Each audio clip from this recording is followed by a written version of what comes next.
Chapter 8:14. Before the deviants approached Winterfell last night, Erlu had received the news. He had enough time to adjust himself to his best condition. Tonight, I will fulfill my destiny. I will end the deviant Ghost King, end the long night, and bring summer back to the world. Stannis thought as he looked at himself in the mirror as Melisandre tied the ruby chains around his wrists and neck. He had reason to be confident, because the red-robed woman saw his end in the fire. He definitely would not die today. If he did not die, then the one who would die would be the deviant Ghost King. I am with you. The red-robed woman was like a vine, wrapping around his lean and strong body from behind. Her red lips wandered along his exposed skin. Her red eyes were shining, and the ruby at her throat shone brightly. He felt heat rising from his wrists and neck. In the mirror opposite him, the 3 rubies on the man's neck and wrist shone brightly. I am with you. Tonight, glory belongs to us. Stannis murmured. These were not empty words. Her spiritual power and magic power entered his body through the ruby, swimming under his skin, bone marrow, and mind. In the 3rd dimension, they were still 2 separate people. In another dimension, their bodies and souls were almost one. He did not go to the battlefield alone. Melisandre fulfilled the promise she had made to him on Dragonstone Island many years ago.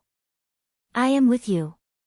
We will meet the final fate together, and fulfill Asha's prophecy together.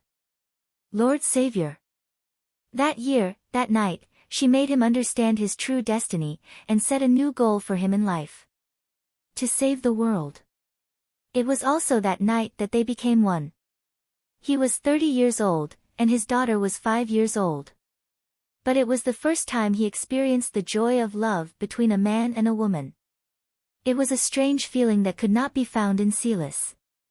He was fascinated by it, but not intoxicated. He needed her to help him fulfill his responsibility. He pushed her away, rejecting her eagerness. I want to be in my best condition to meet the deviant Ghost King. Melisandre was like a dead snake, loosening from his body. Tonight, you will fulfill the ancient prophecy. She smiled as she put on his armor. They went to the king's gate hand in hand. When Dany Rise faced the dark sky and loudly challenged King Strange Ghost, Stannis was already prepared for battle. However, King Ygue wanted to test the qualifications of the humans, so he pushed the challenge to the next day at noon. Stannis was a little discouraged. Then, with the red sword in hand, he went on a killing spree on the western city wall. He killed 10, 50, 100. In the end, he killed 200 ghouls. He felt tired. Jon Snow advised him to go back and rest. He agreed. There were still 6 hours before noon. He returned to the castle and picked up the red-haired priestess. After having a good time, he fell onto the bed and slept soundly. Including the time he spent fighting with Melisandre, it had been less than 2 hours. The western city wall had fallen, and he had woken up from his deep sleep. Seeing that the 2 megalosaurus had reclaimed the city wall, he felt relieved and returned to his bed. His eyes were wide open as he stared at the ceiling, unable to fall asleep.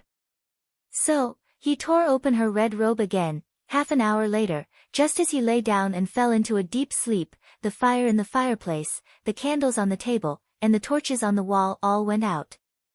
The sudden extreme cold was like Melisandre's tongue, licking his skin and giving him goosebumps. Then, it entered his body and made his soul tremble. He suddenly sat up in bed. It's here. Yes, it's here. The red-robed woman changed into another red robe and snapped her fingers. The fireplace, torches, and candles all burst into sparks and burned again. Go back to sleep. There's still time before the appointed time, she said gently to him. I can't sleep. He decided to get up. I'll help you sleep. She leaned over again. He pushed her away and said with a serious face, it's here to challenge me. I can't avoid it. With Dany Rise here, Winterfell can hold on for another 3 hours. Let it wait a little longer and it will mess up its emotions. Perhaps that's why it came early, the red-robed woman said as she hugged him. It succeeded. Saving the world is the greatest responsibility in the world. I can't calm down when I think of it just outside the city. Stannis let her put on the armor for him. But after he was fully dressed, he hesitated for a moment and said to her, "Let's watch the fire one last time and see the result of this battle." Melisandre paused and asked, "Haven't we seen it before?" "A new day has begun," he reminded her. The red-robed woman suddenly remembered that she hadn't made a prophecy for herself today. Every day, the moment before the sun rose, she would make a prophecy about her life and death. There had been no exception for hundreds of years. For Melisandre, a day began before the sun rose, around 6 or 5 o'clock in the morning, not 12. 12 o'clock at night was when the Shadowbinders and Blood Shamans were the most active. How could it be counted as the beginning of a day? She had also made a prophecy yesterday that she wouldn't die until the next morning. So she was 100% sure that Stannis would fulfill the ancient prophecy, end the long night. Because their fates were connected, they shared life and glory. If she didn't die, he wouldn't die either. There was only one reason why she was so sure. Like Door God, Dragon Queen, and Sheep Egg, she had her own talent. In this era, if one didn't have a powerful talent, they wouldn't be able to call themselves a boss. Without a doubt, Melisandre was a boss. Her talent was prophecy. She could foresee all the death threats she would encounter in a day. She could see the cause and process of her death in the fire and change her fate. For hundreds of years, she had been a little holy prostitute in the Red God Temple. She was a prostitute trained by the church. She served the elders of the temple. She sold outside the temple to attract customers to make money. Because she was a slave, she didn't have to be paid. Awesome! How many life and death situations had she gone through to become a demigod whose name shook Asia? She was able to live until now because of her talent of prophecy that never went wrong. She thought that the foreign ghost king would come at midnight and challenge the child of prophecy at midnight. It postponed the duel to noon the next day. At 6 o'clock in the morning, she was entangled with Stannis and then fell asleep. For the first time in her life, she forgot the habit that she had persisted for hundreds of years. Let's take a look. She took his hand to the fireplace. With a gentle wave of her hand, the fire burned brighter and a scene appeared in front of them. Erlu's heart sank. If this is fate's arrangement for me, I'm willing to accept it. After a long while, he said with a hoarse voice. Melisandre looked at his determined profile for a long time before nodding gently. Stannis was shocked to see the Ghoul King riding alone to the meeting. Even though everyone knew that there must be countless ghouls and ghosts on the dark land in the distance, he was still shocked by its courage. This was a courageous foreign ghost king. When Jaime suggested that everyone rush forward, he was very hesitant. Perhaps, this was a chance to change fate. But his heart only wavered for a moment before he became resolute again. This is my responsibility and mission. The King of the Seven Kingdoms and the Savior was not only an honor, but also a heavy responsibility. He had thought so from the beginning. After regaining his determination to challenge the foreign ghost king, he suddenly felt regretful and wronged. He had always wanted to take on his own responsibilities, but he had never enjoyed the glory of being the King of the Seven Kingdoms and the Savior. Strangely, when he stepped out of the shield wall, he thought of his brothers, Robert and Renly. He had also fulfilled all the responsibilities of a subject and younger brother to Robert, but he had not received any honor or reward from him. Renly. If only he could be like him, loyal to his brother and the king, and be a good younger brother. He swore that he would not be like Robert. He would praise him and give him the honor he deserved. Unfortunately, perhaps, this was his fate. P.S. The sun chased away the darkness and appeared above Winterfell. For the first time, he felt that the Light King was so close to him. The light and heat flowed through the radiant envoy and into his body. He felt as if he was a pig that was about to explode. That was the divine power that the Light King had given him, but he felt that the Light King had given him too much.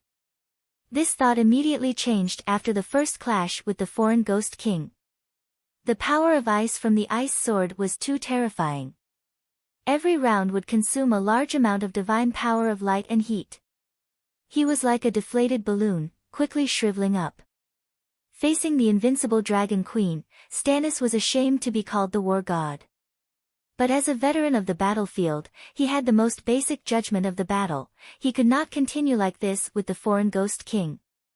If he ran out of divine power, he would definitely lose.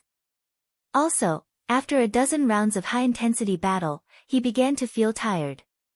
It was like time was slowly but firmly attacking him. Damn it, he did not rest well last night.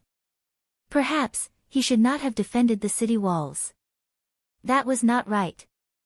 If he did not defend the city walls and did not fight the ghouls and foreign ghosts, how could he increase the experience of fighting foreign ghosts? Perhaps, he should not have fought with Melisandre. No, he should not have fought with her again and again. He regretted it. It was the foreign Ghost King's scheme. He had calculated the time. After doing it with Melisandre, he had a full 6 hours to rest.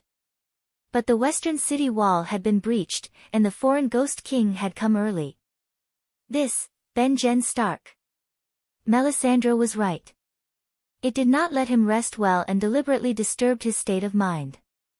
The mouth behind the helmet began to grind its teeth.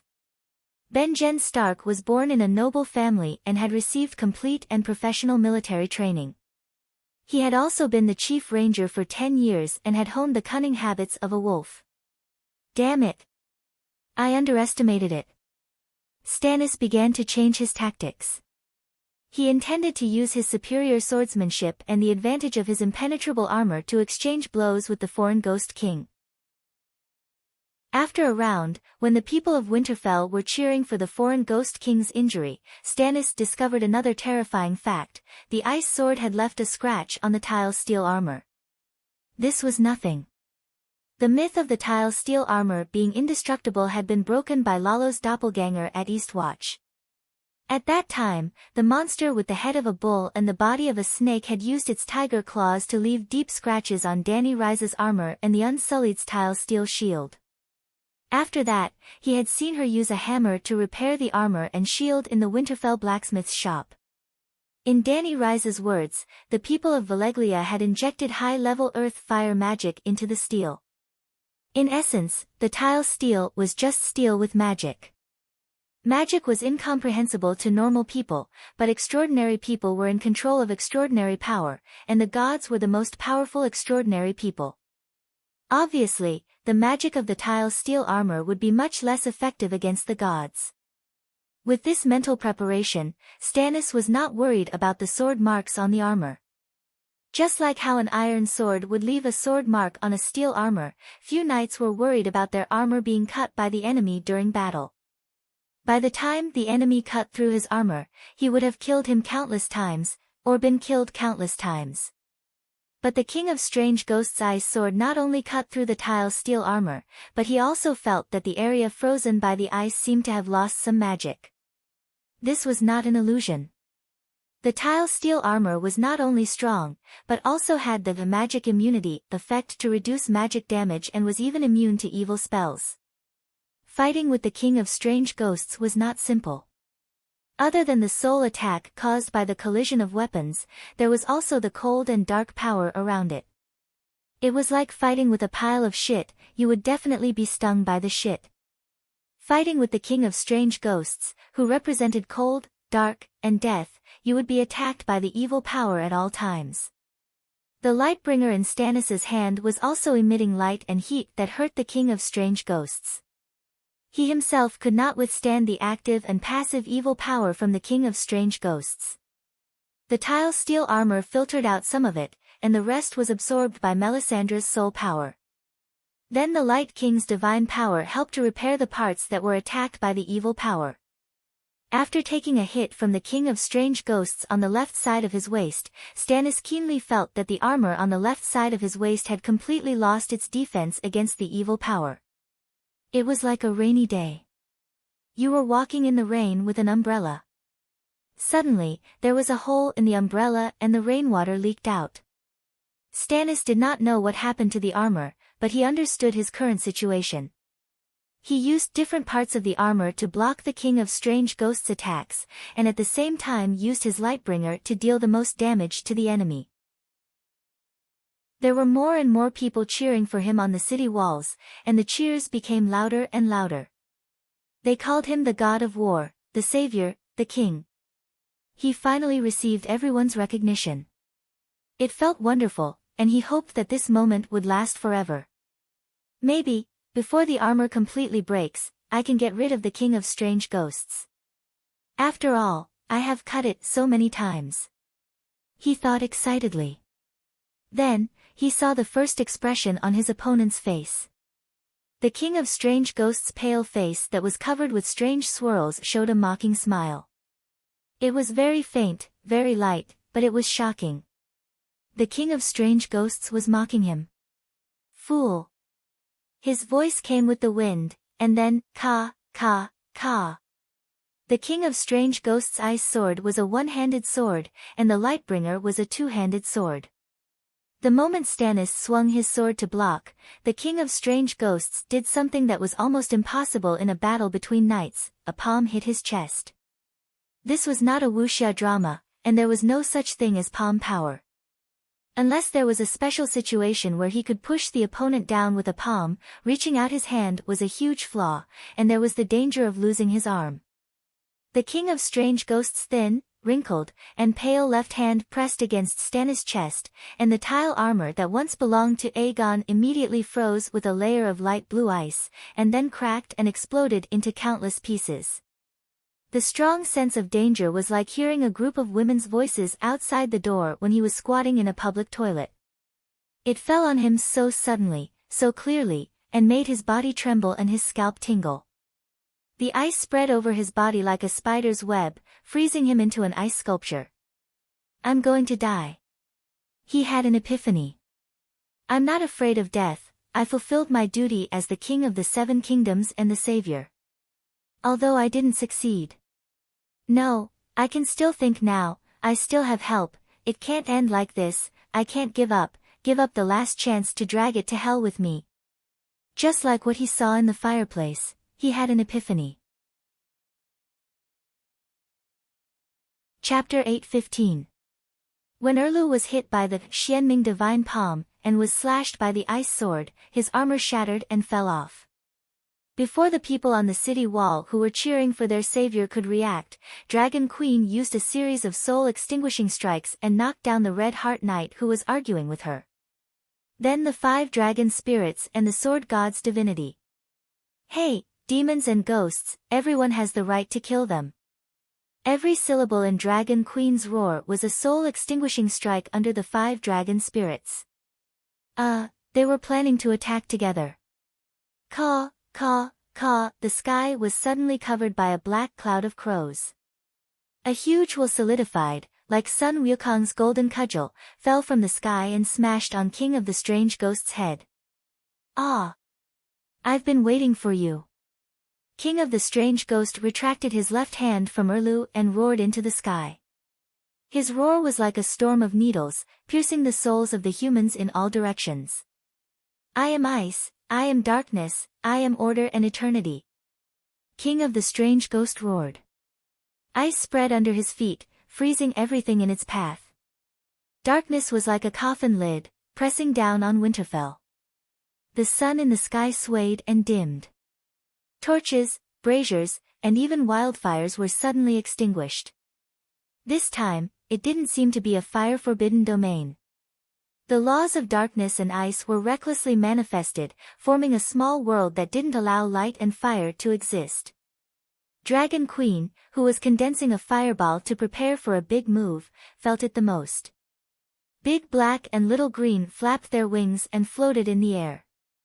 Little White jumped on the city wall and stretched his neck. The 3 megalosaurus dragon flames gathered above Dragon Queen's head. A giant fireball was about to take shape, But, the dragon flames in the air were rapidly losing heat and fire magic every second, and the fire control spell was almost ineffective. The reason the dragon flames could condense into a fireball was because Dani was using the fire control spell.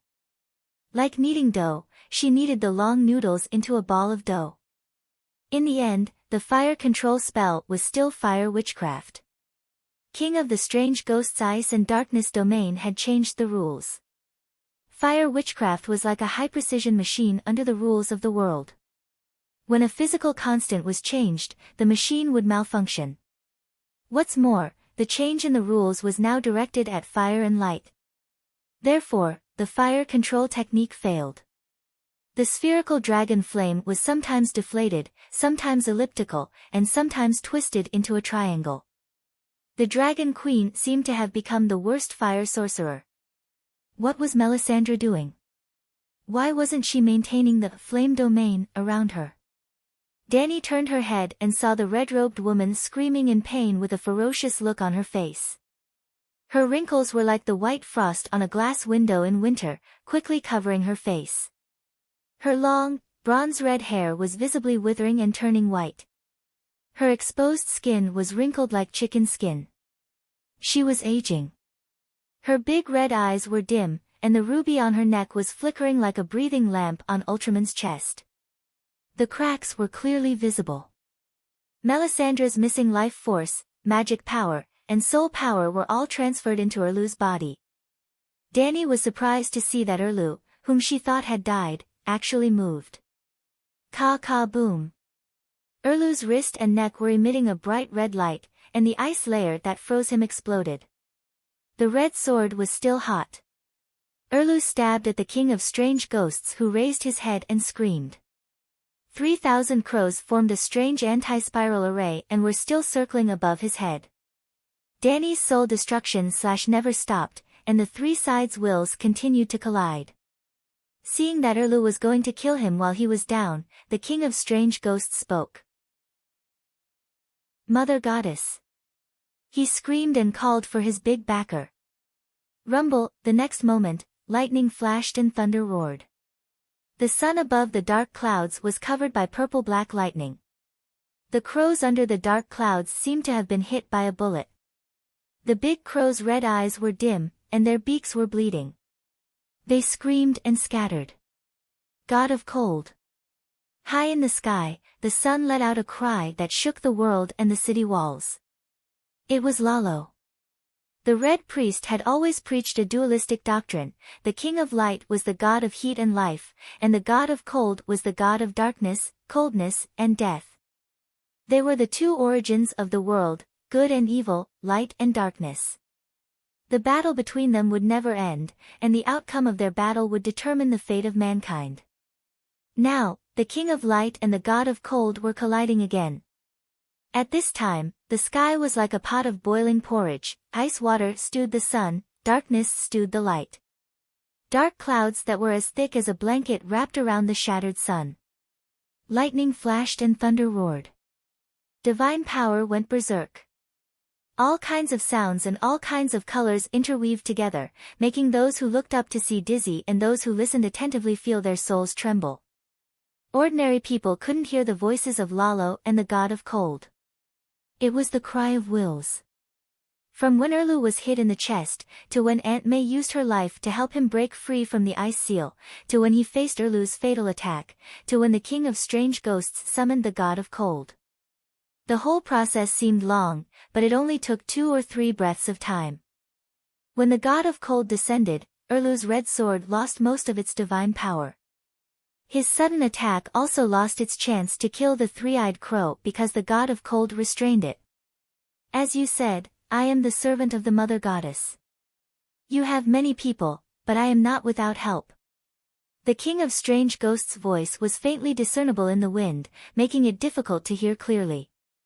However, anyone with ears could hear the pride in his voice. Without the suppression of the three-eyed crow's will, he regained his agility. He withstood the Dragon Queen's soul slash, and as if he was skating, he spun around and arrived behind Erlu.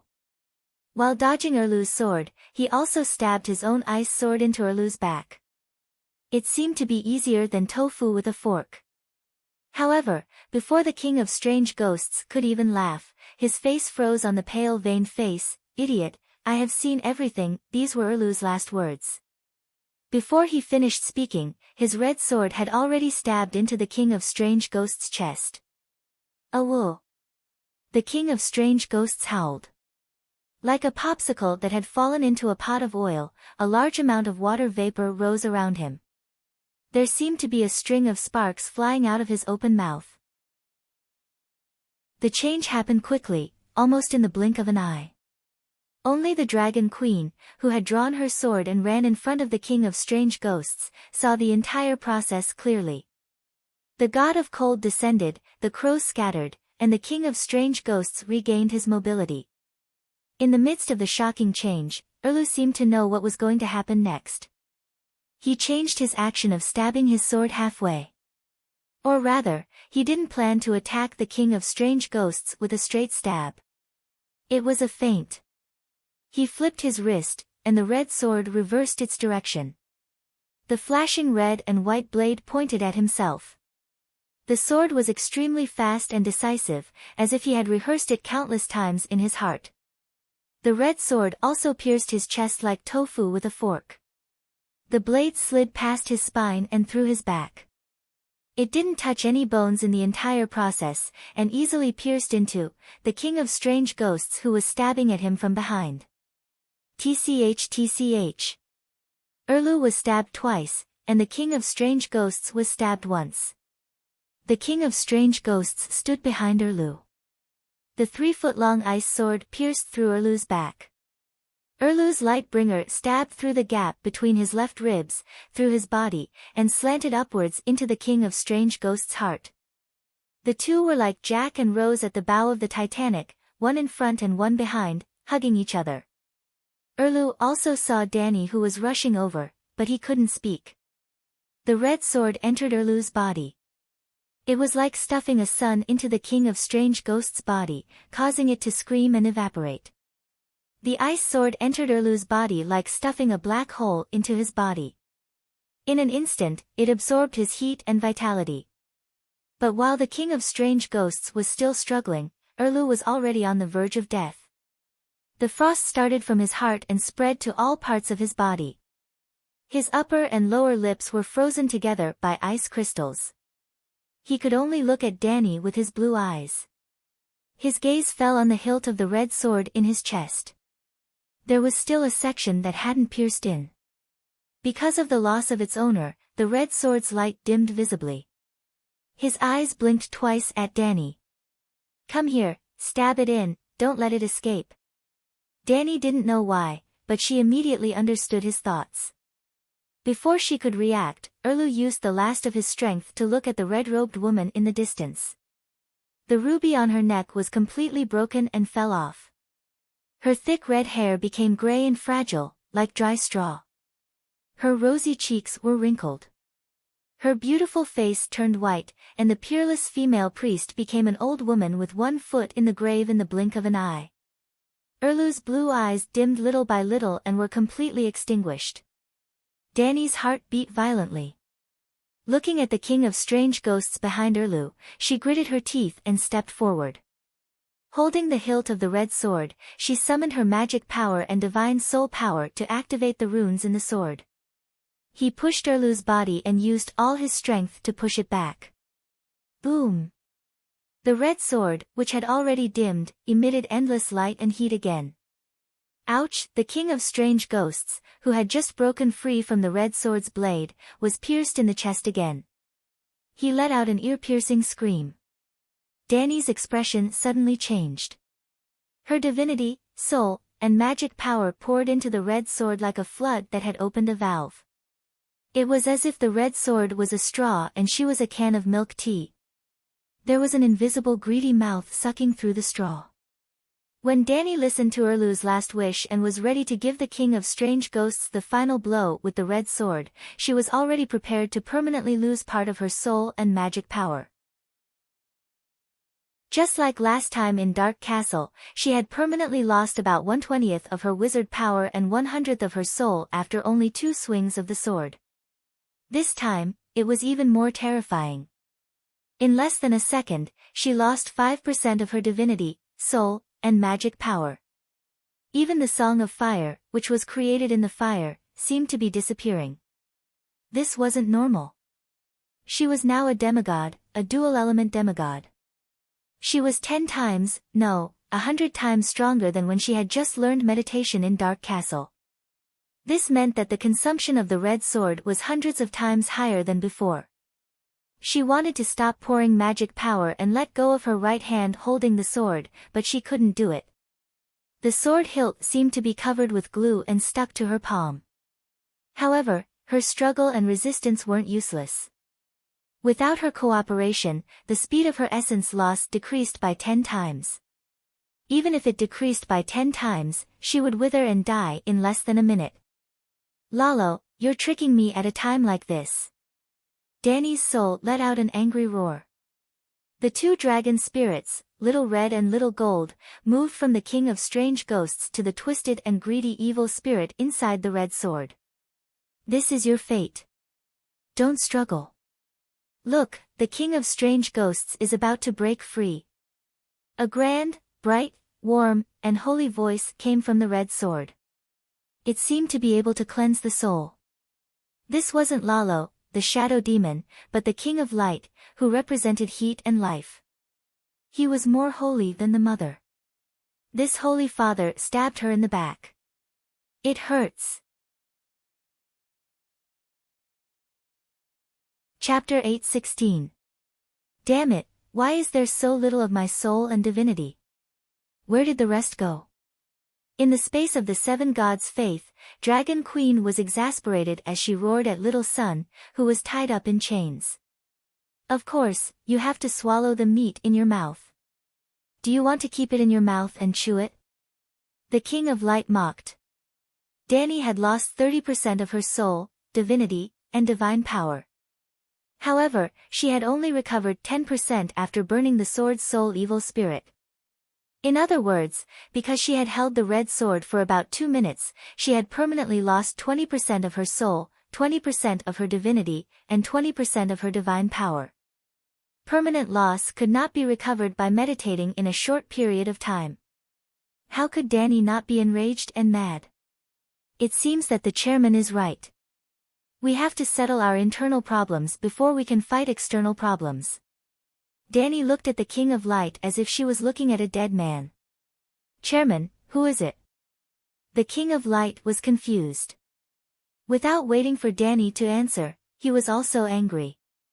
Only the Light Emissary can kill the King of Deviant Ghosts, but you destroyed it? I only hate that I did not destroy it the first time I met it, Danny said coldly. The long night is temporary. When the world finishes falling, a new era will begin. But if the King of Deviant Ghosts does not die, when it kills all the living, the world will fall into a balanced, eternal dark and cold abyss of death. Your cowardice and cowardice have destroyed the entire human era, the entire world of light. You are a sinner of humanity, a sinner of the world. The King of Light's voice was loud and filled with a vast and holy aura, like the judgment of the King of Gods. Very good, let's do that. Danny smiled. You are crazy. The King of Light was shocked. Cough, cough. Evil God Lalo almost destroyed the entire human era and the world of light because of his cowardice and cowardice. He is a sinner of humanity, a sinner of the world, a scum of the true gods, and the greatest shame of the transcendent world. Looking at the dumbfounded King of Light, Danny smiled coldly and said, "This will be the evaluation of the deceased evil god Lalo in the history books many years later. You're not crazy, but you're going crazy soon. Now, you can only satisfy yourself through lust," the King of Light mocked. Look at this. You should know what it is, right? Danny turned her hand and took out a bowl-sized golden jelly. Sensing the faint ripples of the law of light from the jelly, the Light King cried out, "How is this possible? This is the destiny of the Lady of Light." You. Where did you get it? The destiny of the Maiden of Light? Danny was shocked. Destiny was a mission bestowed by the heavens, and not everyone could accomplish it. Bestowing a mission was equivalent to bestowing the talent or ability to accomplish it. Therefore, things like the Savior's destiny and the Lady of Light's destiny were talents or abilities granted by the will of the universe. Of course, destiny was very complicated. It included but was not limited to talent and divinity. It also involved some authority bestowed by the heavens. Xia Lingyun once said, "There is only one stone of talent in the world. Chao Zijin alone has 8 stones, and I have 1 stone. Since ancient times, we've shared 1 stone." From the literal meaning, the total number of literary talents since ancient times was fixed.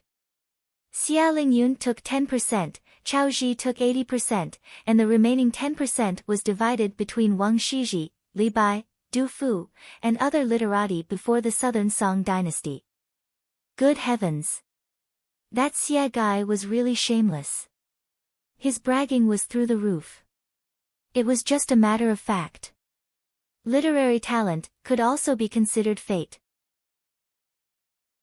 If someone gathered all of the 1 stone of talent, he would not only increase his talents, but more importantly, he would monopolize the responsibility of bringing resplendent art and culture to the world bestowed by the will of the heavens. Without destiny, one would not be able to contribute to the world. Danny burned the sword's soul evil spirit. Of course, not only did she recover the 10% that belonged to her, the evil spirit's spirituality was also not lacking. The strange spirituality solidified into a golden jelly. It immediately reminded Danny of the scene when she saved John. The divinity, spirituality, and precepts left behind after Lalo's soul was burned were mixed into a ball. Its aura was different from the golden jelly, but similar. Therefore, Danny guessed that it was destiny related to light. However, she thought that it was a part of the soul essence left behind by the Light King in the sword's soul evil spirit. She did not expect it to be related to the Lady of Light. Who's the sword's soul in the Lightbringer? It's that evil spirit with a twisted will and only greedy nature left, Danny asked.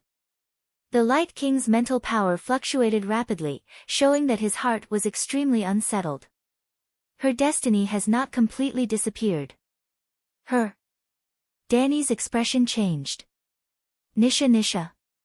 Why does Nisha have the destiny of being the Lady of Light? There was an evil spirit sealed in the Lightbringer. She had discovered it when she first activated it. According to legend, Yeser Ahai had his wife Nisha open her chest and stabbed a smoking iron sword that had just been taken from the stove into her beating heart. The sword immediately absorbed all of her blood, soul, strength, and courage, and finally became the Lightbringer. Therefore, regarding the identity of the evil spirit, Danny first thought of Nisha. She was once Nisha. However, 8,000 years later, she changed to Yeser Ahai. The Light King's tone was much gentler. It seemed that he had become very easy to talk to for some reason. He explained the evolution of the sword's soul completely. Nisha's soul and strength were the energy to activate the red sword. However, without a source, the water would definitely dry up. After the end of the long night, the red sword's power weakened day by day. Nisha's soul was also on the verge of dying. Yeser Ahai gave his destiny and the favor of the universe after he saved the world to me. Only the remnant of his soul with all his memories was left. He sealed himself into the divine sword in exchange for the release of Nisha's soul. There was more than one long night, and more than one foreign ghost king. Yeser Ahai hoped that his wife's soul would no longer be tortured by the extraction of her power. However, he also understood that humans needed the red sword. He was a true hero, a hero of humans, a hero of the world. Lalo looked at the expressionless Dragon Queen and sighed. Danny sneered. With a sigh, the Light King continued, his last request to me was to replace Nisha with himself and become the source of the red sword's power. Of course, at that time, he had nothing but his memories. Everything he had belonged to me.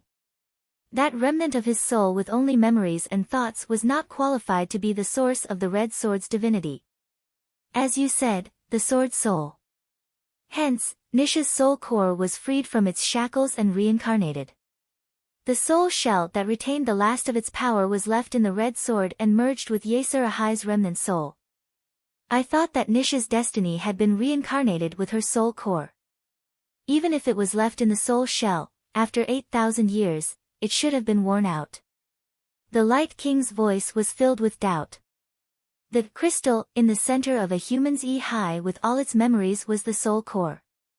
The spiritual sea outside the soul core was the soul shell. The soul core and the soul shell were similar to the 3 souls and 7 spirits. Perhaps due to the different laws of the universe, Danny had not found anyone in this world who could divide their soul into 10 parts.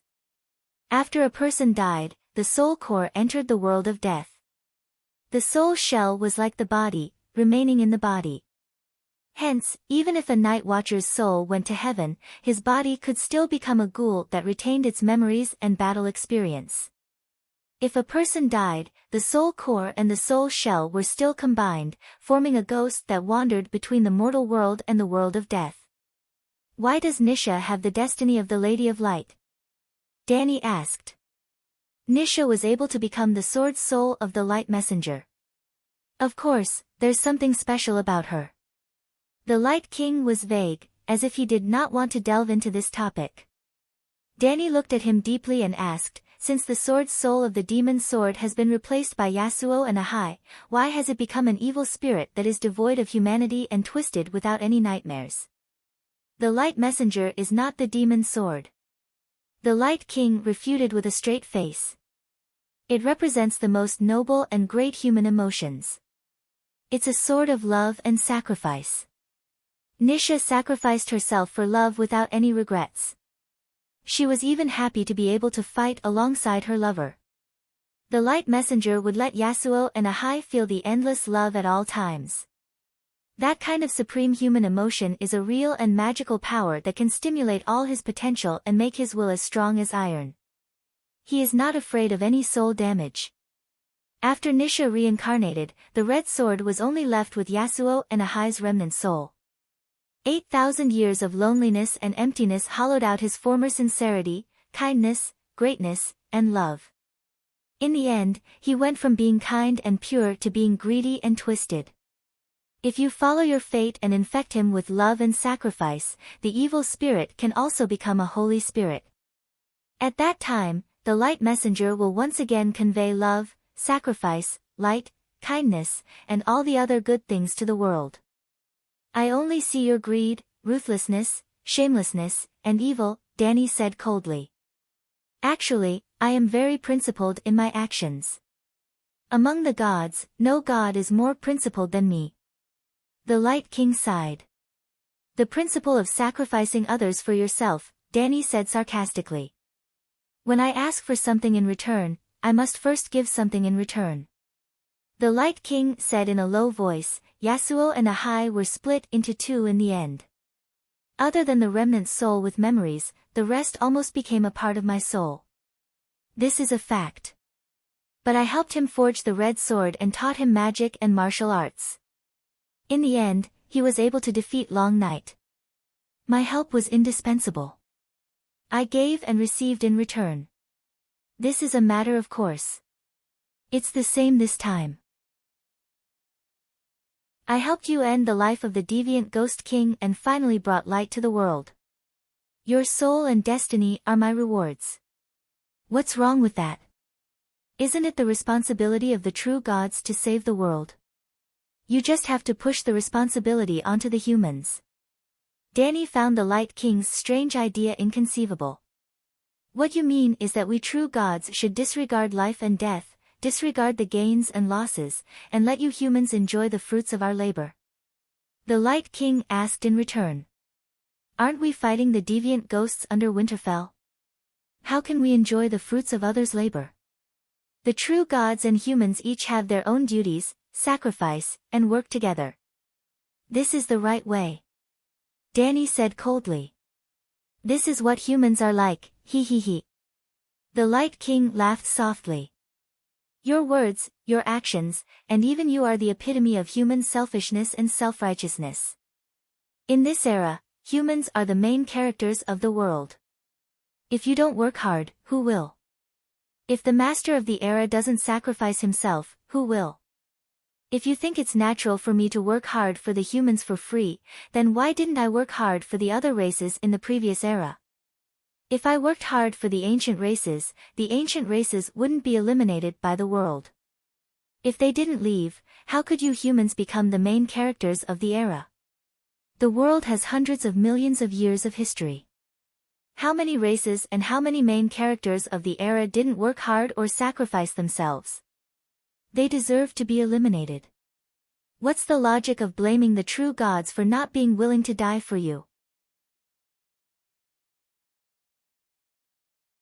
Chapter 8:17.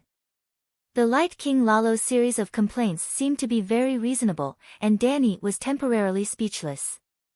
But after a moment, she found a reason to refute. Are humans not willing to sacrifice?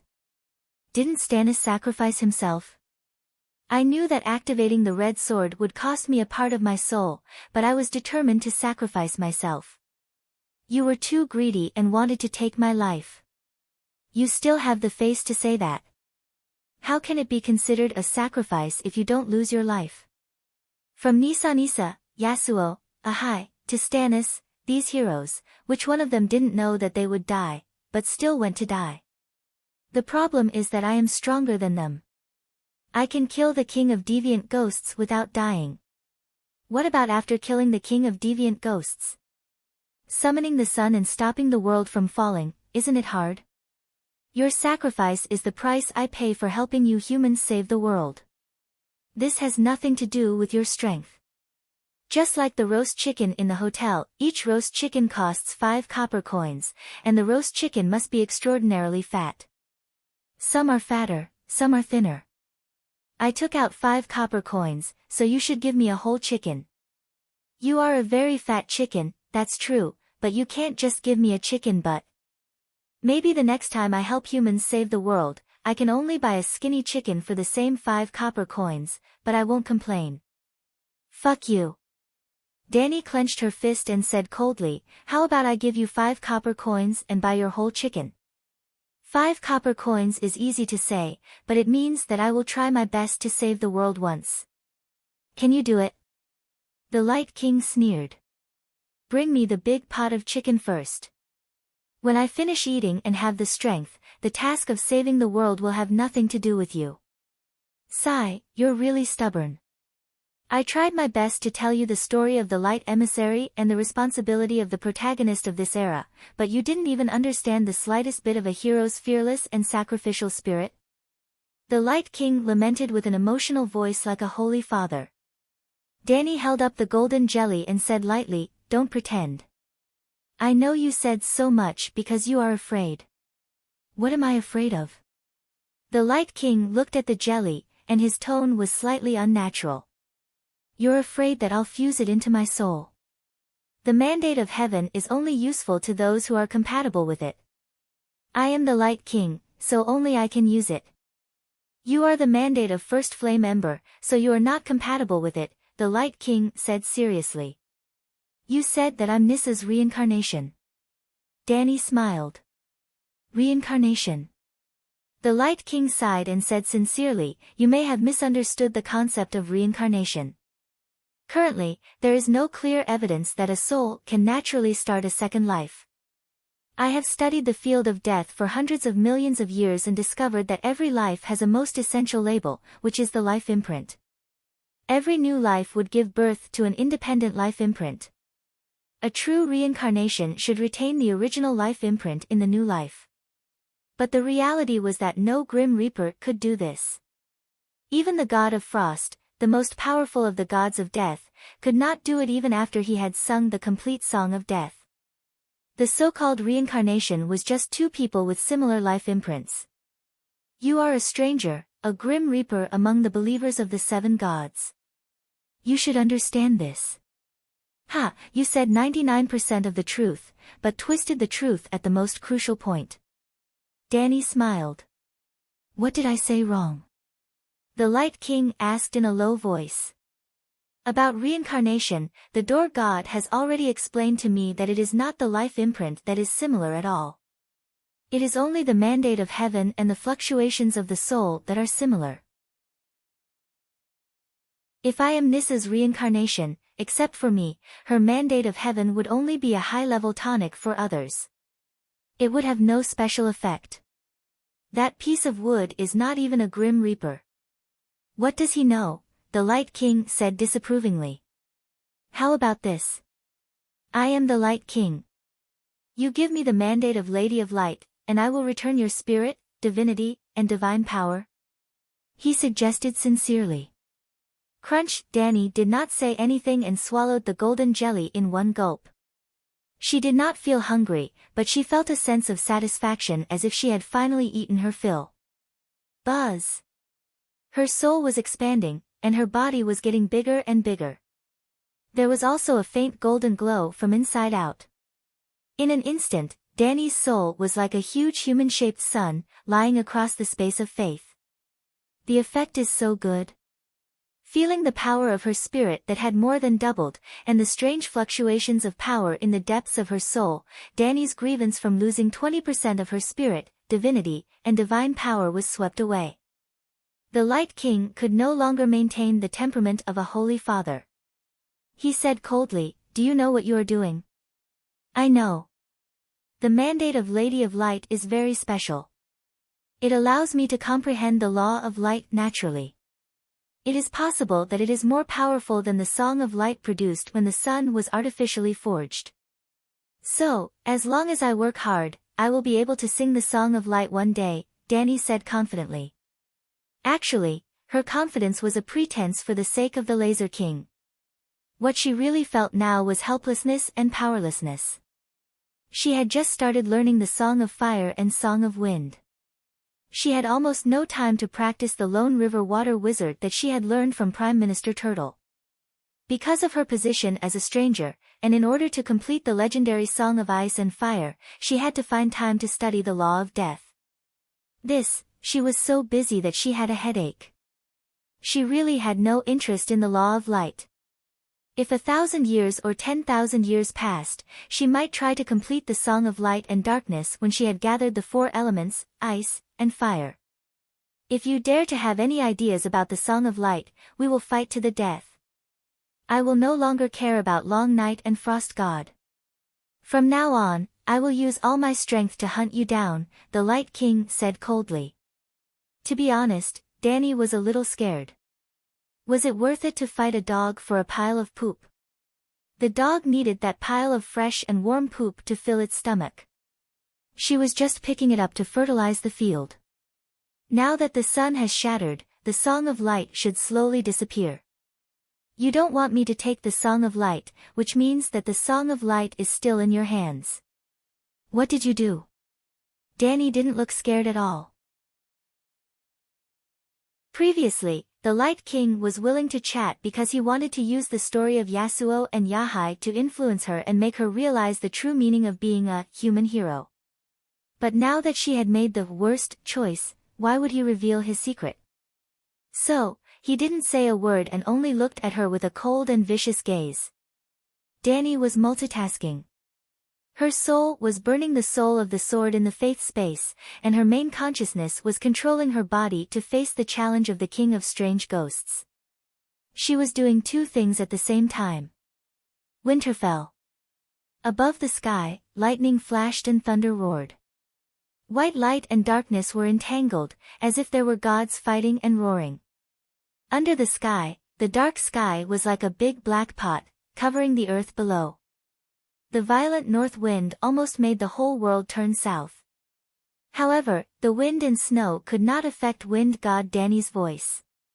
So, you knew that Liana and Liga knew each other, fell in love, and even eloped in the end, but you did not tell your father and brother. Ah! In the wind and snow not far away, a girl's scream could be heard. The King of Strange Ghosts and Dani glanced in that direction at the same time. But it was just a glance. Dani continued, "In the War of the Usurpers, your father, brother, Liga, and Liana died tragically. Even the people of the 7 kingdoms were in misery because of your concealment. You are a sinner. Maybe you didn't mean to do evil, but it's more likely that you were kind, righteous, and noble. Not long after the war of the usurpers ended, you put on black clothes and exiled yourself. A strange ghost said that only a noble heart that was entangled in evil was qualified to be the king of strange ghosts. So, you became like this? No, no, no. Danny's words seemed to trigger some unbearable memories in Ben-Jen Stark.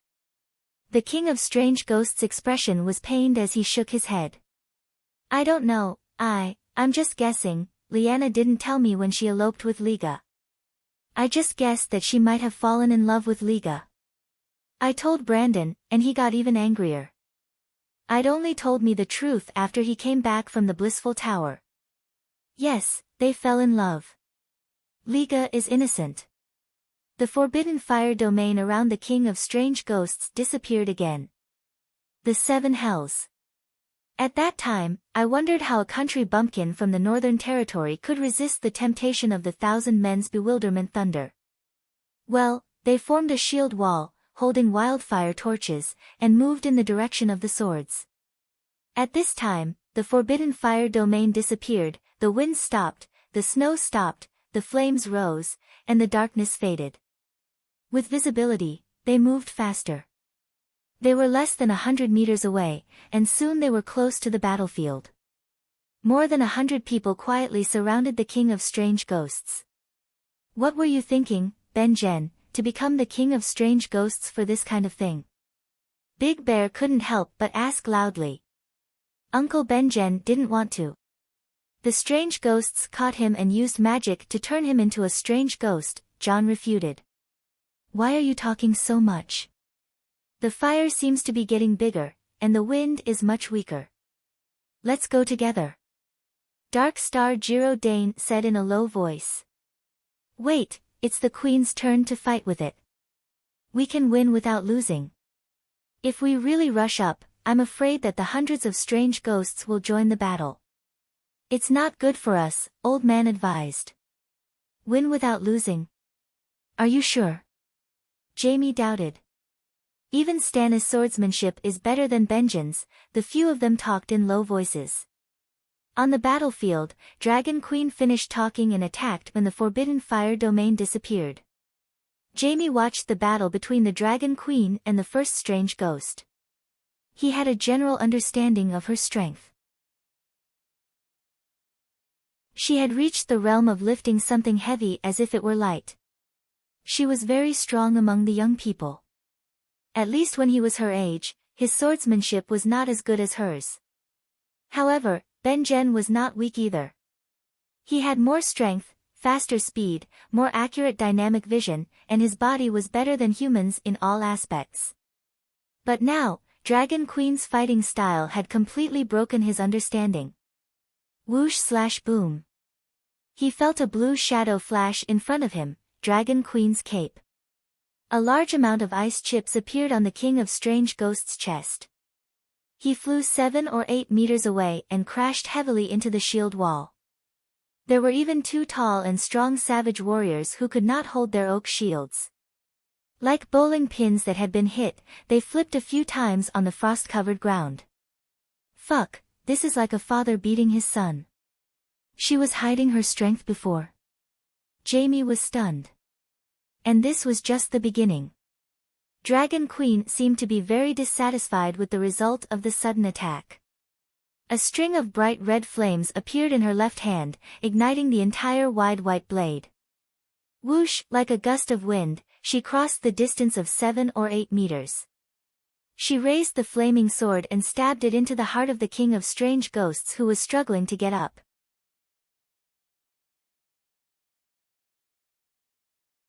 Chapter 8:18. Phew, King of Strange Ghosts laid on the oak shield. The confusion in his eyes disappeared and he let out a long breath. He activated the fireproof domain again and placed the ice sword in front of his chest where the red sword had pierced through. Dragon Queen's lightning sword was only 20 centimeters away from the ice sword. The flames on the sword were also extinguished. Just when everyone thought that there would be a ding sound of weapons colliding, the tip of the white sword pierced the blade of the ice sword. Chi! Like a sudden breeze or a falling willow leaf, the white sword moved forward 35 centimeters at an even faster speed, stabbing into King of Strange Ghost's left eye. The cold eyeball flashed with blue light and exploded like a small light bulb. The sword continued to move downwards. Dragon Queen exerted force with both hands, trying to pierce through his skull. Nice! Jamie was dazzled. He shouted excitedly before the white sword stabbed into his eye. Ouch! King of Strange Ghosts howled. The ice sword in front of his chest sliced horizontally at Danny's left leg. Danny seemed to have predicted his movements. She stepped on the ground with her iron boots and did a 180-degree front flip. During the entire process, her right hand never left the hilt of her sword. She even transferred all the pressure from her body to the tip of the white sword. When she landed on the ground, she landed right on top of King of Strange Ghosts' head. Before King of Strange Ghosts could stab back, her iron boots hit his right arm. If it was a normal night, this kick would have shattered his right arm. However, the ice armor on his right arm didn't shatter. Just now, Stannis had used the red sword to easily break through the ice armor.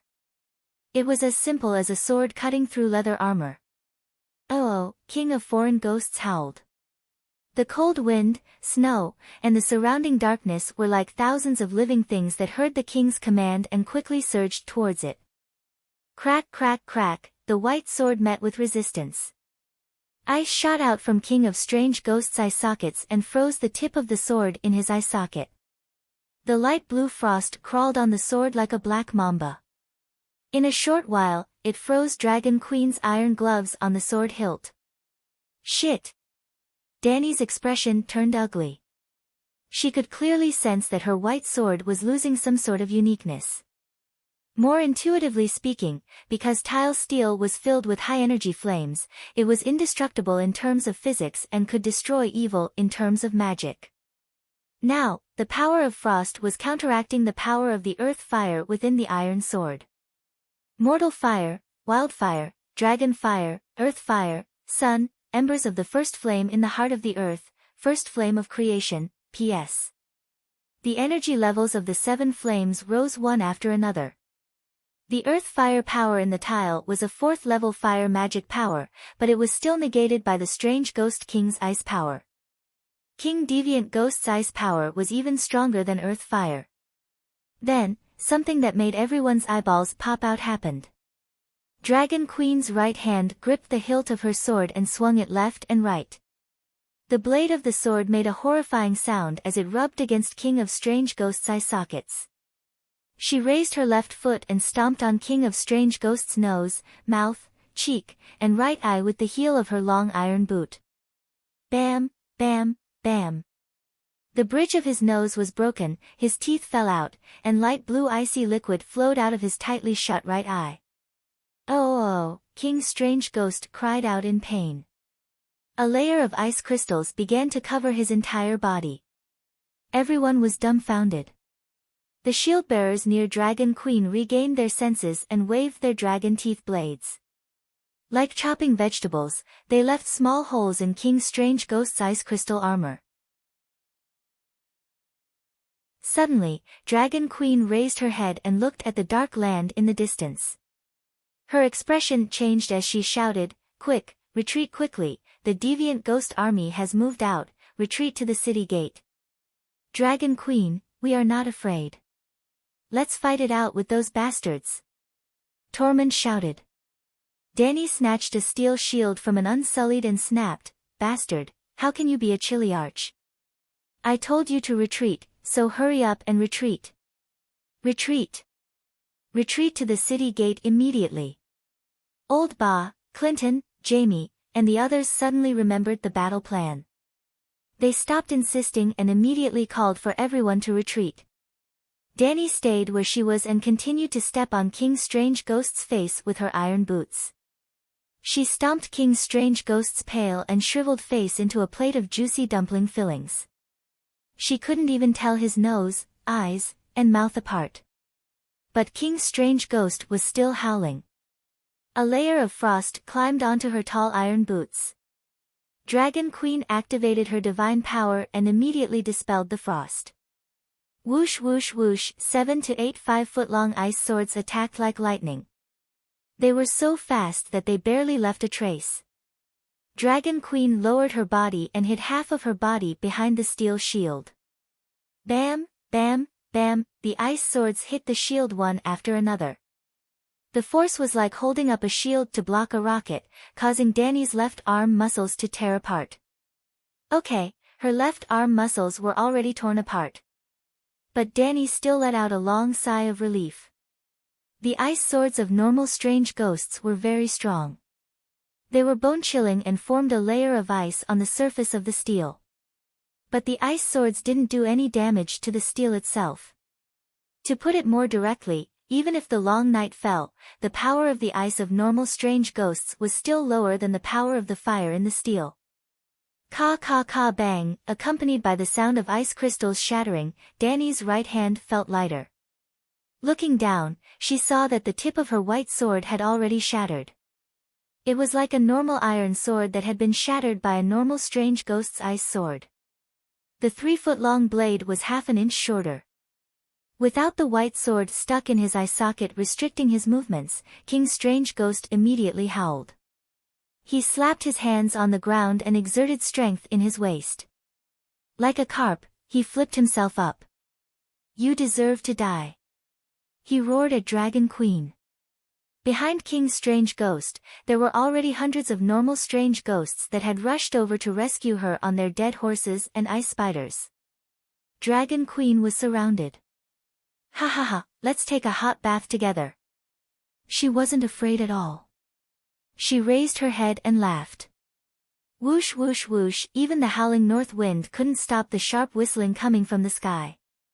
The winged dragon army's wildfire bombs had arrived. Boom boom boom. Green flames surged, and waves of air spread out in all directions with earth-shattering power. Entering the state of wind song, Dragon Queen could distinguish the trajectory of every kerosene bomb falling from the sky. She was like a flea, jumping back and forth, drifting with the waves. She dodged the kerosene bombs and directly hit her head. She moved with the wind, in the strong airflow that could tear apart steel. He was strong, but he was strong. The cool breeze caressed the grave. A tornado could destroy a tall building. A piece of paper that fell into the eye of the storm remained intact. Dragon Queen, in the waves of air, tried her best to become a small piece of paper in the tornado. Dragon Queen took King's strange ghost down with her. Inside the city gate, Jamie stretched out his hand to block the violent waves of heat. He was shocked beyond words. Excluding Old Bar, Big Bear, and the other winged dragon knights who stayed outside the city, a total of 34 winged dragons carried out the bombing mission, dropping 20 tons of wildfire at once. 50 meters in front of the city gate, 100 meters to the east, the ground within 100 meters was covered in demonic green flames. The flames rose 3 meters into the air, and the waves of heat rolled. The onlookers on the city wall 50 meters away couldn't help but retreat. Even the excitement of their blood couldn't make them ignore the scorching heat on their skin. They are all too noble. Stannis traded his life for hers, and the Dragon Queen also threw bombs at me. The night was dangerous, and humanity was in danger. Finally, there were heroes who stood up and sacrificed themselves to save the world. They are all legendary heroes like Yasuo and Ahai. They should all be recorded in the annals of history, and the spirit of heroes will be immortal. The red-nosed old doctor's eyes were wet. 2 streams of tears flowed down his cheeks as he looked at the ocean-like lake of fire. He was moved to tears by the heroic sacrifice of the legendary heroes. King's strange ghost is dead, and the night is over. Is it over just like that? Stannis and Daenerys are both dead. Sansa felt a sense of loss. She couldn't feel happy about losing her 2 biggest competitors. They are all true kings, great heroes who sacrificed themselves for the people of the 7 kingdoms, Elaine said emotionally. What are you talking about? The plump and short Jichi widened her almond-shaped eyes and said disdainfully, You want to burn Calixi to death with this little fire? Haven't you heard of the name, immortal? Can she really not burn? She can't burn to death. The big sister of the sand snakes, Opaya, said doubtfully. That's wildfire. It's different from normal firewood. Elaine had vaguely heard of the legend of the Dragon Queen's immortal, but she didn't believe that the immortal was immune to wildfire. How many Targaryens in the past had been burned to death by wildfire? These people couldn't be blamed for being ignorant. In fact, this Dany was different from the original host who liked to wear a lot of titles. The original owner of the body often said the name of the immortal, but Dany wanted everyone to think that she could actually be burned to death. Wildfire is just Calixi's special bath water, that's all, Jichi said with certainty. Boom. Everyone was about to say something when they heard an explosion from the sea of green fire in front of them.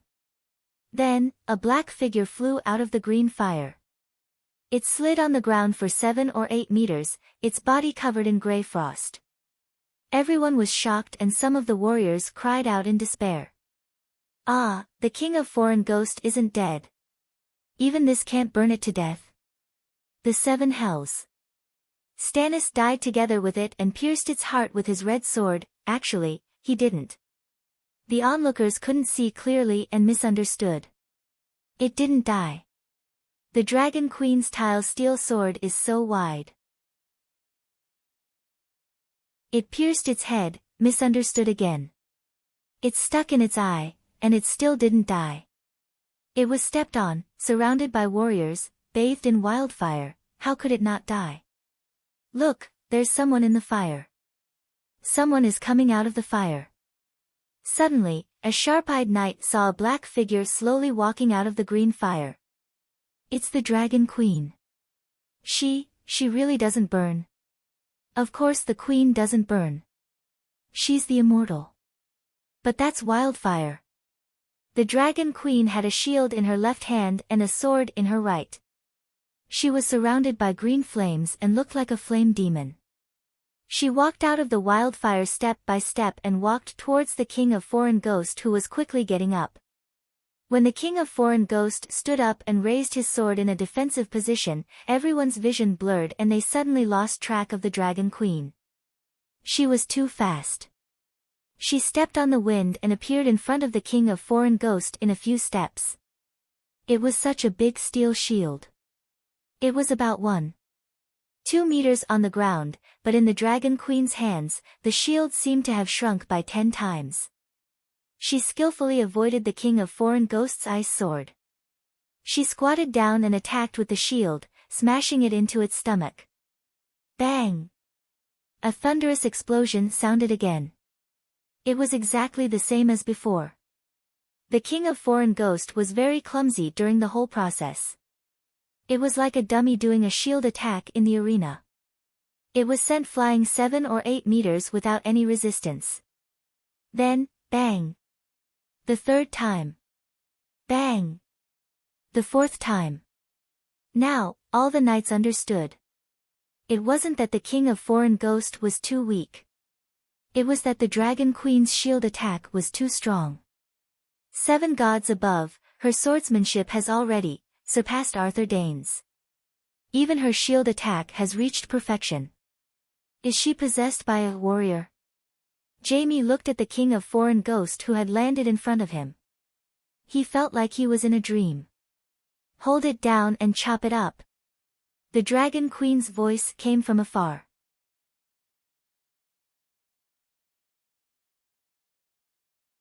Chapter 8:19. Bam, bam, bam. After 5 consecutive shield attacks, Dragon Queen's extreme speed and great strength transformed into momentum on King Ghoul's body, knocking it all the way to the city gate and landing in front of the knights. Hold it down and chop it up. I don't believe we can't kill it. Dragon Queen gritted her teeth. She walked out of the wildfire.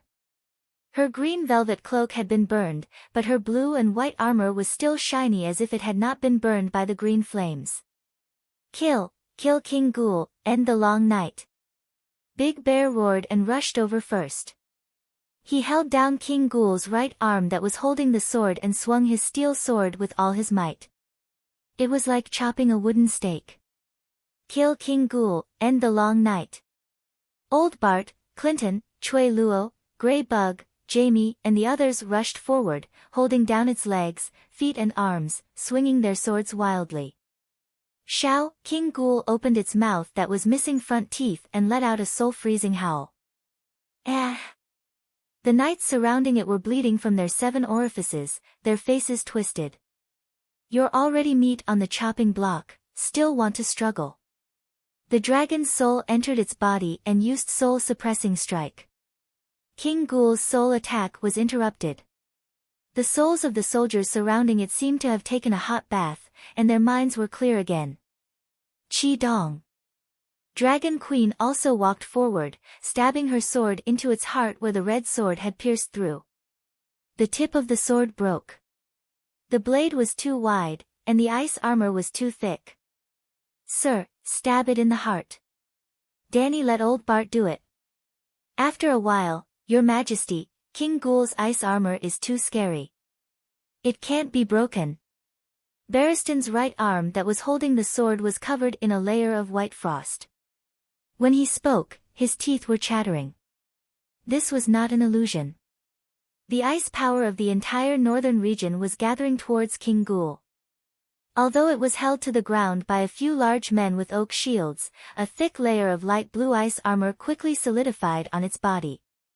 It looked very similar to the fire armor that Sheepegg had used fire magic to solidify in Orlas's magic tower. What was even more frightening was that the ice armor was like a black hole, stealing the energy and heat from the people around it. Or perhaps, the king of foreign ghosts had turned into a white hole of ice, shooting out the power of ice from the long night in all directions. Every strand of frost energy was like a living creature, drilling into the bodies of living people and greedily devouring their warm life force. Because of Strange Ghost King, the area under the city gate had turned into an ice hell. There was even a layer of frost on the ground where it was lying, spreading in all directions. Damn it, my feet are frozen. The knights around King Strange Ghost were terrified. Visible to the naked eye, the white frost crept up from the soles of the boots to the insteps, ankles, calves, even the gray stone walls on the side were covered in a palm-thick layer of light gray ice that was rapidly spreading upwards. The crowd that was leaning on the battlements and looking down excitedly, cheering felt as if they had touched a red-hot iron. They screamed and stepped back. But even if they wanted to retreat, their feet and hands were frozen to the wall by the frost. The heat of their lives was like a pool of water that had its gates opened, gushing out. Holy Mother, King Deviant Ghost wants to freeze Winterfell. The long night is really brought by the deviant ghosts. Sansa held her big belly. With the help of Theon and Jenny, she quickly leaned against the wildfire brazier to avoid the cold that was pressing down on her. Hiss-ga boom. Hiss-ga boom. Hiss-ga boom. The 3 megalosaurus lying on the city wall and the top of the tower moved. They roared into the sky and spewed out white, golden, and blood-red dragon flames from their mouths. The 3 dragon flames gathered in mid-air and then spread out to a radius of 100 meters. It was like a huge umbrella that covered the top of Winterfell's city gate. The handle of the umbrella was in Dragon Queen's right hand. It was actually more like a huge mushroom umbrella. The fire-forbidden domain was still there. She could not control it as accurately as before, but she could still roughly knead the dragon flames into the shape of a mushroom. Under the cover of the dragon flames, the flame power and fire element were rampant. The sky, ground, city walls, and people's bodies were all dyed red by the hot flames. The power of ice struggled to fade away and retreated to the surface of King Deviant Ghost's body, condensing into a thick cold fog that did not dissipate around it. Everyone regained their vitality again. But the tactic of chopping up the stuffing was not very effective. Just like Great Wizard Valeglia, who was standing on the side of the magic tower, as long as it did not exceed the upper limit of the power of fire magic injected into the magic pump, no one could break the flame shield on his body. The Long Night, especially the northern region that was ravaged by the Long Night, was King Deviant Ghost's magic tower. The power of ice surged in from all directions, constantly strengthening the ice armor on its body. If there was no Megalosaurus, it could really turn the entire Winterfell into an ice sculpture. Bang crack, Mormont raised the steel sword that had a large gap in its front teeth and said in horror, "My steel sword is broken, how is this possible? Its arm is stronger than steel." Clearly, before Stannis. At this point, Big Bear seemed to think of something and suddenly shouted, "The red sword of the hero, only the light messenger can kill King Deviant Ghost." Jaime exhaled a thick white breath and asked, "Your Majesty Dany Alice, where is the light messenger? I seem to have heard you say that King Deviant Ghost cut it into pieces." "The light messenger is indeed broken." "What, the prophesied light messenger to end the Long Night is broken? What do we do now? Without the red sword, we can't kill King Deviant Ghost." A group of people who knew of Asha's prophecy were confused. Even those who were skeptical of Asha's prophecy, now that they had surrounded King Deviant Ghost for so long, they more or less understood Yasur and Yahai's difficulties in killing their wives as a sacrifice to the sword. Without the light messenger, they could not kill King Deviant Ghost even if they caught him. Hound stabbed an ironwood spear into King Deviant Ghost's mouth as he cursed loudly, "Bullshit prophecy. Did the prophecy say that King Deviant Ghost would lie on the ground like a dead pig for us to stab?" This was also the truth. The prophecy and the great battle that they expected should be like Erlu and King Deviant Ghost before, back and forth, and it would be extremely thrilling. He shouldn't have kicked King Ygue like a ball like the Dragon Queen was hitting her son. If Dragon Queen had the red sword, King Deviant Ghost would not be able to withstand a single blow. When they thought of this, their expressions became strange. The legendary and divine nature of Erlu and King Deviant Ghost's desperate fight seemed to have decreased a lot. Dany looked around at the soldiers who were shivering in the cold air around King Deviant Ghost, and comforted them loudly. The Deviant Ghost cavalry was completely wiped out in the wildfire, and King Deviant Ghost is now a turtle in a jar, with no reinforcements and no way to escape. There is nothing that cannot be killed, we have time, and we can slowly grind it to death. With that, she waved her right hand, and a thick pillar of fire dropped down from the center of the dragon flame mushroom above her head. The mushroom-like stem was aimed at King Deviant Ghost's lower abdomen. Like a water column shot out from a firefighter's water gun, the scorching dragon flame landed on King Deviant Ghost's lower abdomen, making a sizzling sound, and a large amount of steam rose. The soldiers who were holding King Deviant Ghost down could not help but tilt their heads.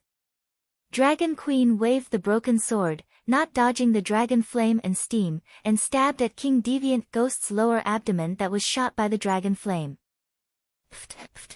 King Deviant Ghost's lower abdomen was like a leather drum, making muffled sounds of tearing. The broken sword pierced the ice armor, leaving wounds on King Deviant Ghost's lower abdomen, but it could not penetrate deep into the internal organs, and was immediately blocked by new ice crystals. King Deviant Ghost grunted in pain, but there was no fatal injury. Dany was annoyed. She raised her iron boot and stomped down on King Deviant Ghost's crotch. Unexpectedly, this inadvertent act of venting her anger was extraordinarily effective. Crack, the ice armor on King Deviant Ghost's crotch shattered, and a heel imprint appeared. Ouch! King Deviant Ghost closed his eyes, gritted his teeth, and resisted the hound's attack on his throat, and let out a miserable howl from his chest. Sir Richard's eyes lit up, and he laughed. "I see, this iceberg is Bunyan Stark, and he also has a weakness. Queen, please let me try. Everyone, do me a favor and pull King Deviant Ghost's legs apart." He raised his fake red sword and said solemnly. Dany was stunned for a moment, then understood his intention. She shuddered and made room for the demon hunter. Although Grey Worm and Missand, who were in charge of pressing King Deviant Ghost's legs, didn't know what was going on, they endured the bone-piercing cold and pulled King Deviant Ghost's ankle. Activate the Saint Seiya armor. Before Richard attacked, Dragon Queen kindly reminded him. I almost forgot if you didn't mention it. Richard suddenly understood and took 2 steps back, his expression extremely sincere. The power of faith accumulated for 4 days can only maintain the Saint Seiya armor for a few breaths, but it won't take much time to complete a killing blow. What Saint Seiya armor? Jamie and the others were confused. You're not lying, did you really bring down a set of Saint Seiya armor from heaven? Clutton Sanj, one of the 3 heroes of hearts, was surprised. Saint Seiya, what kind of warrior is that? Armor brought down from the heavens? He's clearly wearing an old ancestral armor. The surrounding people were puzzled and looked at the warrior of hearts strangely. Almighty Dragon of Heaven. Richard chanted a spell, and a circle of golden 7-pointed stars lit up between his eyebrows. The warrior's divine power and the Holy Mother's holy healing poured into his body. Supreme Stranger. The deity's descent rune imprinted on his soul was activated, and the golden light came from the depths of his soul, from the inside out. 7 gods of Bo Ruah. The divine power of the warrior of the 7 gods ran in the deity's descent rune. Richard's muscles inflated, and his bones stretched and stretched with a crackling sound. Such an explosive change of body would certainly cause great damage to the body, but the Holy Mother's divine power immediately followed. Bo Ruah Ba Maku Buzz. The divine power seeped out of the armor through the flesh and solidified into a set of pale golden armor on the surface of Richard, a bull's head, a snake's god, a scorpion's tail, a tiger's claw, the fake golden Saint Seiya Lalo. Almighty Dragon of Heaven, Supreme Stranger, 7 gods of Bo Ruah Ba Maku. Richard's originally rough voice suddenly became grand and holy, like thunder in an empty valley, and the surrounding people were enlightened. They felt that the world in front of them was shaking in the thunder. 7 gods, Richard has become a giant. Gods, what power is this, it's so strong. Lord of Light, Richard has become. Sir Song Ji's expression was distorted.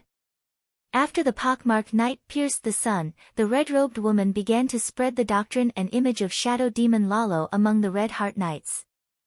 The others were shocked by the demon hunter's transformation, but the Dragon Queen was not very satisfied.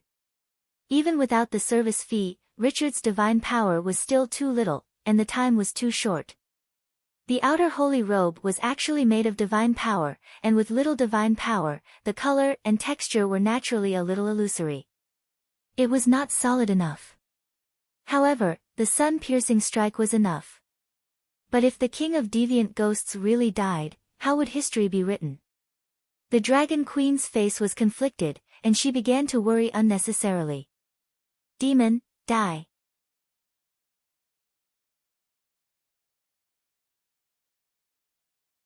Chapter 820. 7 gods, please help me kill the ghosts. Richard grew from 1.9 meters to 2 meters. With the golden bull helmet on his head, he was close to 2.5 meters. He was like a mini giant. He also felt that he had the strength of a giant. His muscles bulged, and he only had strength left. It was like drinking a year's worth of aphrodisiac.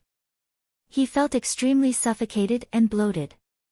At this moment, he was confident that he could break through any defense with his sword, the knight's iron armor, the shield-bearer's oak shield, the king of strange ghosts' ice armor, almighty dragon of heaven, kill kill kill.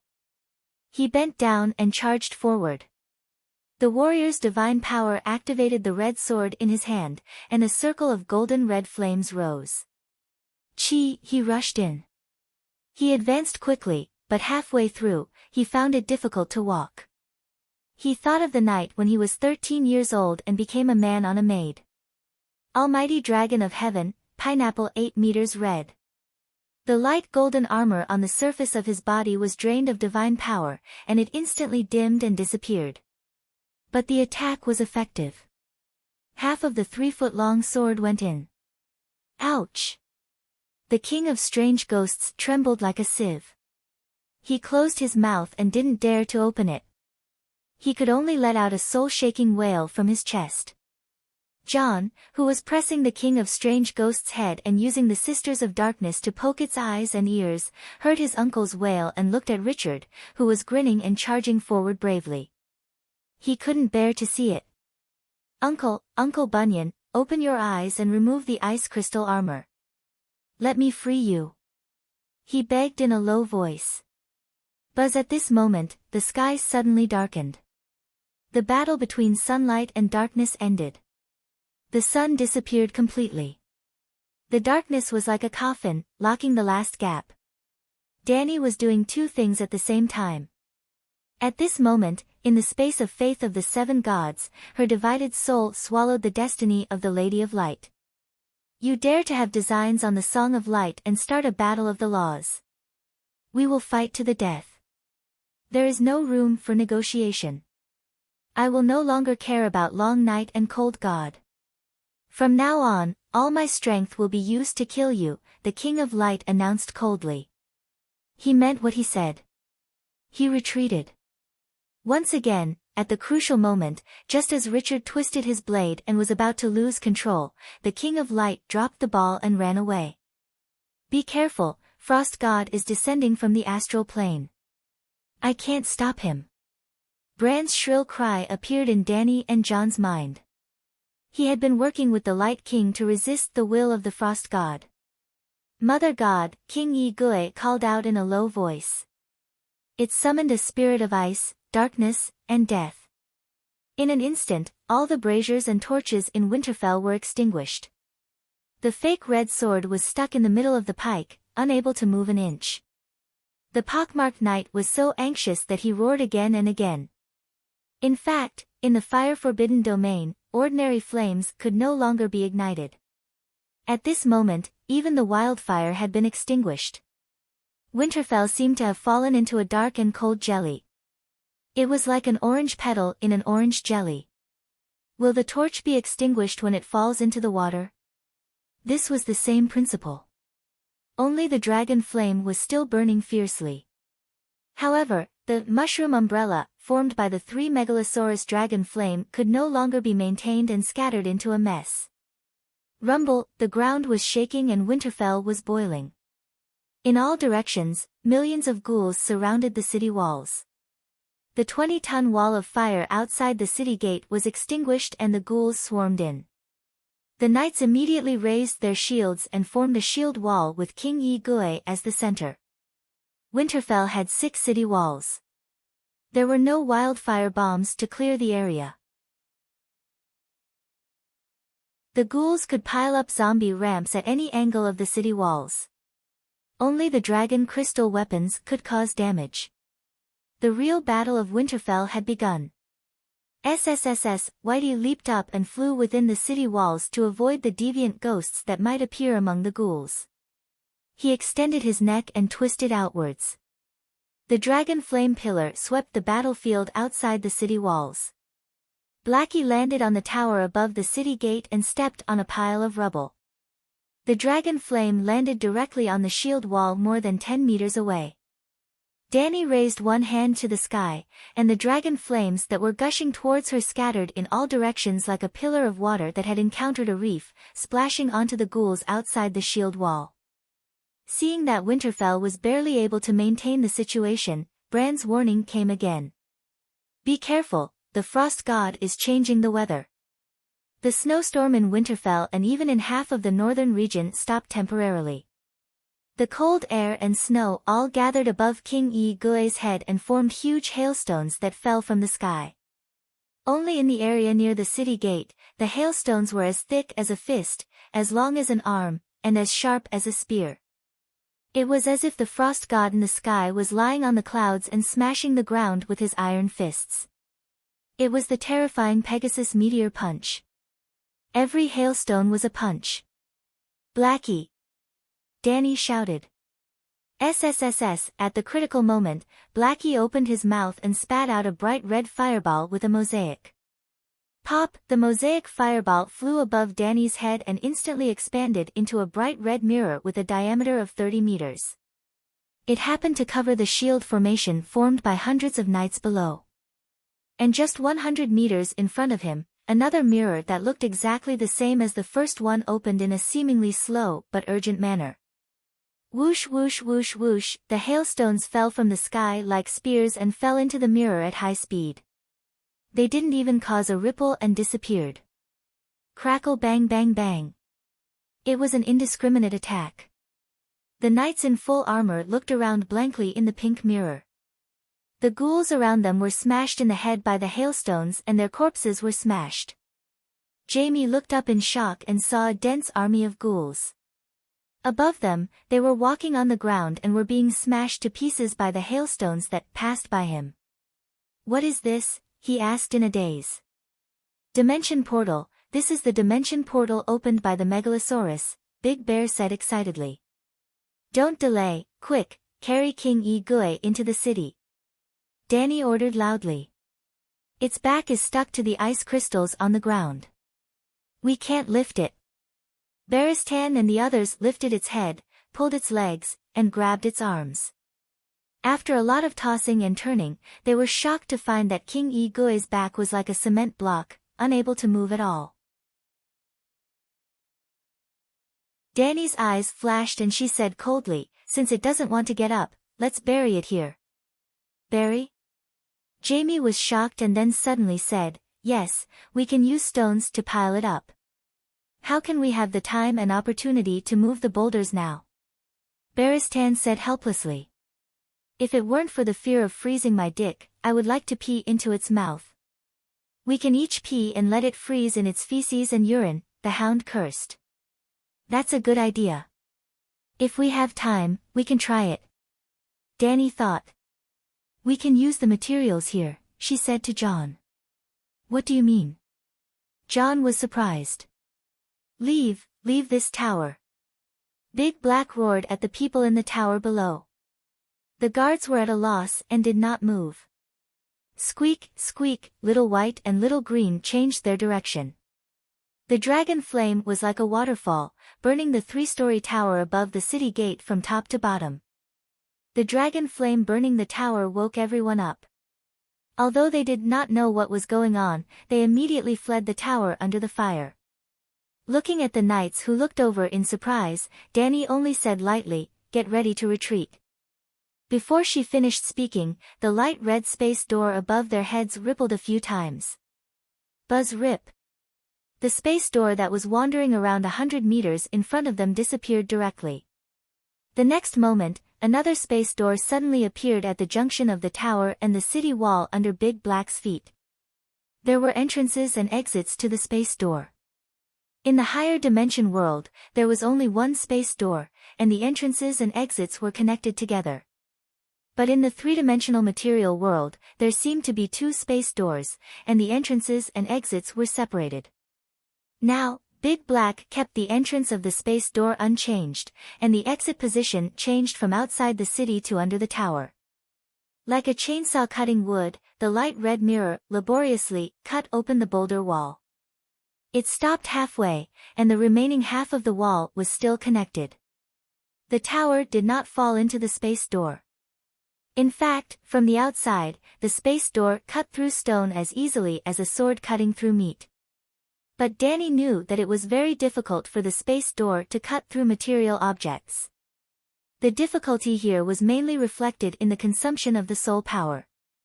Big Black was completely using its power to drive the space door god's talent. Its own comprehension and skills were all gone. Last time in Orlos, its space door was blocked by the Black Tower's immortal stone.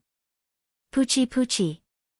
The stone tower shook, and there was an endless dull sound like firecrackers being set off inside. The hail did not stop, and it went through the space door and smashed into the stone tower. "I need 2 warriors to stay here and hold down King Strange Ghost's death acupuncture point," Danny said loudly. Looking at the dust and bricks falling from above, everyone could guess what was going to happen. Old John was the most courageous. He was the first to raise his hand and said with a serious expression, "Your Majesty, I'm willing to die with King Strange Ghost. Let me do it. After living for so long, it's not bad to go to heaven with the glory of ending King Strange Ghost's life." Beristan was eager to try. I'm not afraid of death. Calixi, let me do it, Chui Luo said immediately. My determination to protect the Westeros is not as good as a centaur's.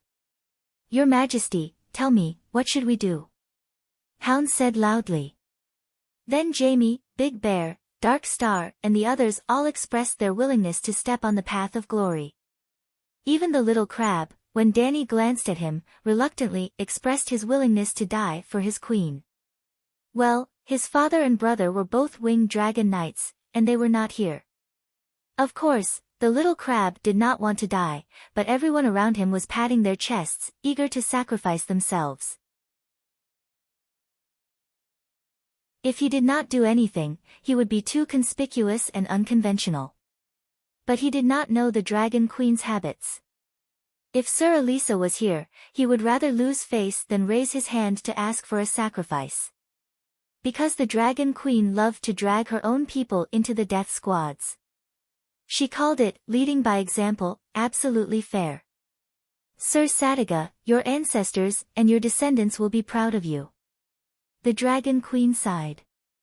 Sir Richard, Mother of God bless you. The little crab's eyes widened, and his soul froze into ice.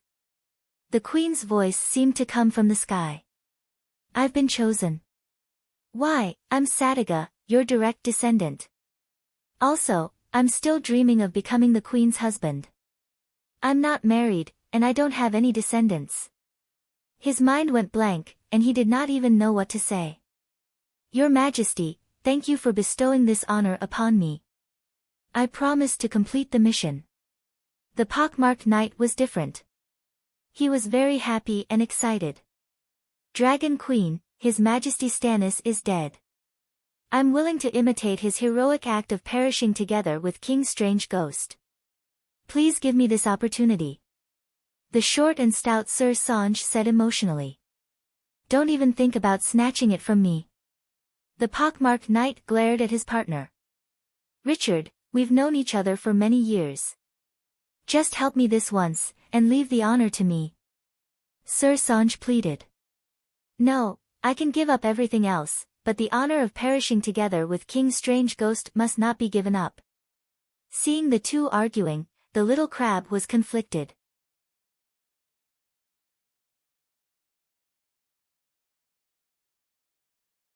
Chapter 8:21. Time is of the essence. Stop arguing. I'm willing to give my honor to Sir Song Gu. Riga Sitiga had a pained expression. Without waiting for Dragon Queen to speak, Sir Song Gu stepped forward and took the little crab's hand. He said sincerely, "Thank you, Sir Sitiga. Thank you so much. When I go to heaven, I'll pray to the Holy Mother every day to bless you with health and longevity until the summer comes." Holy Mother. Don't you believe in the Red God? The little crab looked at the red heart on his chest and asked in confusion. Believing in the Red God can also go to heaven. Defeating the deviants can also go to heaven. Song Gu said matter-of-factly. The pockmarked knight looked at his little friend in shock. Seeing that he was serious and did not seem to have lost his mind, he asked curiously, "You scolded me for betraying my faith and refused to even bring the atonement scroll. Why did you change your mind now?" Sir Song Gu looked at the sky and quickly said, "His Majesty Stannis and Mage Melisandre are both dead. The sun is also covered by darkness. I don't think the King of Light is reliable. The Holy Mother of the Seven Kingdoms is more realistic and powerful. You've been to the Seven God Heaven and revived in the Holy Robe. But who has been to the Red God Heaven? Who knows what the Red God Heaven is like? If you're really forged into chains, it'll be too tragic." This was too honest. Richard could not refute it. The little crab ran away in shame under the gaze of the Dragon Queen, but was stopped by the short knight. "Wait, Count Sitiga. I don't have an atonement scroll. Lend me your red light version. I still have to fight the corpses outside the city." The little crab was troubled. Richard turned to the Dragon Queen and asked, "Do you have an extra atonement scroll?" "I didn't bring it. But don't worry, I'll be right beside you. When you die, I'll immediately summon Stranger and send you to heaven," Danny promised. Actually, while they were chatting, the others were not just standing there and listening. After confirming that the members of the Suicide Squad were the Little Crab and Richard, Old Barton, Jamie, and the others had already raised their shields and retreated into the city gate. Now, there were only a dozen stainless steel warriors, Danny, the Red Heart Knight and the Little Crab holding the deviant Ghost King down. "You two, hold on tight to it," Danny instructed the two Red Heart Knights to pin down the King of Strange Ghosts. Then, she flashed and moved 10 meters away. The next moment. Whoosh! The space door under Big Black's body suddenly expanded. The tower, which had only been cut in half, was now cut in half by the light red mirror. Boom! The chimney-shaped stone tower immediately sank into the pale red mirror and fell from another mirror outside the city gate. "Holy Mother, please protect me!" Looking at the hollow, stone tower falling from above, Song-gu couldn't help but shout, "You must smash me to death." Well, of course the tower is not solid. The space door was cut along the city wall. The bottom of the stone tower that fell from the sky was actually the hall of the first floor of the tower. It was more than 20 square meters and more than 4 meters high. It was like a big bowl that covered the heads of the Red Heart Knight and the King of Strange Ghosts. If the stone tower was solid enough, the two of them and the ghost would be like Bai Suzhen under the Leifeng Tower. They would be trapped under the tower instead of being crushed into meat paste. After all, there was still a space of 4 meters above their heads. Fortunately, the space door was opened a little high. It was more than 20 meters in the air. The 100-ton stone tower did not have a steel frame. It fell to the ground, shook a few times, and collapsed. Boom! The ground shook a few times. Smoke and dust filled the air. There was an additional 7 to 8 meter tall pile of rocks at the city gate. The hailstones in the sky stopped. The entire Winterfell fell into silence after the explosion. It was quiet. Other than the whistling of the north wind, everyone stretched their necks and looked at the rocks below the city. "Is the King of Strange Ghosts dead?" Baristan asked expectantly. "Definitely not dead. The ghouls outside the city did not fall. The torches on the city wall still can't be lit." John frowned. "Not just the King of Strange Ghosts, even Sir Richard and Sir Song-gu are not dead," Danny said awkwardly. She kept her promise and had been waiting for their souls to send them to heaven. Now that their souls did not appear, it meant that they were not dead. Winterfell had a history of 8,000 years. The building materials were of high quality. Even the stone tower's floor was made of a whole piece of rock. It was very sturdy. A few long pieces of rock were placed horizontally to form an angular space, allowing the two Knights of Red Heart to survive. But as Knight Song-gu shouted, he would rather be smashed into meat paste. It was too torturous to slowly suffer in pain and bleeding. Is it really impossible to kill the King of Strange Ghosts without the hero's red sword? Big Bear frowned. It has a thick layer of ice armor on its body that cannot be broken. It is normal for it to be able to withstand the falling rocks. But the King of Strange Ghosts is trapped inside. We can kill all the ghouls first and then slowly torture it, Jamie said excitedly. Your Highness, we can use the space door to cut its body, John suggested softly. Danny pointed to the sky and said in a low voice, we can try, but we have to chase away the one in the sky first. Gods, what is that? John looked up and exclaimed. Rumble ka la la.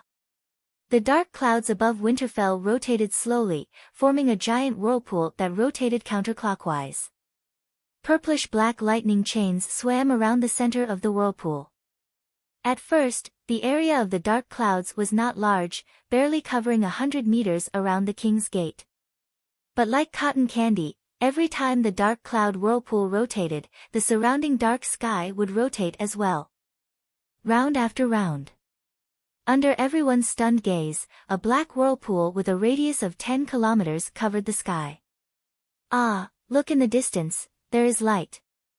Suddenly, Jacqueline shouted from the city wall. Actually, without her reminder, everyone noticed that the dark sky that was originally the same color was divided into two circles. Every time the giant whirlpool rotated, the darkness became thicker, and the color of the sky outside the whirlpool became lighter. If the darkness was material velvet, the total number of velvet was fixed and evenly distributed in the sky of the northern region.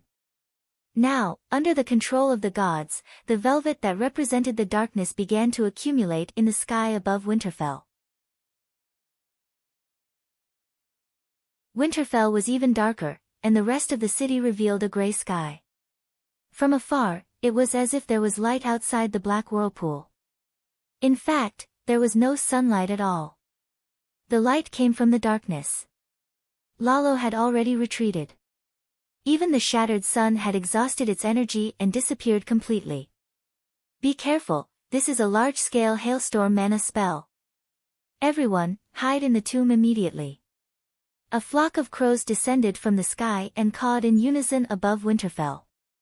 Bran was in a hurry and appeared in front of everyone without concealing himself. The Winterfell defenders were shocked and suspicious. Blackie immediately said, "All soldiers, the generals of each section of the city wall, are to lead their troops into the tomb." There was a bug-like structure in Winterfell, and that was the tomb that was tens of meters underground. All the official members of the King of the Northern Region and the House of Stark, not counting illegitimate children and married daughters, would be buried in the Winterfell tomb after they died. For example, Lyanna, Ide, Rickard, and Brandon were buried in the tomb. Every deceased person had a space the size of a parking space to place the sarcophagus, statues, and dire wolves. Yes, in front of the sarcophagus, there was a statue of the deceased ascending to the top. At the foot of the statue was a roaring dire wolf. Every time Robert went to Winterfell, the first thing he did was enter the tomb to see Lyanna's statue. For 8,000 years, the Stark legacy had been passed down. How many people had died? However, they were all placed in the tomb. From this, one could see how big the tomb was.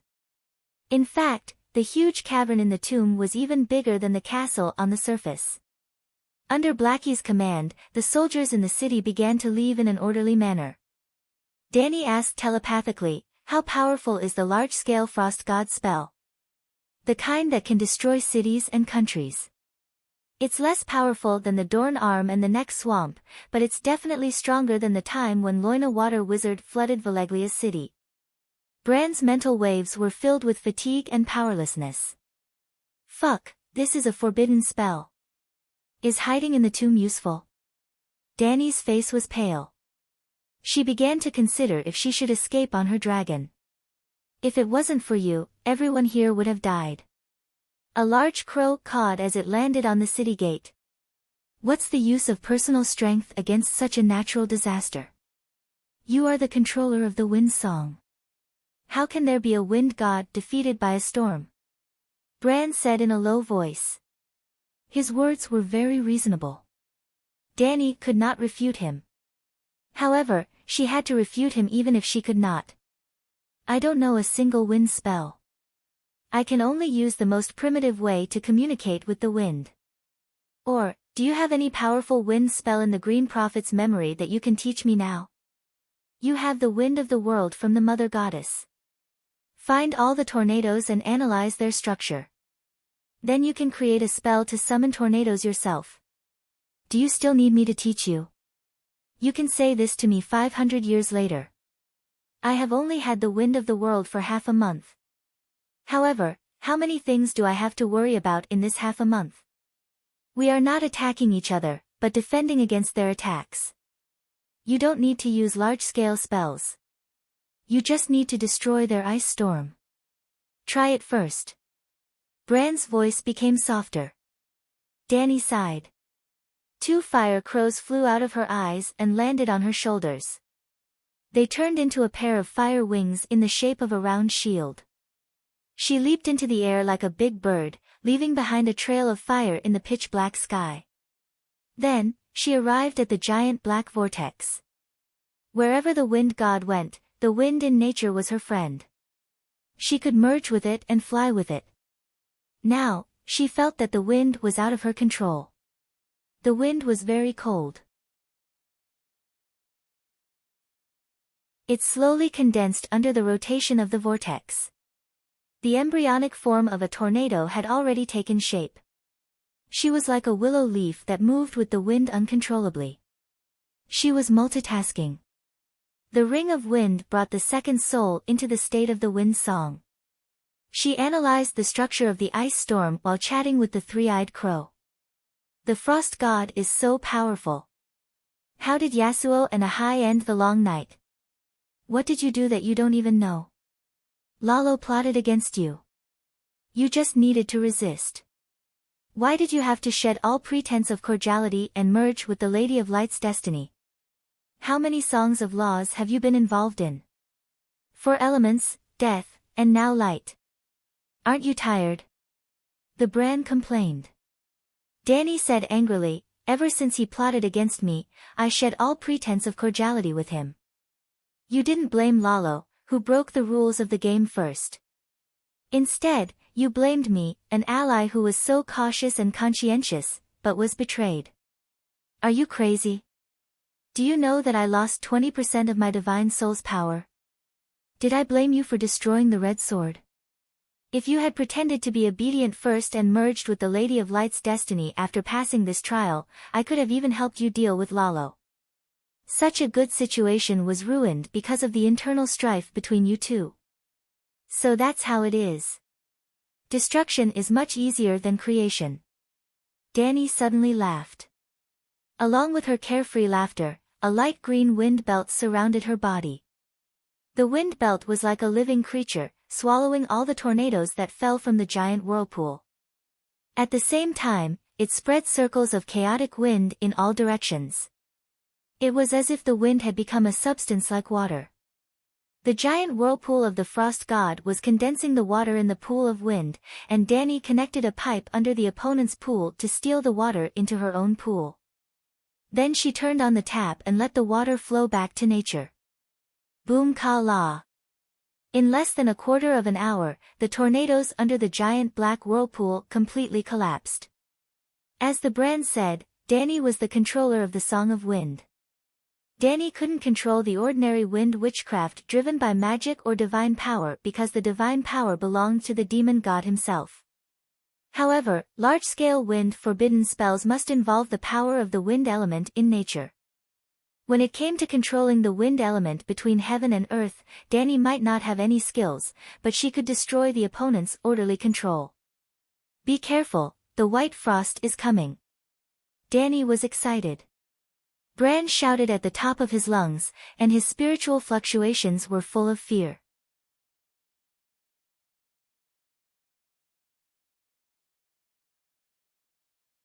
Chapter 8:22. Be careful, the white frost is coming. Bran said in fear.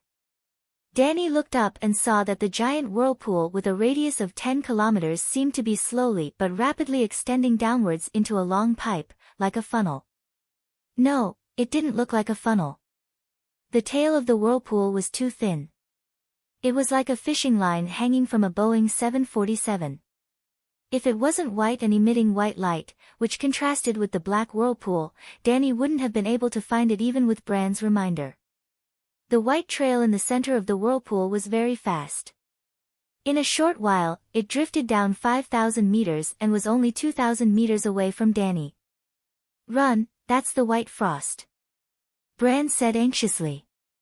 What's the white frost? Danny moved with the wind. She didn't lower her altitude and flew horizontally away from Winterfell. Do you remember why I asked you to rebuild the Great Wall? Bran asked. That day, Danny discovered that there were still runes operating in the Great Wall. They even preserved part of her mana. However, she didn't intend to repair the 30-kilometer collapsed Great Wall. She felt that the Great Wall with a hole was useless. Bran appeared and told her, our world is a closed system. When the long night comes, the cold air from the north will enter our world. The Great Wall is the dam that blocks the cold air. A damaged Great Wall is better than no Great Wall. It's like how a dilapidated house is warmer than the outside. Every moment, there's cold air entering our world from the north. The Great Wall can't block all the cold air. It's less in summer and more in winter. The long night is the peak of the cold air invasion. The long night has arrived, and the northern region is shrouded in thick ice power. This power is getting stronger and gradually eroding the Westeros and even the entire world. Eventually, the world will be dragged into the abyss of ice and darkness. The ice power is like poison to us living beings, but the deviant ghosts absorb the ice power to grow stronger. We can't break the ice armor on the deviant Ghost King because he can absorb the ice power from the heavens and earth to replenish himself. Now, the Frost God is extracting the ice power from the northern region and condensing it into an ice mana spell. It was by Shuang. Because of the Frost God's spell, the ice power in the northern region has been greatly reduced. As you can see, the sky in the distance has brightened up, and the average temperature has risen. Using your dragon degrees, it's at least 20 dragon degrees higher. In other words, the white frost we're about to face is an ice monster that can lower the temperature of the entire northern region by 20 dragon degrees. Dany's voice trembled. How big was the northern region? At least 2 million square kilometers. Then, how much energy would it take to lower the temperature of the entire northern region by 20 degrees Celsius? You don't have to use up all the white frost. That's not realistic. It's like a flood. You can't drink it. We just need to make sure the white frost can't hit us, Bran said in a deep voice. That was true. White frost didn't chase me. He went to Winterfell. Can dragon flames deal with white frost? Dany turned her head to take a look before flying towards Winterfell. You can try, but you must be careful. Megalosaurus is not agile enough, and its huge body can easily be caught by the hoarfrost. Sansa regretted it. She shouldn't have brought her sister back to Winterfell because of the prophecy about the deviant ghost. The deviant Ghost King's ice armor was so thick and sturdy that dozens of knights couldn't even break through it. What was the use of Arya holding the dragon bone dagger? Well, no one knew that the prophecy was true. Only the Radiant Messenger could kill the deviant Ghost King. But she shouldn't have stayed in Winterfell. She had considered that as the main battlefield of the Great War, Winterfell would be fraught with danger. At the beginning, the battle was still within the realm of mortals' understanding. Stannis and the deviant Ghost King were evenly matched, and they fought back and forth. It was completely in line with the settings of the legends. Then, the Dragon Queen changed the story. She pretended to be weak to eat the tiger. At the beginning of the battle, she was in a stalemate with a normal deviant ghost.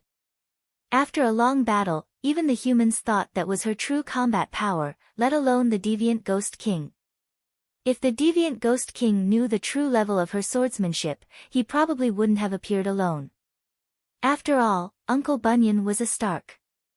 When he became the deviant Ghost King, he seemed very simple and didn't know how to scheme.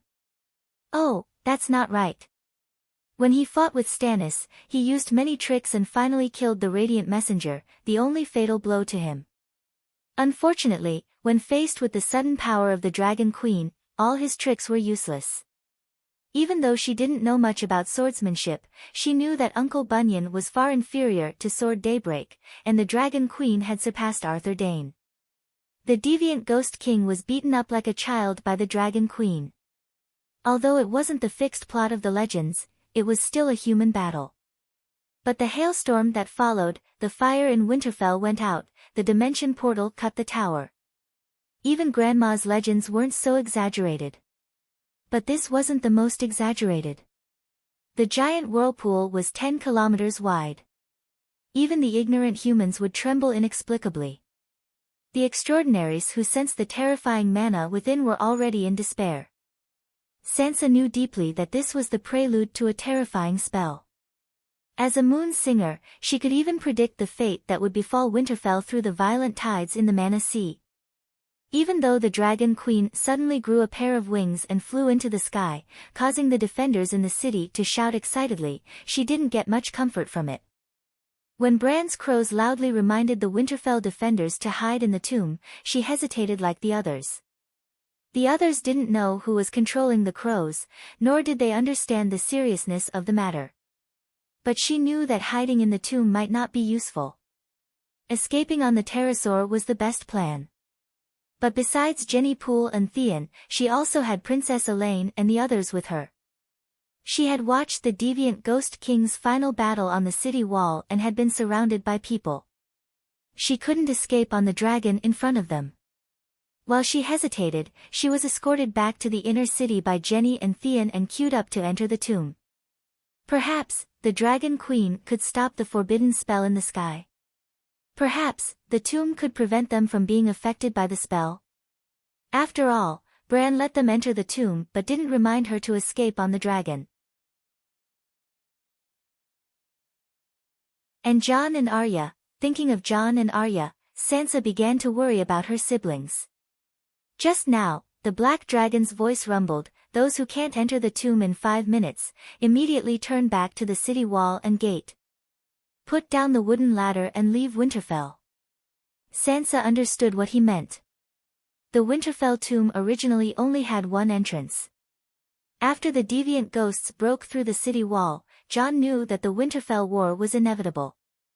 He had no choice but to burn the remains of Stark's ancestor and empty the tomb to make it the last fortress against the Ghost Army. Only then did he carve out 3 more passageways. There were 4 rugged stairs that only allowed 2 people to walk side by side, but there were 20,000 people in Winterfell. It was very likely that when the forbidden spell in the sky descended, not all of them would be able to enter the tomb. Thinking of this, she became more anxious and hesitant. "Sansa, don't worry. It will be our turn soon. We will be able to enter the tomb in 5 minutes." Theon supported her body and felt her trembling. He comforted her gently. Even if Miss Stark was willing to be behind the Princess of Dorne, the Earls, and the Knights out of humility, she wouldn't be behind the commoners and barbarian soldiers. "Maybe I should leave on the pterosaur." Theon was someone she could trust. Sansa whispered her thoughts to him. "Not now. There are so many people watching. Princess Elaine just went in." Theon shook his head with a troubled expression. "You shouldn't go to the city wall. If you are in the castle, you can do whatever you want." This was the reason why Sansa was hesitating. The tomb is 30 to 40 meters deep. The tornado can destroy the castle above the tomb, but it can't tear the ground apart, right? Jenny Poole said. She was once Sansa's personal maid. After Ide was killed, she worked as a prostitute for Littlefinger for a year. Later, as Arya, she married Little Skinner. On the night of their wedding, Theon was forced to moisten her body. Now, after going through the vicissitudes of life, she returned to the side of Miss Winterfell, who was also no longer young. Both master and servant had become beautiful widows. The tornado disappeared before it formed. It seems that the north wind has also stopped. Ah, what is that? Theon's gentle comforting suddenly turned into a hoarse scream. Sansa felt a sudden chill behind her. She turned around and glanced at the city gate. That glance froze her soul. A white line hung down from the center of the giant dark whirlpool. It fluttered gently like a ribbon. It was about the thickness of a finger. It lightly brushed past the right tower of the outer city gate. It formed a pair with the stone tower that was cut by the dimension door. It was made of gray stone and was 3 stories tall. When the white ribbon brushed past the railing at the top of the tower, white powder that emitted a white light floated down. Perhaps, the ribbon itself was made of powder. In the darkness, the fluorescent white powder was so gentle and beautiful that it was intoxicating. Gray-white ice crystals appeared out of thin air. Starting from the top of the tower where the white frost touched it sprinted downwards and spread in all directions. In a few breaths' time, the tower and the 50-meter-long city wall at the city gate were all covered in a layer of ice crystals. There was a long queue at the city gate. The commander cursed loudly and asked the soldiers who were dawdling to leave quickly. Even though the black dragon had warned them, those who could not enter the tomb in time were unwilling to leave the city. Leave the city to hide. Hide from deviant ghosts. There are deviant ghosts, zombies, and even deviant ghost kings outside the city. Leaving the city is courting death. The soldiers complained loudly. Caw caw caw, what's that sound? The soldiers raised their heads. Their expressions froze and their movements froze. The white frost crawled on the walls of the city gate. The moment they felt the cold air from the white frost, they were frozen into ice sculptures. Bam, bam, bam. Because many people were still walking forward, their feet froze when they took a step forward. Their bodies naturally fell forward, shattering a handful of icy blue dust. Caw caw caw, the ice powder spread and blocked the view of the city gate. Only the cold sound of the white frost crawling could be heard. No. The people who were queuing up to leave the city saw the terrifying scene in front of them and shouted. However, their terrified cries seemed to have attracted a certain existence. Or rather, the white ribbon floating in the air was an intelligent creature. It smelled the fear of the humans and came. Caw caw caw, the white ribbon floated lightly as if it was weightless. It bounced off the heads of the people who were running frantically. It was like a dragonfly skimming the surface of the water. It left behind a circle of ripples. Wherever the ripples passed, the white frost spread out like ink falling into clear water. The entire world fell silent. No, Sansa's delicate features twisted into a demon's. She was so terrified that she peed her pants.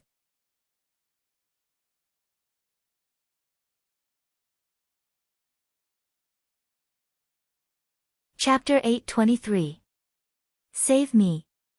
Merciful Virgin Mary. Dragon Queen, save me. Where is Dragon Queen? Megalosaurus, save me. Great Guardian of Light, save me. In the areas of Winterfell that had not been dyed white, the soldiers, servants, and civilians could no longer maintain order. They either cried and squeezed forward, found a room to hide in, or jumped off the city wall before the white frost reached them. More people ran while shouting the names of the Virgin Mary, Dragon Queen, King of the Northern Territory, and even Stannis the Undead. Kaboom! Dragon Queen and the others did not respond, but the giant whirlpool in the sky seemed to respond to their calls. Thick lightning rolled in the black clouds, as if the gods were waving their lightning whips to fight with the enemies. In the center of the whirlpool, bursts of crimson light pierced through the thick darkness. The falling white frost ribbons lost their previous lightness and elegance, like the leather whip of a butcher who had lost control of his emotions.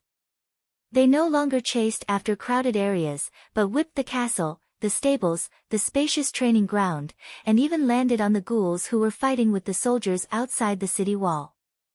The ghouls were already cold enough, and because of their arrival, the weather was even colder. But in the face of the white frost, they were frozen like humans, falling to the ground and shattering into ice shards. 7 gods, what is that? Old Bart quickly escaped from the spreading white frost on the ground while looking back at the thousands of ghouls frozen in ice.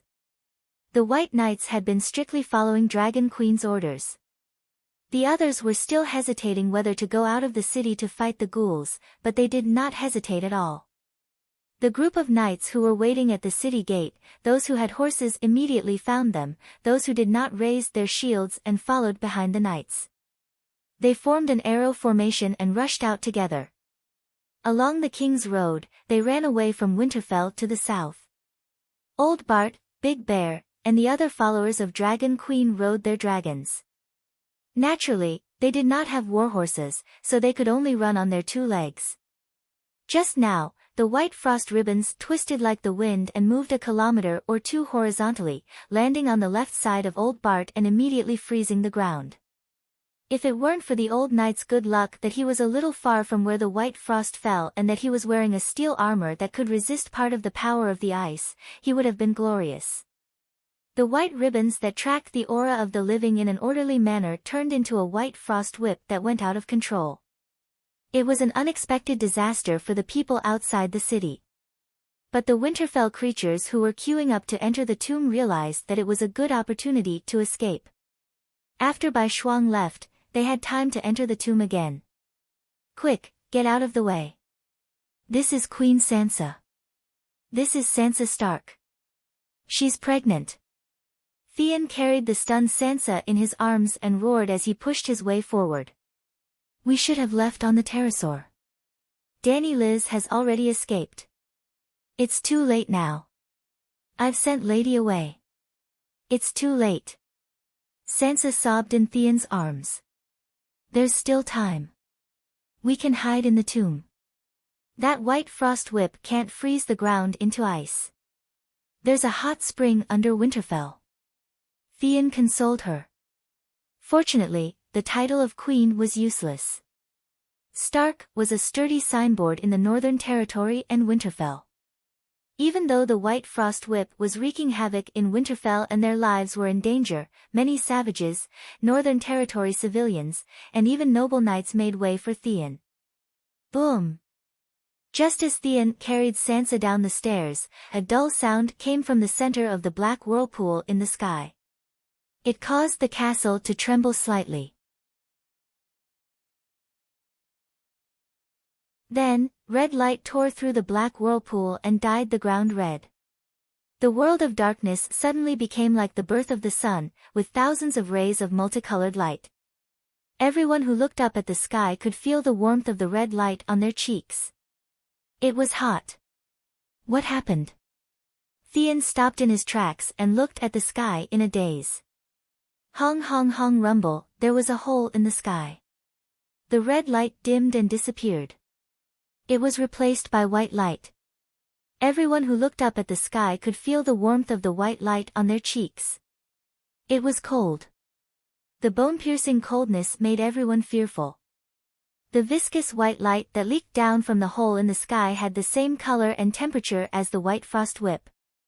But the amount of white light, it was like a black iron pot covering the ground. At this moment, there was a hole at the bottom of the pot, and the white porridge in the pot flowed out of the hole. It was like a child playing outside the house in winter. The snot that flowed out of the nose was long and cold. It flowed down the mouth and chin. Then, with a slurp sound, the snot was sucked back into the nostrils. It was very cool. It was a pity that the black whirlpool only left the white snot and didn't suck it in. Now, the snot was falling towards Winterfell. Quick, let's enter the tomb. Sansa gripped Theon's cloak tightly and screamed with a distorted face. Walala, before his snot could fall, the hailstones arrived first. Winterfell was once again filled with wails. White frost flowed down from the sky like snot. Surrounding the frost was a thick icy fog. It was the moisture in the air that was frozen into tiny ice particles. The tiny ice crystals held hands and froze into large ice cubes. Hail was born. Fortunately, the hail wasn't interfered with by the gods. Otherwise, the hail wouldn't be the size of eggs or fists. Finally, the snot reached Winterfell. In an instant, white light flashed above Winterfell. The castle, the training ground, the city walls, and the people on the ground were all frozen. Ka, ka, ka. The snot froze into an icicle. The snot continued to flow, and the icicle expanded and rose. The water vapor in the northern region was sucked in, forming a cyclone around the icicle. The cyclone was like the hands of the gods that rubbed the sky above Winterfell. It created a 1-kilometer wide and 2-kilometer tall iceberg. Within the iceberg, one could see a lifelike castle with city walls, tall towers, courtyards, people, and forests. It was like a magnified Disney's Crystal Ball castle. 7 gods above, we're only fighting the deviant ghosts. Why is there such a powerful force? On King's Lane, Jaime was on the verge of breaking down. Plop! Jon's legs turned to jelly, and he knelt on the ground. He wailed heartbreakingly, "No, Sansa, my sister, Ka, caw, caw. A flock of black crows flew down from the sky. One of them landed on John's shoulder, while the rest circled above the humans and ghouls. This team was being chased by thousands of ghouls, and the battle never stopped. John, pull yourself together. Sansa is hiding in the tomb. There's a hot spring in the tomb. Arya isn't in Winterfell. They're not dead.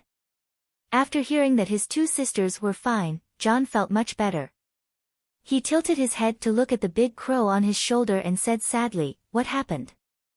"Winterfell is frozen." "Sigh, this is the best ending." White Frost's ice power was released into the air. It's like the Frost God's forbidden spell mist. Dragon Queen neutralized the Frost God's attack. Bran sighed. Best ending? We were about to win, but we were all wiped out. What kind of ending is that? The Hound cut down a ghoul and roared without turning his head. Didn't you see the strange phenomenon in the sky? That's a true god casting a large-scale forbidden spell. If it wasn't interrupted, there wouldn't be anyone alive within a 10-kilometer radius. Now, you're all alive. True god. Fuck, what's that? Where's our god king, Lalo? The Hound asked blankly. It should be the Frost god. In the Asha prophecy, the deviant Ghost King was the servant of the Frost god. The god that Karhold City sacrificed was also the Frost god. Although James was paying attention to their conversation, his own line of defense was not messed up. He tied a round shield on his right hand to protect his waist.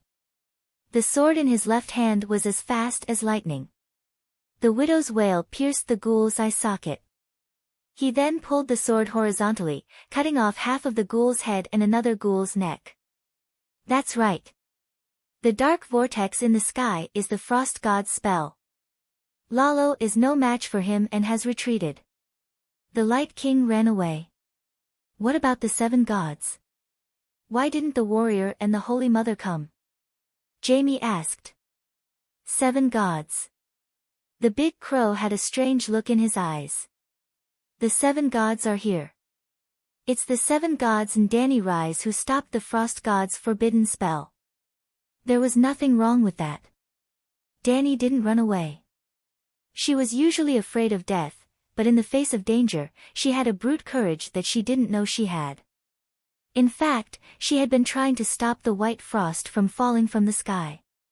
For the first time, she hovered in the path of the white frost ribbons. 3 megalosaurus surrounded her and formed 3 huge dragon fireballs. The megalosaurus left.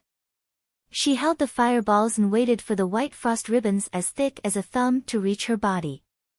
The 3 dragon fireballs the size of carriages, one of which was the blacksmith fireball with the strongest flame power, smashed over together. There wasn't even a splash. There was no explosion, no expansion, no sizzling sound of red-hot soldering iron entering water. The white frost was like a greedy demon, reaching its tentacles into the dragon fireballs and sucking watermelon juice. In a few breaths, the fireballs shriveled, shrunk, and finally disappeared. In fact, the white frost didn't absorb the flame power in the dragon fireballs. Instead, it extinguished the dragon flames with a large amount of ice power.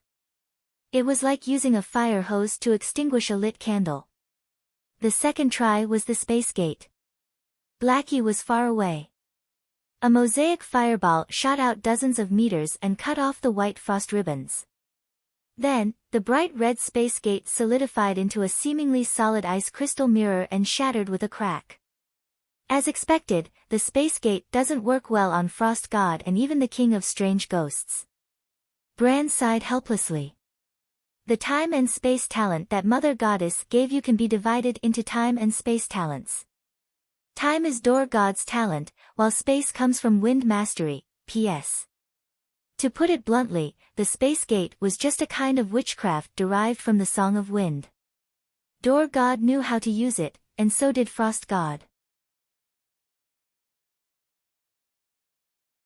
However, the Song of Wind completely belonged to Door God.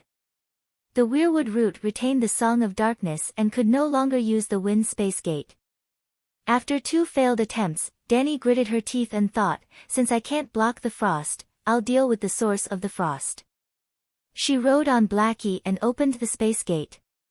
In an instant, they crossed 8 kilometers, which was 8,000 meters in the sky. She and Blackie came to the top of the dark vortex. Only she and Blackie were left. Little White and Little Green flew to the White Blade River Mountains far away from Winterfell. Above the dark vortex, Dani looked up and saw the stars and moon that she hadn't seen for many days. They were still shining, but they were more than 10 times dimmer. She wasn't in the mood to lament the lack of stars. Below her, in the huge vortex of ice and darkness, a malicious and terrifying will was staring at her. It was Frost God. Dani versus Frost God, the first round.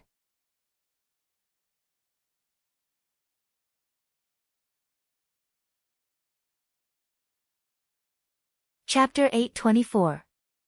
There was an evil and cold consciousness in the black vortex that locked onto Dani. Dani immediately sensed something strange from him. She was no longer ignorant of the power of this world when she had just transmigrated. She had fought with Sheep Egg, Door God, and Lalo. She had even beaten Frost God's servant, King Strange Ghost, to death. It was not easy to judge purely based on strength, because Sheep Egg and Hro were not facing her with their true bodies and full strength. But at first glance, Dani noticed the difference between the god of frost and the other gods. He did not fit in with this world and was incompatible. Or rather, Frost God was rejected by this world. Perhaps other people or gods would overlook this. But Frost God's distance from the world and Dani's closeness to the world were a stark contrast. Entering the state of Song of Wind, she was almost one with the world. The origin of the world was like a teacher who taught her the secrets of the law through the wind. Without any external help, Dani was confident that she could sing both wind and fire songs if she was given 1,000 years of cultivation. Compared to her, Frost God was like the secret son of the world's Will's wife and the old man next door. Previously, Dani had always thought that the one controlling the black vortex was just a clone of Frost God. Because if his true body was here, there was no reason for him not to attack personally, just like what the cow-headed snake demon did in the East Sea Kingdom. Now, she was sure that Frost God's true body was here. He was in the black vortex below. But the world did not like him and bound him with a layer of law. If he really showed himself in front of others and fought with Dani and Megalosaurus, would he not be their match? Dani was not sure. But it was obvious that compared to physical combat, forbidden spells were more powerful and had better effects. Reality proved that even the powerful King Strange Ghost's performance in physical combat was very awkward. At this moment, seeing that Frost God was hiding in the black vortex, Dani would not foolishly rush in to seek a one-on-one swordsmanship challenge. Her goal was not to defeat Frost God, but to interrupt the casting process of the forbidden spell, White Frost. The Megalosaurus flew along the surface of the black vortex at high speed, spitting out divine dragon flames. She was like a nimble fly, constantly harassing a certain lousy hand who was sitting in front of the computer typing. As it turned out, even the Frost God was not that skilled. The purplish-red lightning and black shadow tentacles had tried to catch Dahe several times, but failed.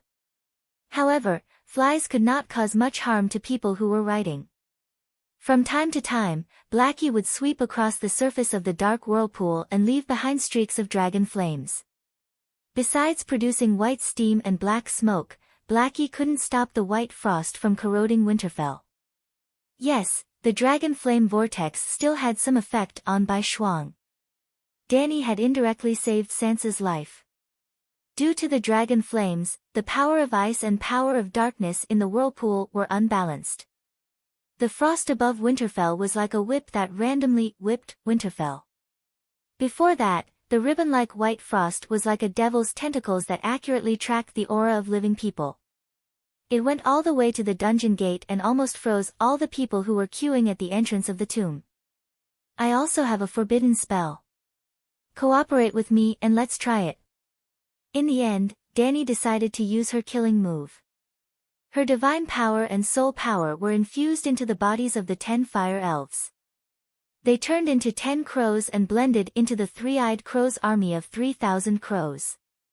When the three-eyed crow and the frost god's wills clashed, the 10 crows left the flock and dove into the center of the black vortex. Explosions aren't necessarily art, but they are definitely the simplest and most violent. Boom! In the center of the black vortex, amidst the boundless power of ice, the 10 crows suddenly turned into 10 fire elves. For Dany, for all humans, charge! Little Fog shouted loudly and led the 9 fire elves to expand rapidly. Then, boom! This was the reason why the world was filled with dazzling lights. The explosion was not only caused by the mana of the 10 fire elves, but also Dragon Queen's divine power and soul power. Simply put, the 10 fire elves and Dany self-destructed at the same time. It was a complete self-destruction. The effect was, it was a little awkward. The self-destruction blasted a hole in the black vortex, and the accumulated power of ice poured out. It was unknown whether the frost god was severely injured, but Winterfell was sealed in ice by a 2,000-meter-tall icicle. Killing 1,000 enemies and sacrificing 1,200 of their own. However, Bran felt that it was worth it. No matter how great the damage was to Winterfell, it couldn't change the fact that without the help of a true god, the humans were able to resist the frost god with their own power. This was the first time in history. It's elemental annihilation. How did you do it? Bran was astonished. It's the special characteristic of the fire elves. They are originally fire elemental creatures. Lalo can no longer force the humans to consider the big picture. You have broken free from your original destiny. We can ditch him and fight alone, Bran said with a complicated tone. This is just the beginning. Since the elemental explosion is proven to be effective, let's go big. Dany was in a very bad state. Her face was pale, and her soul was in pain. She had no strength or mana, but her tired eyes shone with excitement. When she blew up Lady Chu in the Death World, she only paid the price of one thought. This time, all her divine power was drained, and her soul participated in the self-destruction. She was basically in the same state as the elves. Her vitality was greatly damaged, and she was on the verge of hibernation. However, she still had one last trump card, overclocking fusion. Previously, she had only overclocked with Blackie. Now, the 5 Megalosaurus had mastered the 9-colored vortex meditation foundation. She could fuse with the 5 Megalosaurus at the same time. However, Little Red and Little Gold were too far away, and the after-effects of overclocking were too severe. She couldn't immediately rush over to treat them. Blackie was carrying her high in the sky, and he had to protect her, Little White, and Little Green. Double overclocking should be enough. 3 kilometers south of Winterfell, on the King's Road. More than 500 warriors formed a circle of shields, and they were surrounded by thousands of ghouls. Bunyan, you crippled man, come out and fight me. Jaime, the disabled man, loudly invited him to battle. Jon looked embarrassed. Uncle Bunyan, I'm now the Lord of Winterfell, and you're also from Winterfell. You used to be the person I respected the most, and I was deeply loved by you. Now that Winterfell has been destroyed, I'm destined to die on the battlefield. Please fulfill my last wish. Come out and fight me fairly. Let me sever the last of our friendship before I die. The big crow leaped up from Jon's shoulder, and its soul voice entered the ears of all the living people.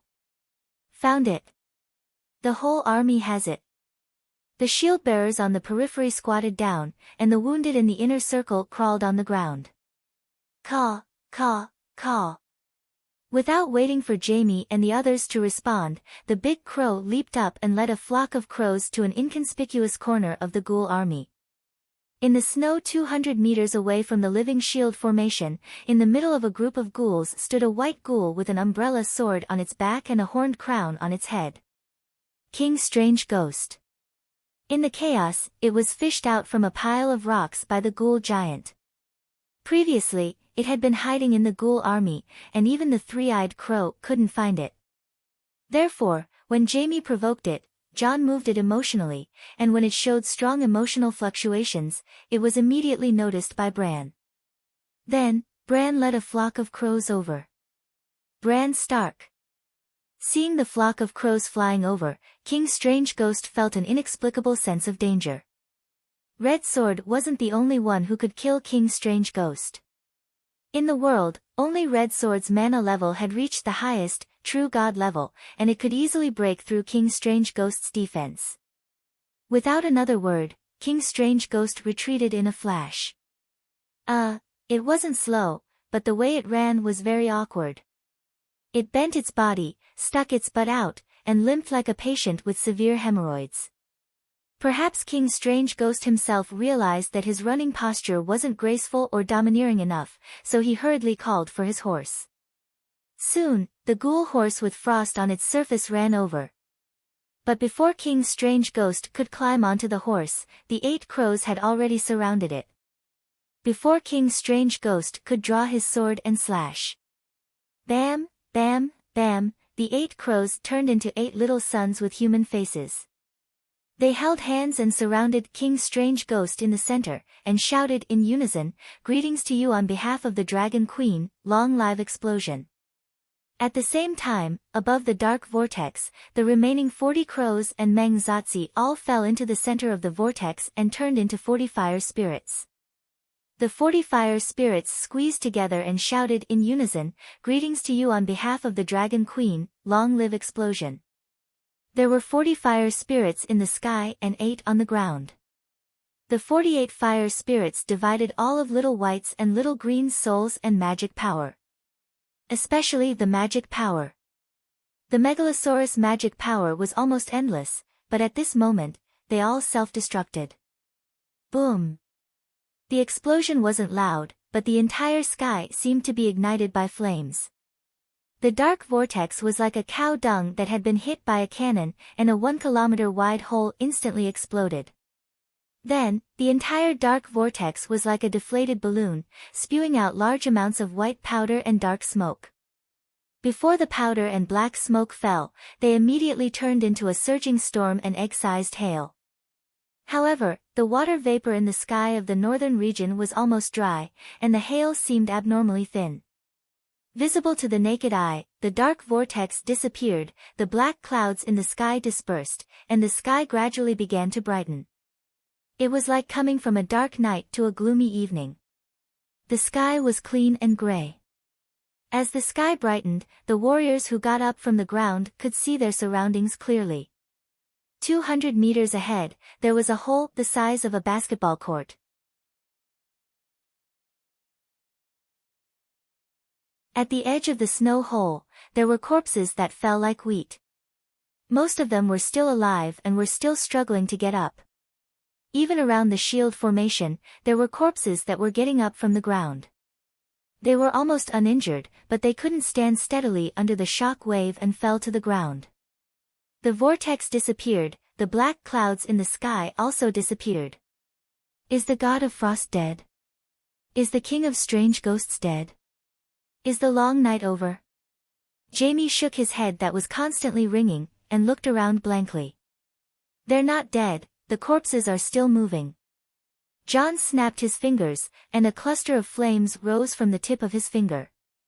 Just as his face showed joy, he suddenly thought of something and his expression became anxious.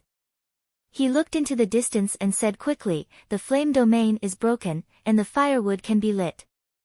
The king of strange ghosts must be in a bad state. We should take this opportunity to end it. The corpses aren't attacking us, they're retreating. The king of strange ghosts is really in big trouble." Baristan was both happy and anxious. Where is the three-eyed crow? Help us lock onto the king of strange ghosts. The 500 warriors had been fighting for a night, and they were already exhausted, but now they seemed to be on drugs. They formed the arrow formation again and rushed to the center of the explosion. As soon as they got close to the edge of the snow hole, they were stunned. Someone had beaten them to it.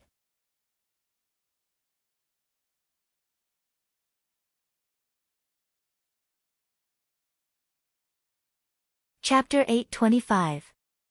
40 fire elves, carrying 2 megalosaurus mana and soul power, self-destructed. The power was terrifying. Before the explosion, Dani had been looking forward to it.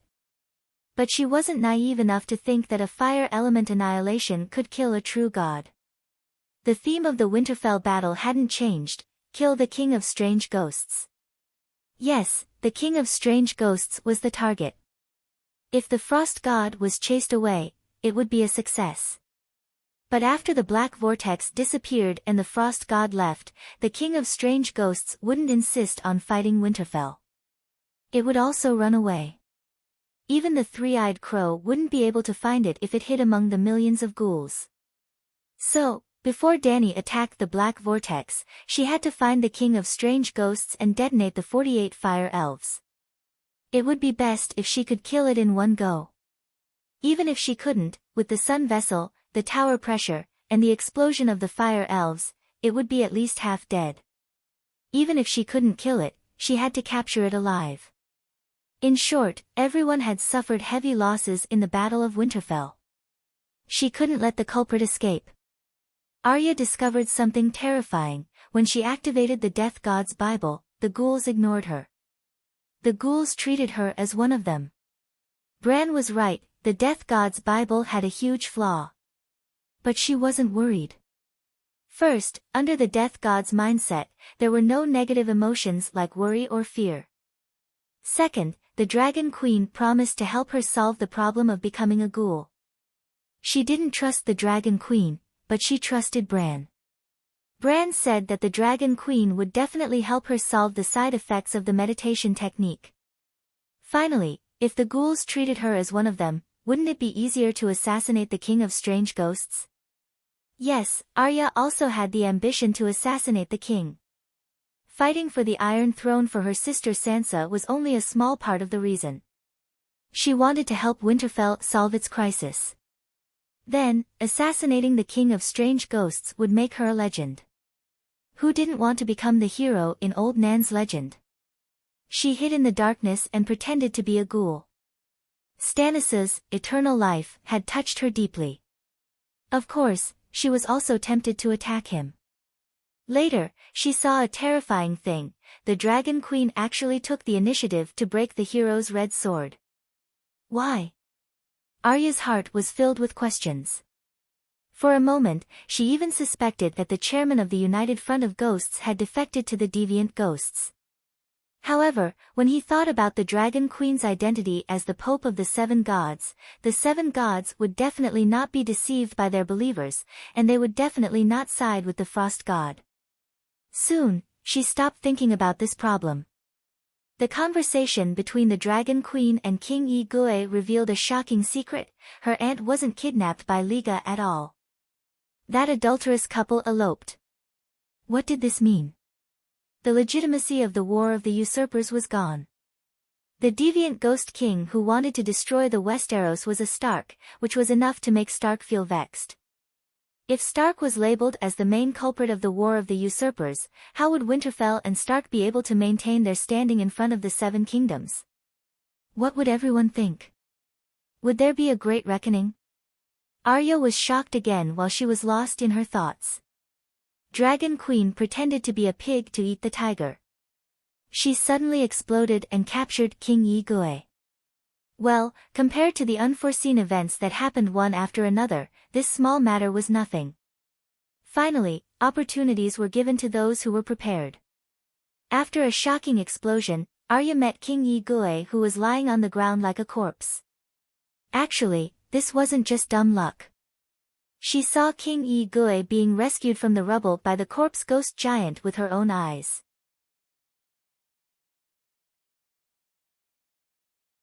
She also saw him grit his teeth and howl as he pulled out the long sword behind his butt.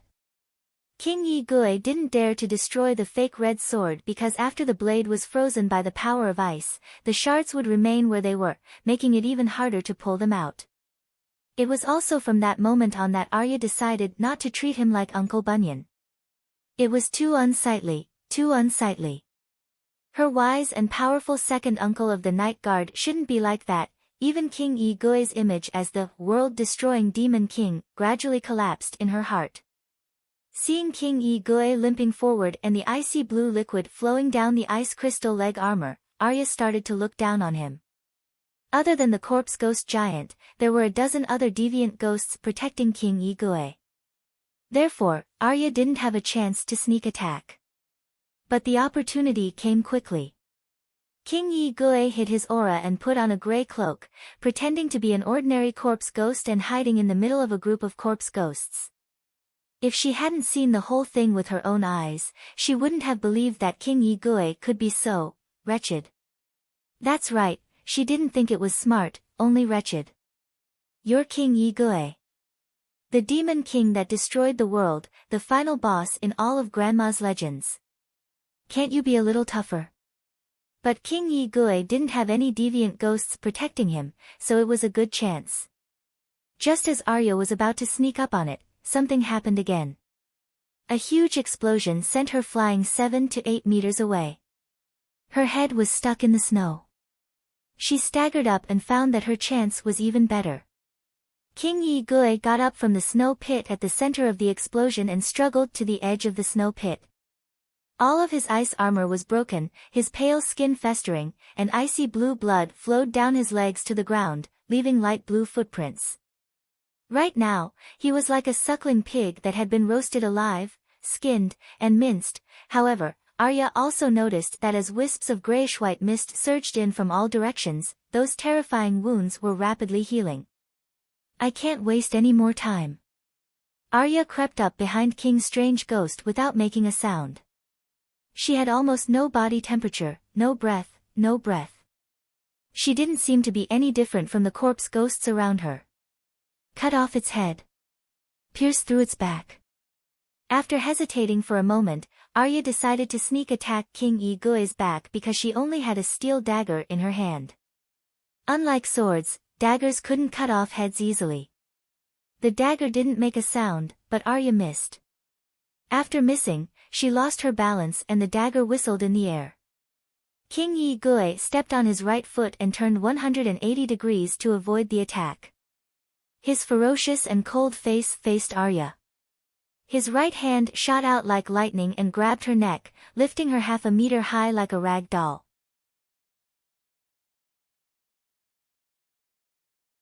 His left hand twisted her right arm that was holding the dagger into a V shape. Crack. Arya's forehead was covered in sweat from the pain. She groaned, but her right hand didn't let go of the dagger.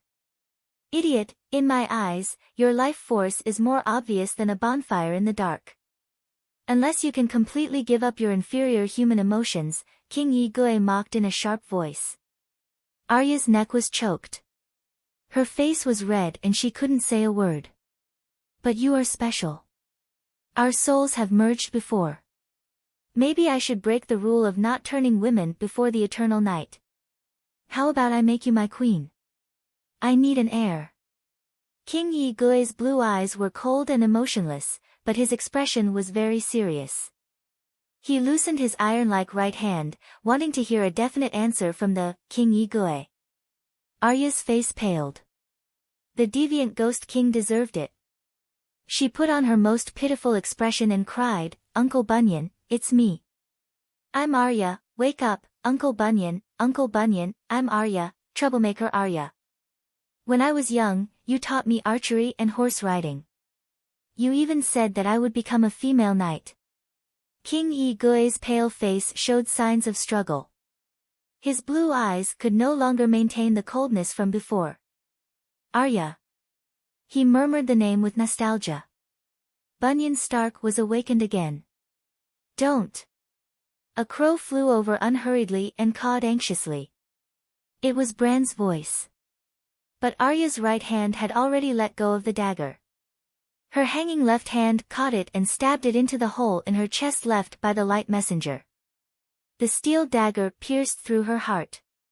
The whole thing was done in one breath, as fast as lightning. The complicated emotions in King Yi-gui's eyes disappeared together with the light. You killed your uncle. King Yi-gui's dim eyes were only left with coldness. Pst pst pst. What answered him was Arya stabbing him again and again. His heart was pierced. Idiot. King Yi-gui suddenly smiled at Arya's cold little face and turned to look at the sky. Buzz buzz, a portal flashed 50 meters in the sky. The black dragon jumped out with the dragon queen, whose eyes were shining with red light. Caw caw caw, 3,000 crows followed behind the megalosaurus. They were so dense that they looked like locusts passing by. I'll be back. After saying that, King Yi-gui fell to the ground. The blue light in his eyes dimmed. Plop plop plop.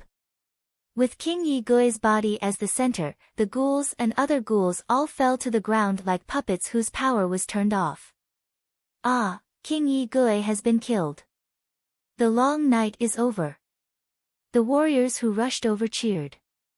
Evildoer, where are you going? Dragon Queen's reaction was very strange. She shouted and jumped up. The megalosaurus under her was like a plane that lost its power.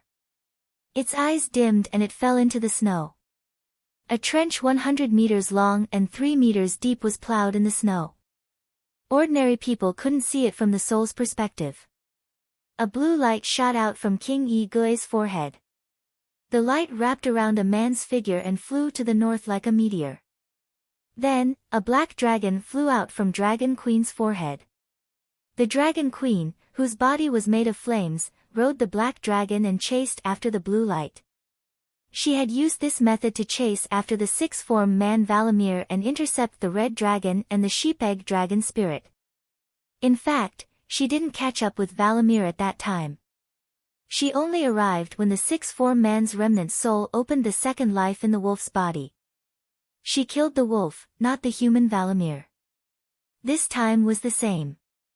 She missed the initiative and couldn't catch up with King Yi-gui who had opened the second life. But she wasn't alone. Caw caw caw, the crows came from all directions and surrounded King Yi-gui in front and Dragon Queen behind. Bam! King Yi-gui's blue light was like a spear that pierced through the formation of crows in front.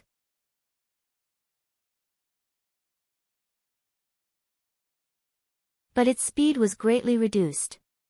Hiss-caw boom. The megalosaurus chased after it and bit the blue light. It spat out divine dragon flames and activated the bestowment spirit. Ah ah ah, mother goddess. The blue light quickly melted in the dragon flames and turned into spirit and divinity that entered the space of the seven gods' faith. Then, Danny saw a pair of cold dark eyes. Her, Blackie, and the three-eyed crow's soul vision were all occupied by the huge eyeball. Their souls began to form a layer of white frost, and all their thinking and ability to move disappeared. Whoosh, the blue light that wrapped around King Yi-gui's soul disappeared instantly.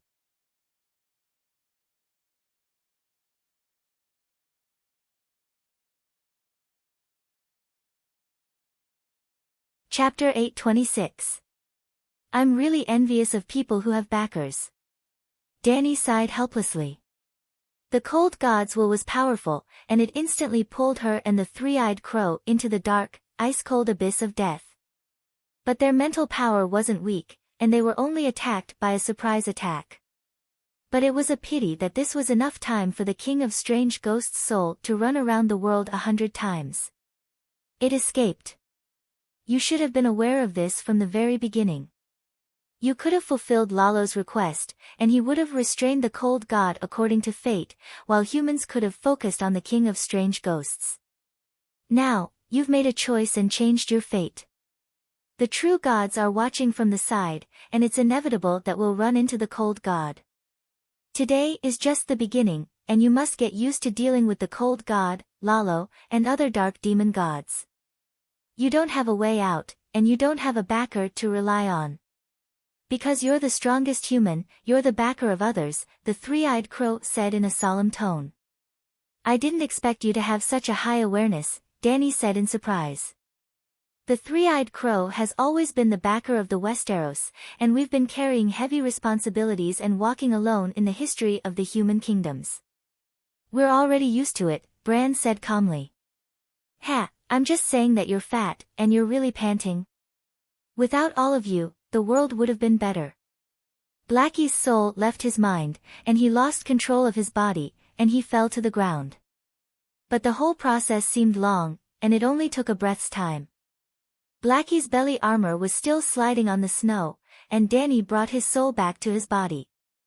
At this moment, the King of Strange Ghosts' soul also started a second life in a new body.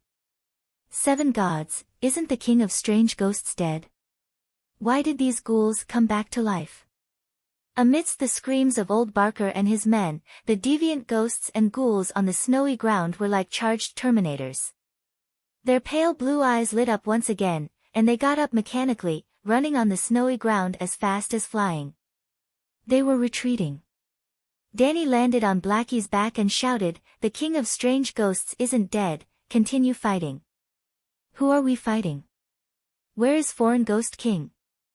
Arya held her dagger, her expression blank. Deviant ghosts and corpse ghosts are all running for their lives. Kill them all, Dany said casually.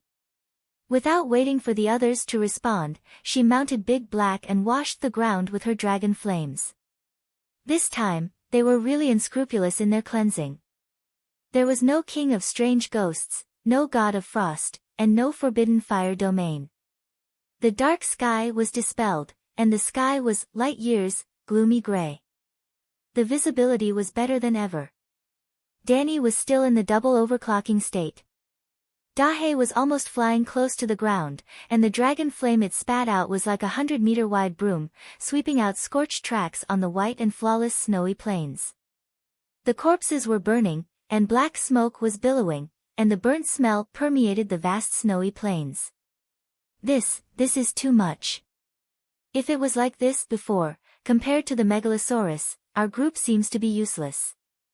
Jaime was deeply affected, and his face was full of dejection. She didn't dare to do this before. Jon said seriously, now that the sun is up, the Megalosaurus and Dragon Queen can see the danger from the ground. That's why they are so bold. If the Foreign Ghost King was still here, with more than 10 deviant ghosts and the Forbidden Fire domain, they would definitely be able to heavily injure the Megalosaurus. So, the city wall and the guards are not useless.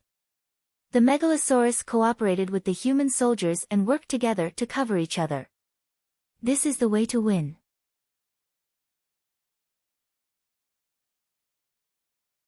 Thinking about how it was so dark that they could only rely on their blue eyes to determine the identity of the corpse ghosts and their attacks, Jaime nodded silently. His expression was much better. Arya looked around and found a big crow that had landed on the corpse ghost's cheek and was pecking at the pale flesh. She walked over and asked, "Why is the Foreign Ghost King not dead?" "I killed it." The crow swallowed the bloody white meat and asked, "The Foreign Ghost King can control deviant ghosts, just like a shapeshifter can control animal companions. Do you understand now? The Foreign Ghost King is also a shapeshifter." Arya's expression was ugly. In fact, the first deviant ghost and the first Foreign Ghost King were both Green Prophet. The deviant ghost's meditation technique is 90% similar to the Green Prophet's. Your Reaper's Bible was created based on the meditation technique of the deviant ghost and the Green Prophet. So the Foreign Ghost King can never be killed. Jon found it hard to accept. No, it's already dead. Uncle Bunyan's will completely dissipated, and then the real Foreign Ghost King was born. Bran's tone was complicated. What do you mean, wasn't the one before the Foreign Ghost King? Jaime frowned at the crow whose mouth was stained with blood. It's the Foreign Ghost King, but it's not complete. You guys noticed it too, right?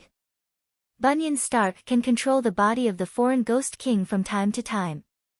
At that time, the Forbidden Fire domain disappears, the ice power that automatically surges towards it disappears, and the piercing north wind slows down. It can be said that other than the appearance of a deviant ghost, it has lost all the talents and abilities of the Foreign Ghost King. That is the pure Bunyan Stark, a human. The reason for this is that there seems to be a problem with the ritual of transforming the foreign ghost king, and it's only half completed.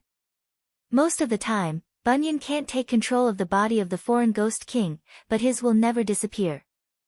The foreign ghost king with human emotions is naturally an unfinished product of failure. Therefore, the foreign ghost king must come to attack Winterfell, and Frost God must destroy Winterfell. By destroying his own home and killing his own family, Bunyan Stark completed the final transformation to the foreign ghost king, Bran explained. Isn't that too incredible? Jared Dane looked suspicious. You didn't tell us this before, and you didn't even reveal the secret of the foreign ghost king's true identity. Jon frowned and said unhappily, if you knew all this, why didn't you tell us in advance? I was just guessing then, I wasn't sure. Big Raven's eyes flashed with human-like helplessness. Jon, do you still remember how you found the winter horn? The horn that blew down the Great Wall? Jaime exclaimed. Did a horn really cause the Great Wall to collapse?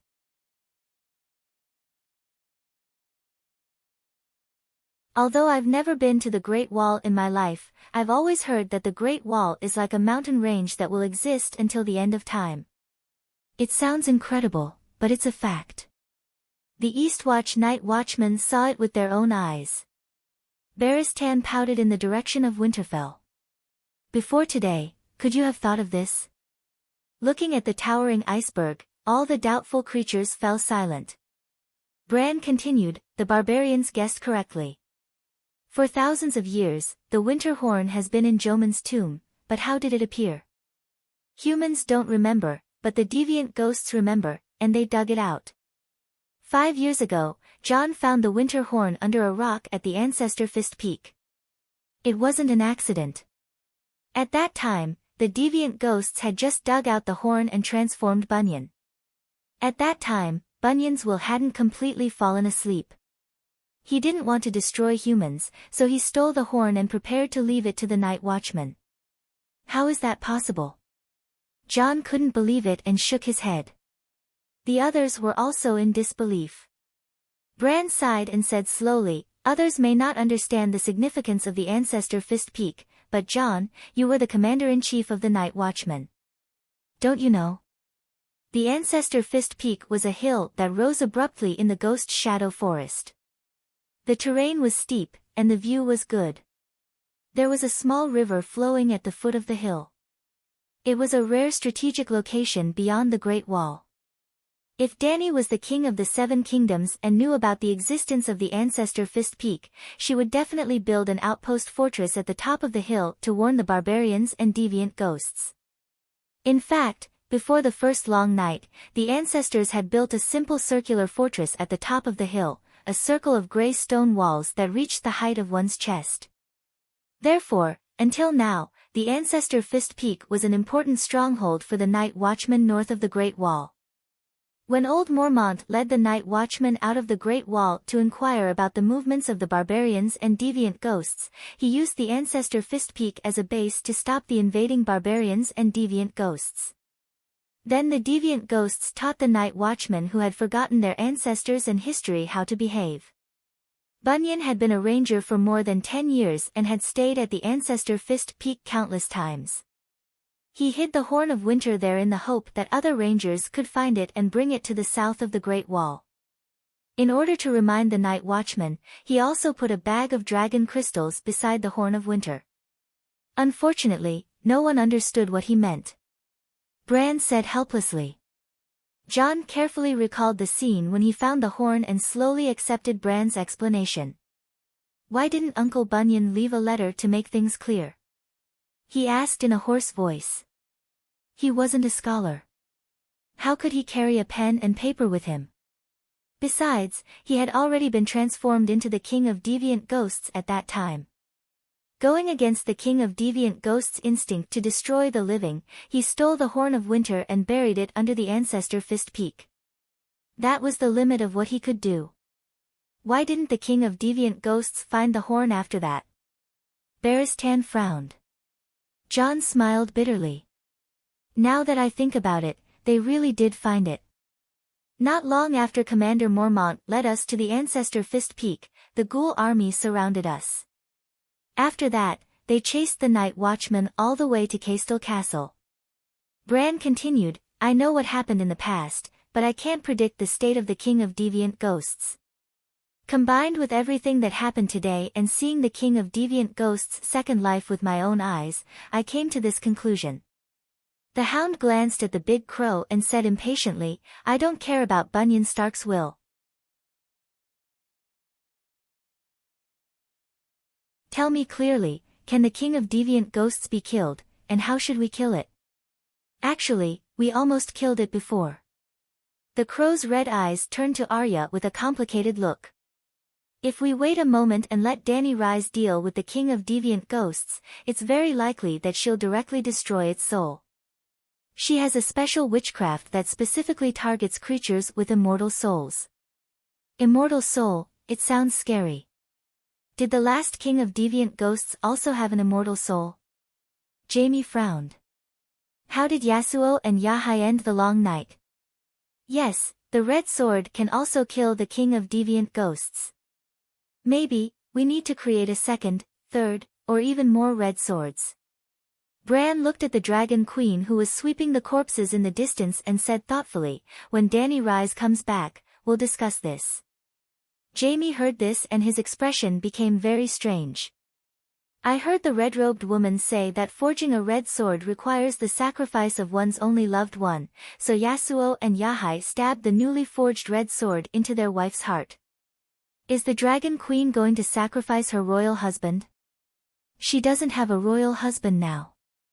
If she creates a red sword and sacrifices a royal husband, then... He looked around and the corner of his mouth twitched. I wonder if anyone is willing to be a volunteer. The little crab shuddered and shrunk its neck. It decided to get married when it returned to Crab Island. Whoever wants to be the Queen's royal husband can be it.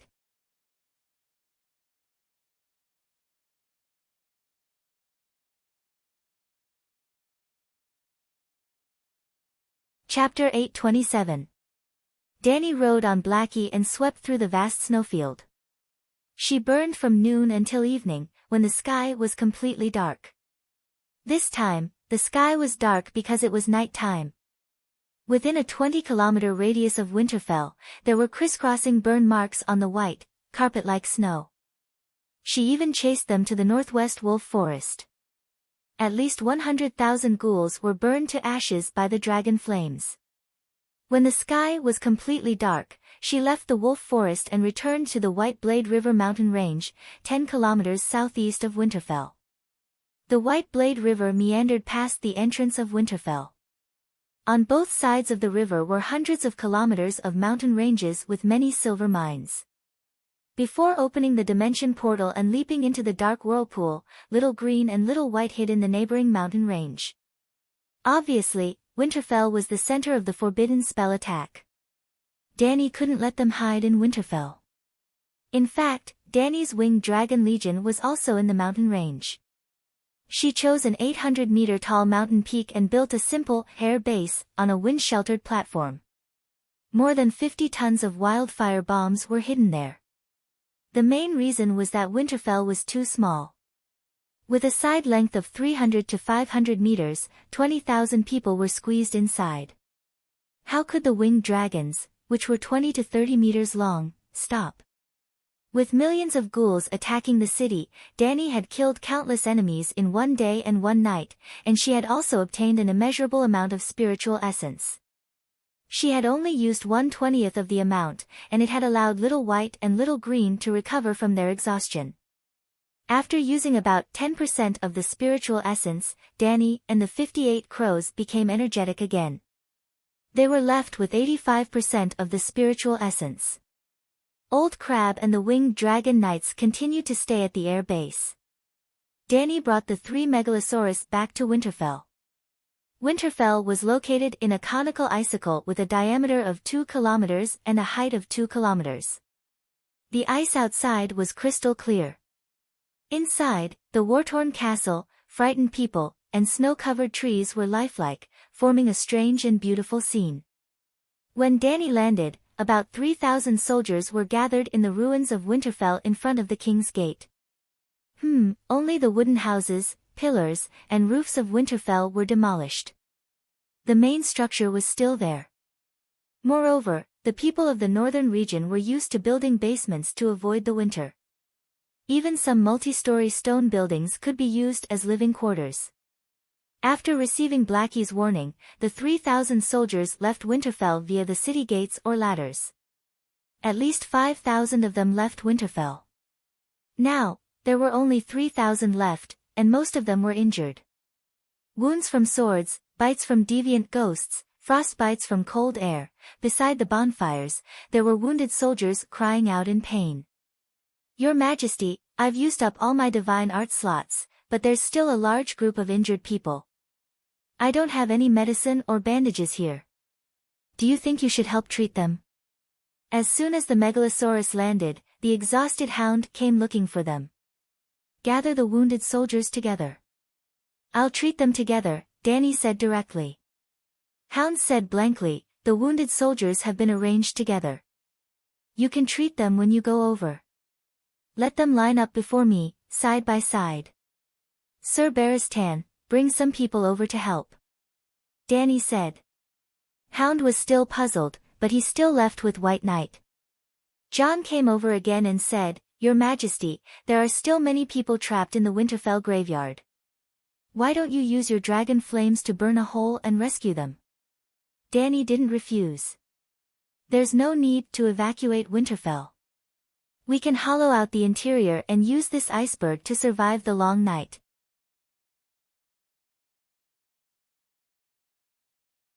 The iceberg didn't just contain Winterfell, it also eroded half of Winterfell town. It was about 800 meters from the foot of the iceberg to the Winterfell gate. The iceberg in Winterfell was as small as the filling in the meat buns on the streets. Even if Winterfell was hollowed out, it wouldn't affect the overall structure of the iceberg. Removing the filling wouldn't affect the weight of the bun either. SSSS, Whitey spat out dragon flames at the clear ice body. Dany stood at the side and controlled the area of the dragon flames with her fire control spell. Chi, chi, chi. The red flames collided with the blue ice, and the 2-meter-tall and 2-meter-wide semicircular arch slowly pushed inwards. The iceberg melted, and warm water flowed into the snow pit at the side. Hot steam lingered.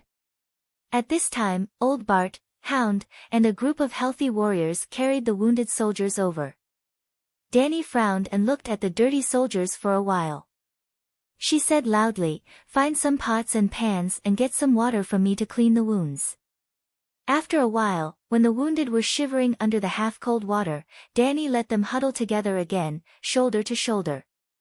"Most of you aren't believers of the 7 gods. In order to increase the effectiveness of the sacred healing spell, you are all praying to the Holy Mother in your hearts. At the same time, you are singing the Holy Mother's song with Hound. With me?" Hound pointed at his nose and asked. "You are the chief bishop. You lead the singing, I will cast the divine spell." "All right." Hound stood in front of the wounded soldier. Under hundreds of curious and expectant gazes, he cleared his throat and said, "Gentle Holy Mother, the source of mercy, please bless your son to travel through the fierce battle, stop the arrows, block the swords and sabers, and let them see a bright tomorrow. Gentle Holy Mother, the hope of women, help your daughter not to suffer, calm the anger, tame the madness, teach us to be tolerant of each other." After singing for a while in an off-key, rough voice, Hound suddenly froze. He looked at the crowd opposite him and asked, "Why don't you sing with me?" "Slow down, they can't keep up," Dany said impatiently. Then Hound slowly sang, "Gentle Holy Mother, the source of mercy. Gentle Holy Mother, the source of mercy." The group of northerners loudly sang the same off-key song. Although their singing was not very good, they had the pious and holy attitude that Dany needed. In short, these northerners had become shallow believers of the 7 gods without even knowing it or being willing to admit it. Faith came from hope. Now that they were suffering from illness, they must be hoping that the Holy Mother could help them get out of their current predicament. This was the foundation of faith. With faith, the efficiency of the holy healing art increased by more than 10 times. Dani did not care about the northerner's faith. She only wanted to save some divine power and spiritual quality.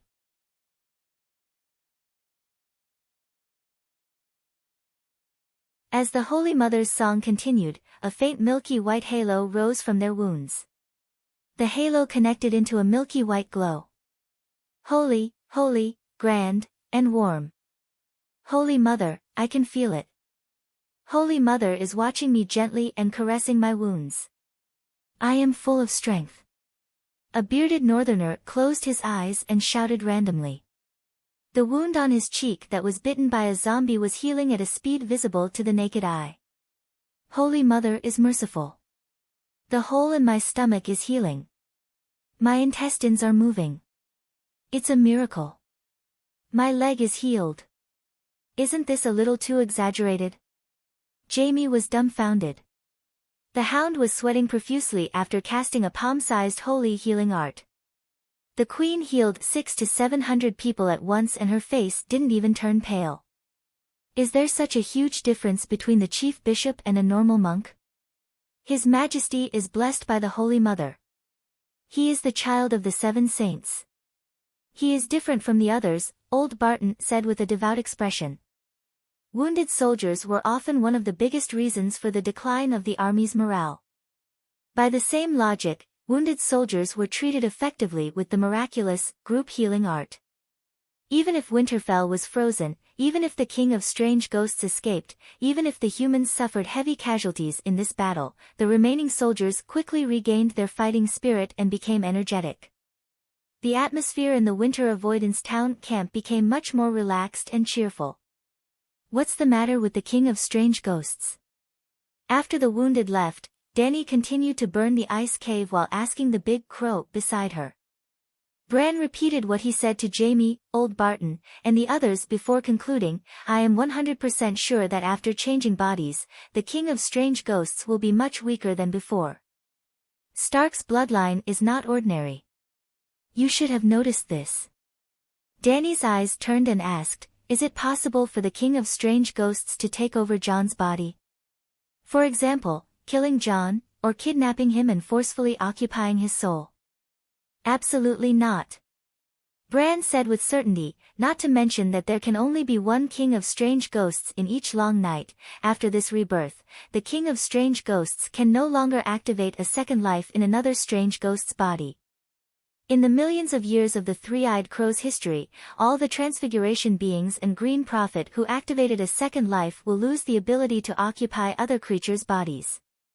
In other words, the gift of rebirth through possession is a one-time use. After using it, the Transfiguration ability will be lost. You mean, if the King of Strange Ghosts is killed again, it will definitely die? Dani asked suspiciously. Hesitation flashed in the big crow's eyes. I'm not sure. Do you know how the King of Strange Ghosts was born? You know? Dani asked. The big crow shook its head and said, I have a guess, but I don't know the specific process. The strange ghosts leave simple ice runes in the dead's mind, transforming the corpse into a corpse ghost and controlling it.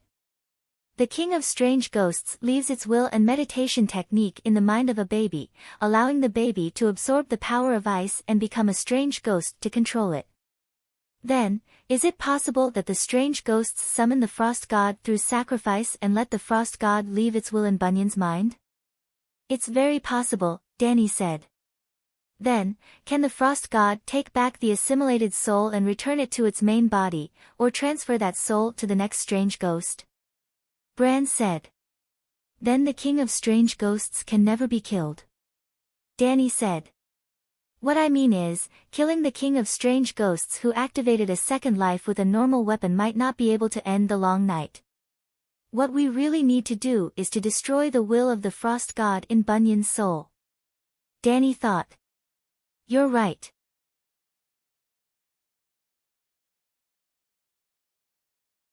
Our real enemy is the Frost God. Maybe, I need a stronger weapon.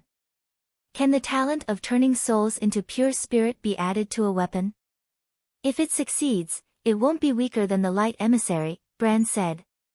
It can't be done at the moment. How much of Lalo's red sword can you imitate? Bran asked again. I can imitate it 100%. I've completely deciphered the runes, but it's useless. I, Sheep Egg, and Lalo all have our own Song of Fire, and the red sword's basic spell is to use Lalo's fire mastery. If I can chant the complete Song of Fire, I can also create my own Sword of Fire. Bran said helplessly, in the end, to deal with a true god, only the power of a true god or a weapon that can use a true god's power. Other than you, who has a chance, the others will never be able to complete the oath of, the one who ends the long night will be the king. Dany heard this and looked worried. This is not good news. We have to change the oath. The one who contributes the most will be the king. I'm just a tool and won't participate in the competition. Bran.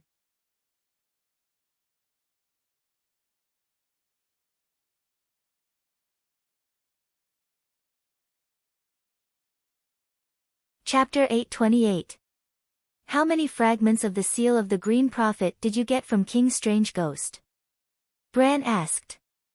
That's mine. Dany coldly said. Although King Strange Ghost was saved by Frost God, a small part of his soul had already been burned by Dragon Queen before he escaped. The seal of the Green Prophet belongs to the Three-Eyed Crow. I feel uneasy losing it in my hands. We've worked together a few times now and can be considered a reliable ally. Can't you help me? He couldn't take her by force, and he couldn't offer anything that could move Dragon Queen, so Bran had no choice but to play the sentimental card. But the problem was, did Dragon Queen have feelings for him? It's too late, I've already turned the seal of the Green Prophet into pure sentience, Dany said. Sentience is fine too, strengthening my soul is the same as completing the seal of the Green Prophet. After I die, I'll also become a part of the Green Prophet, Bran hurriedly said. I've already fused the sentience into my soul, Dany said. I can feel it, you haven't ga.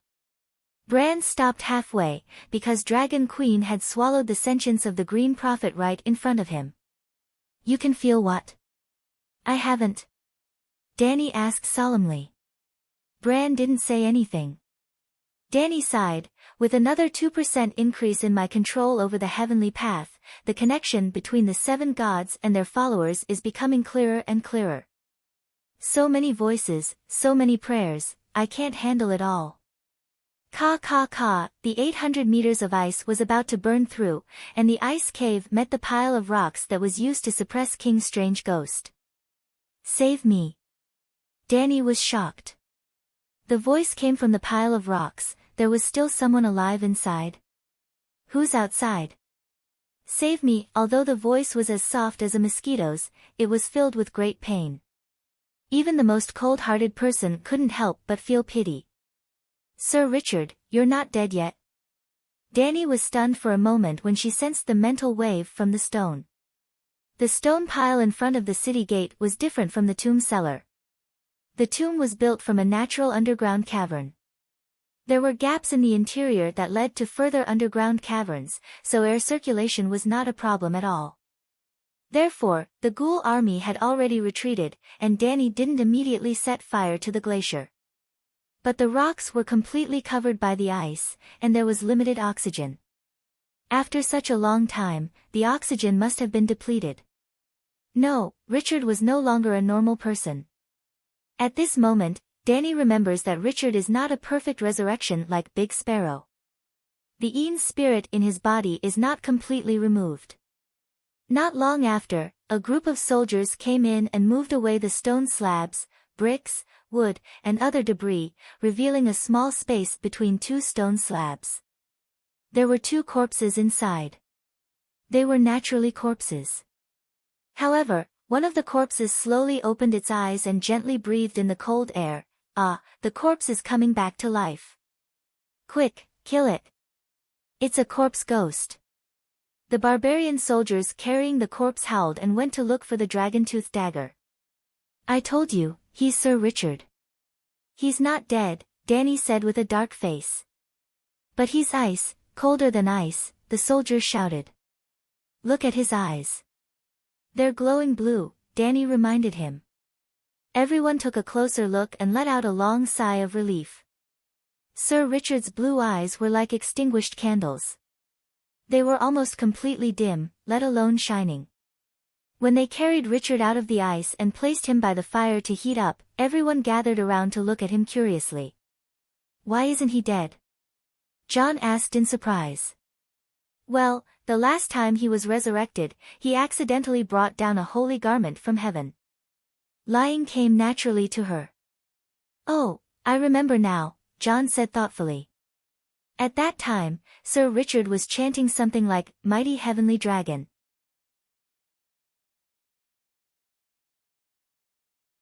His body expanded and he was as strong as a bull. He stabbed the sword into the corpse. Speaking of this, John's face turned pale. His eyebrows twitched and he said, The King of Strange Ghosts is too strong. After being treated like that, a normal person would have died long ago. But it's fine. Something's wrong, Arya popped out from the crack of a rock. No one noticed where she was before. The King of Strange Ghosts can be injured too.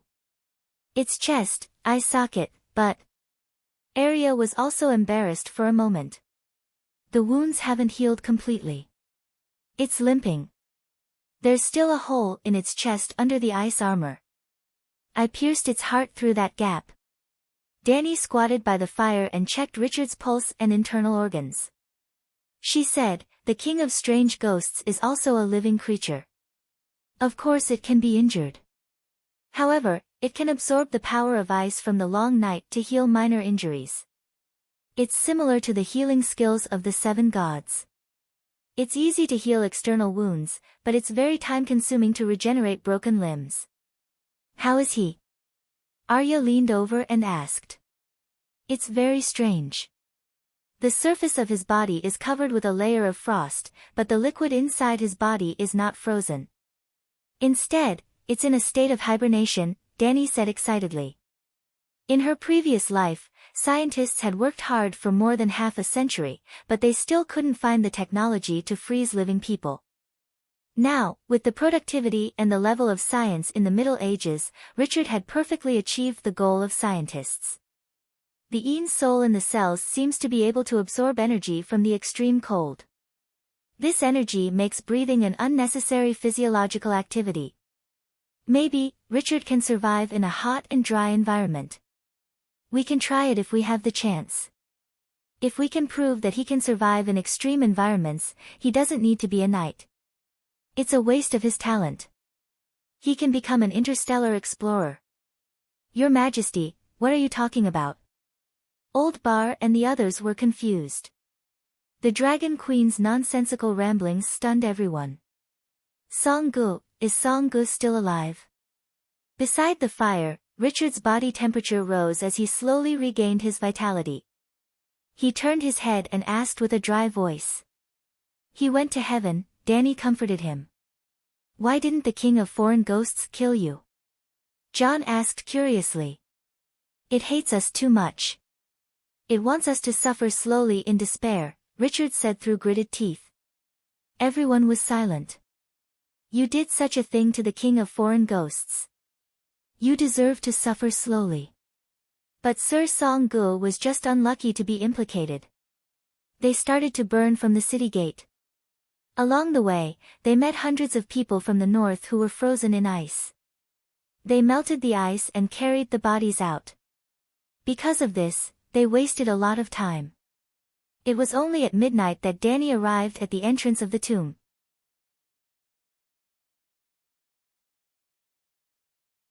Oh no, it was so crowded that the door of the tomb couldn't be closed in time.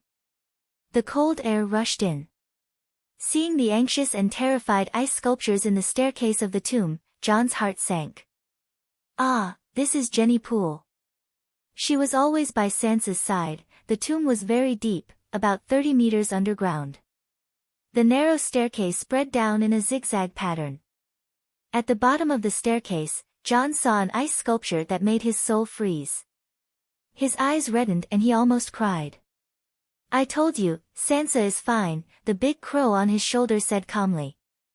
Not only is she fine, you can also see an unexpected old friend. Bran's voice sounded strange in the narrow passage. After clearing another layer of ice, the worry on Jon's face turned into surprise.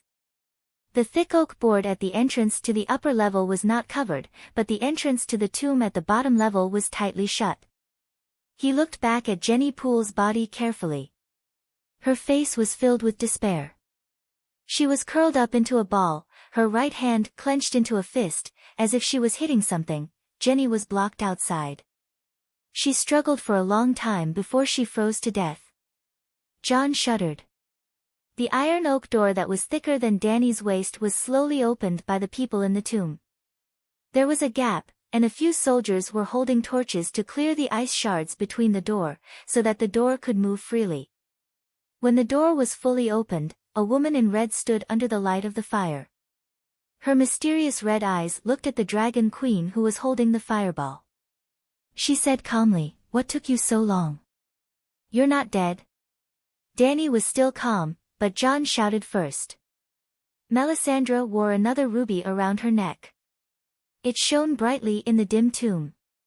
When I stepped into the great King of Light's divine kingdom, he told me that some people had failed to fulfill their promises. The red-robed woman looked at Dany deeply. The long night did not end, and the mission was not completed. I could only take a step back, leave the heaven of light and fire, and return to the world of mortals. Welcome, welcome. It's good that you're back. The world still needs a great wizard like you. Dany's eyes were gloomy, but there was a bright smile on her face. Where's Sansa?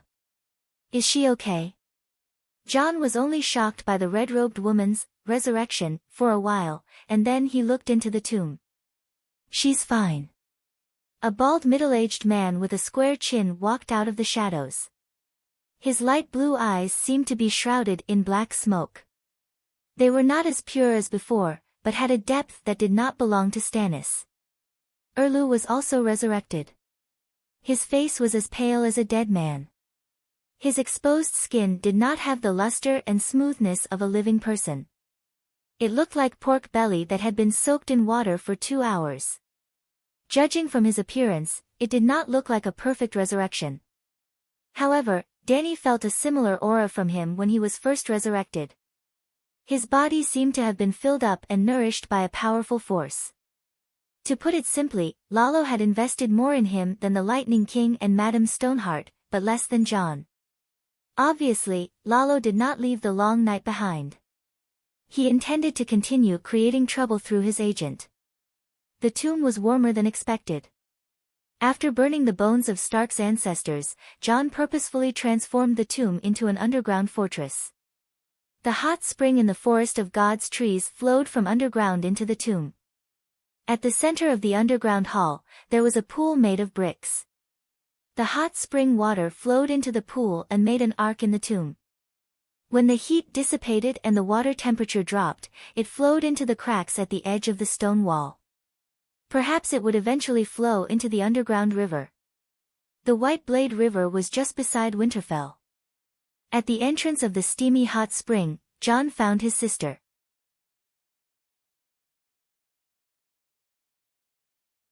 Although it was a little damp, it was the warmest, like spring. I didn't expect the tomb to be so big. Perhaps it is connected to Gorney's passage. The city builder, Brandon, chose a good place. At the end of the tomb, Dany felt the cold air pouring in through the gaps and holes. She sighed with emotion. You don't have to go to the surface anymore. Just spend the winter here. It's quite warm. A Northern Territory woman washing carrots by the hot spring water looked at the Dragon Queen in awe and whispered, "Everyone says that there is a mystic dragon hidden under Winterfell." Dany shook her head and said, "There is no mystic dragon, but there is a crack in the ground. Perhaps there was a volcano nearby tens of millions of years ago. But now, it is long dead. There are fewer and fewer volcanoes in the world."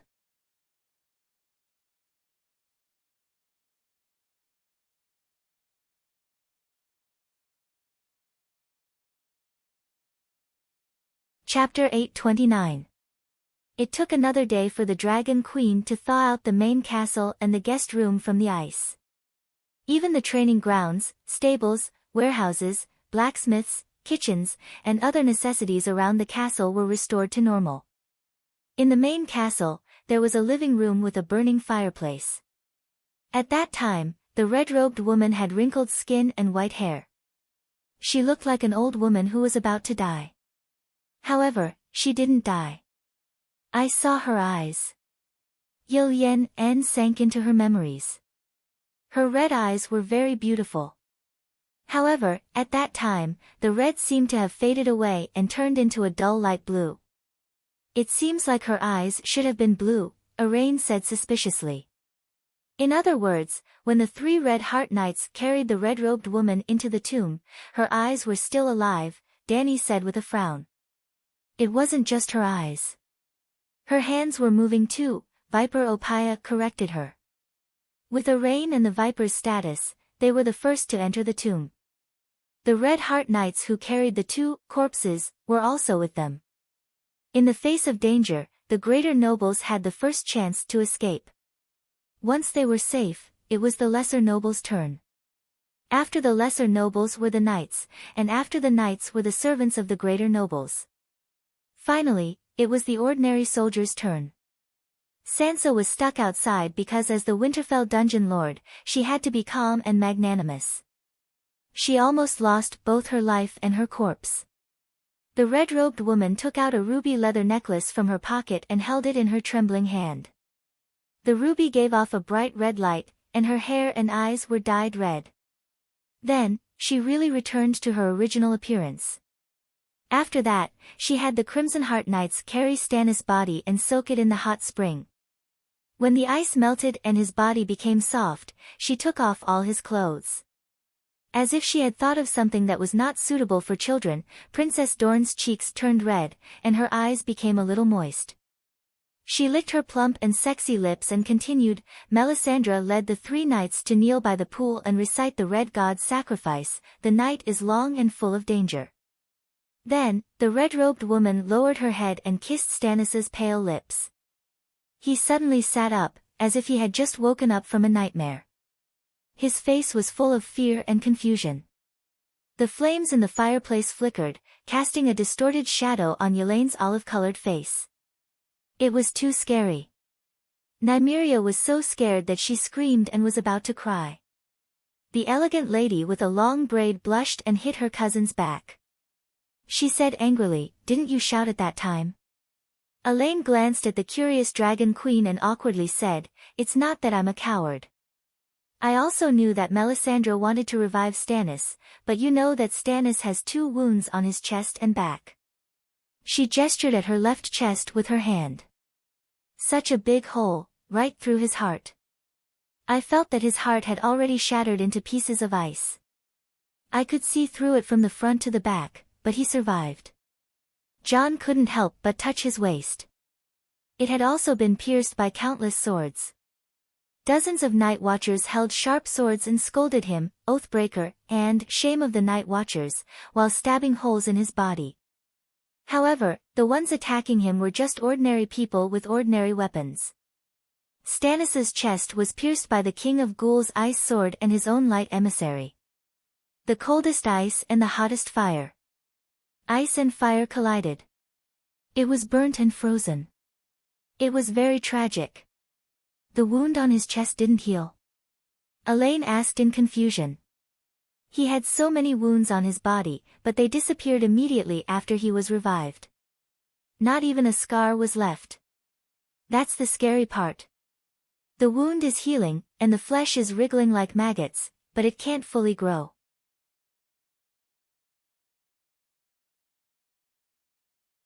In the end, there are 2 slits in his heart. Yelene's face was pale and her voice was trembling. The snake elder sister Opaya thought of her father and said, "It seems that the wound of the ice sword and the fire sword can't be healed. It's like a curse." Prince Oberyn was also a strange person. He was a scholar in his early years and left the City of Knowledge after creating the 6-section necklace. He traveled in the 9 free cities as a mercenary and formed his own mercenary group. He slept with men and women, and he was also slept with by men. He learned a lot about poisons and dark witchcraft. The poison that stabbed the demon mountain contained evil blood magic. Even the spellcaster scholar, Cabourn, was helpless against it. Although Oberon was promiscuous, he was very good to his illegitimate daughter and imparted all his knowledge to them. That night, in the main hall of the Winterfell castle, the fireplace was blazing, and the 4 walls were filled with torches. In the middle of the long wooden table sat the Earl and a group of knights, knight attendants, and barbarian leaders. They were either sitting or standing. The summary meeting of the Battle of Winterfell was in progress. In this battle, we lost 8,000 soldiers and more than 5,000 civilians. There are only slightly more than 6,000 soldiers, civilians, and servants left. It's a heavy price. However, their sacrifice wasn't in vain. During the battle, we placed more than 100 wooden ladders on the city walls. After nearly 10 hours of fierce fighting, each wooden ladder killed at least 1,000 enemies. More than 100,000 ghouls perished. Dragon Queen, who was at the city gate, took charge. From midnight to the next morning, at least 20,000 ghouls were killed by her. After the western city wall was lost, Sir Deacon Tarley detonated the wildfire bombs, and the Megalosaurus killed at least 20,000 ghouls. The ghouls that could climb the wooden ladders and attack the city walls were all armed ghouls. There were even thousands of knights. 100,000 ghouls were equivalent to millions of farmer ghouls. This was only the beginning. During the battle with the King of Deviant Ghosts, the Winged Dragon Legion's wildfire bombs annihilated the Deviant Ghost Knights. At least 200 Deviant Ghost Knights perished in the wildfire. The 200 Deviant Ghosts didn't travel alone. They controlled a large number of ghouls. If you go outside the Winterfell, you will see the snow-covered ground in the northeast direction. There are at least 300,000 ghouls. Yesterday afternoon, Dragon Queen rode the Megalosaurus and set the Deviant Ghosts ablaze. She killed more than 100,000 ghouls. In other words, in the Battle of Winterfell, we killed at least 600,000 ghouls and 400 Deviant Ghosts. I am sure that the main force of the ghouls has been destroyed. The King of the North, Jon Stark, was the first to stand up and announce the casualties and results. Clap, clap, clap. Lonely applause sounded in the quiet hall.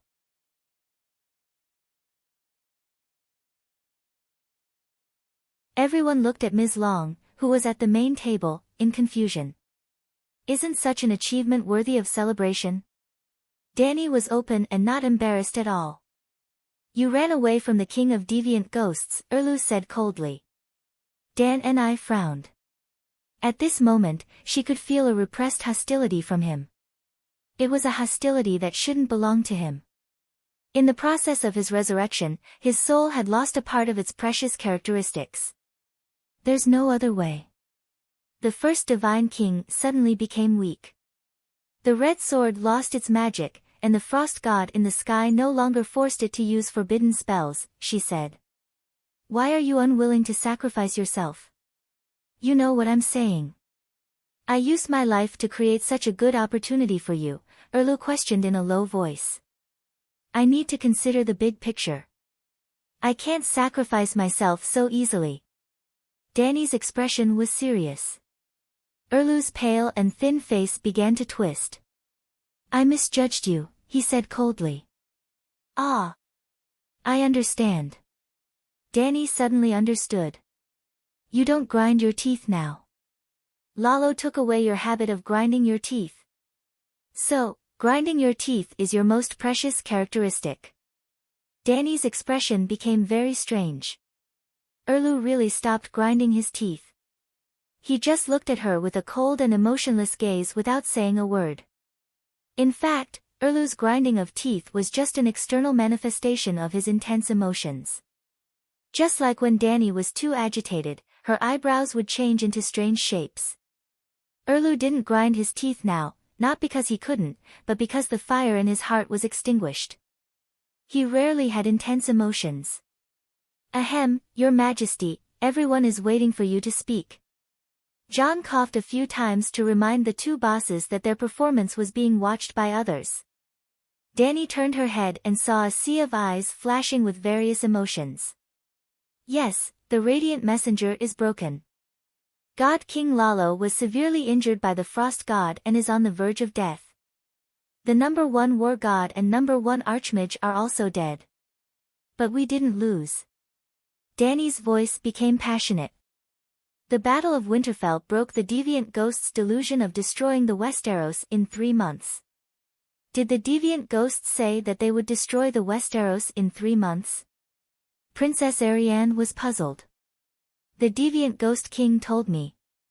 Or do you think the deviant ghosts can't do it? Dany glanced at her. Half a month to fight from the Great Wall to Winterfell. If we failed. South of Winterfell is the neck. 3 months to reach Dorne is not delusion. It's very realistic, Jaime said seriously.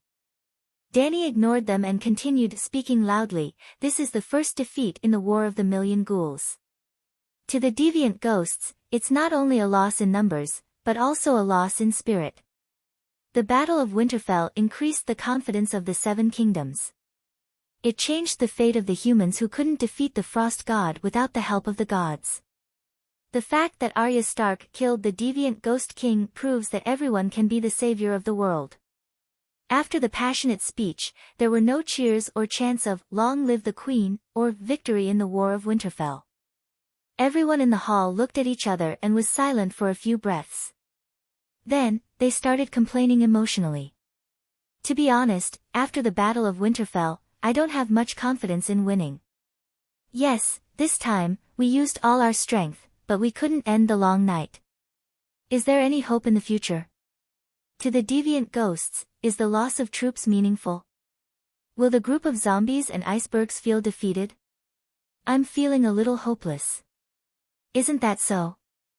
Who wouldn't feel hopeless after seeing the dark vortex? We're living in an iceberg. I heard that it's the Frost God's forbidden spell. I feel that Miss Arya's killing of the deviant Ghost King is more hopeless.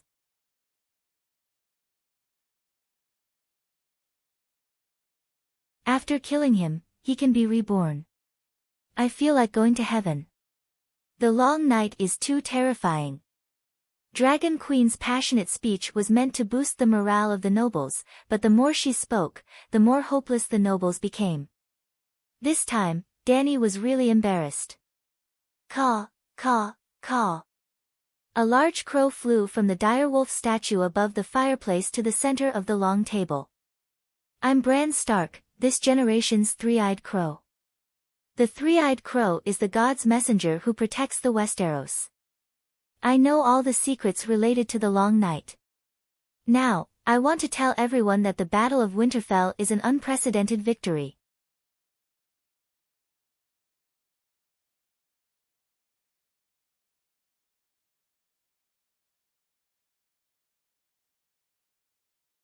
Chapter 830. Did you notice the change in Stannis?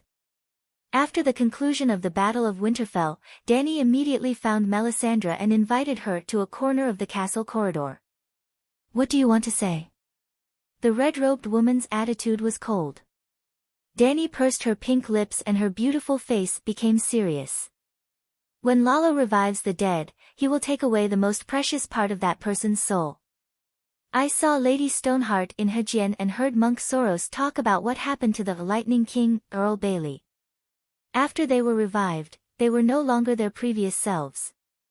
Lord Barry had even forgotten the name and face of his most beloved fiancé, and Lady Stoneheart had committed her most abhorrent crimes one by one. I don't know why the Light King wants to take away a person's soul, but it is clear that he didn't even let go of his chosen savior. Stannis used to be unscrupulous for the Iron Throne and power, but he at least understood that power was also a responsibility. He pursued the Iron Throne fervently, but he also fulfilled the responsibility of the King of the Seven Kingdoms to protect the Seven Kingdoms.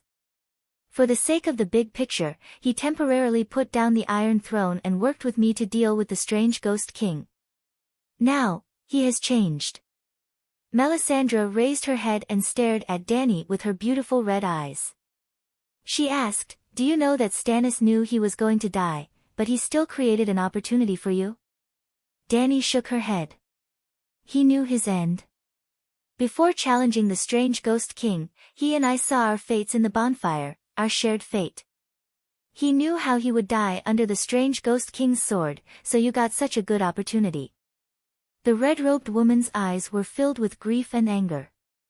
Dany was startled. She didn't expect Erlu to be so fearless.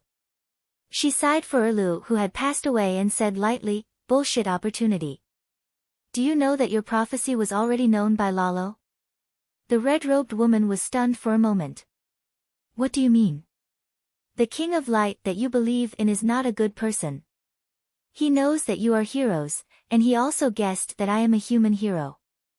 That sly old man knows how heroes make decisions at critical moments, and he is also good at using righteousness to deal with heroes. Therefore, he, who had seen through everything, set a trap on the red sword to lure me in. He guessed the beginning, but not the end. You are a hero, and so is Stannis, but I only look like a hero." The Dragon Queen showed unprecedented sincerity. "Why is the Light King trying to tempt you?" Melisandre asked, puzzled. "He wanted to plunder my talent, soul, and magic power." When I held the Light Emissary, Dany told her everything that had happened that day. As if she was worried that the red-robed woman would not understand Lalo's viciousness, she even told her what had happened to Yasuo, Ahai, and Nisha. "Let me tell you clearly. The real savior is Jon Stark, and Stannis is just a spare tire. When you revived Jon the last time, the three-eyed crow and I did something, and reversed his fate of being entrusted with Lalo's will. We also indirectly changed Stannis' fate, and he became the main one from the spare tire." As if she was still not satisfied, Dany blabbered on, and revealed everything she could. Melisandre was dazed for a moment, but in the end, she bit her red lips and said firmly, "Since the great King of Light needs your talent and special traits, then give them to him. Being able to become one with him is the greatest honor in the world." Dany widened her eyes and said in disbelief, "You usually look quite smart, how can you say such stupid things? The so-called gods are just living beings with great power and superhuman knowledge. We can revere their power and learn from their teachings, but we must never lose ourselves and worship them without a bottom line."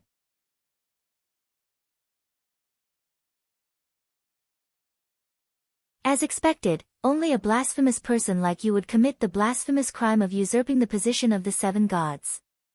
The red-robed woman looked at Dany with obvious disdain and disgust in her eyes. Dany looked at the red-robed woman carefully for a long time, from top to bottom, from left to right, and through her eyes, she looked into her soul. Finally, she was sure that the red-robed woman was a native fanatic who had not been baptized by modern thinking. All right, this conclusion did not require her to look left, right, up, or down. Aunt May was a native. Dany found it hard to understand because Melisandre was also a extraordinaire, and she was even a top-notch boss among extraordinaires, a demigod.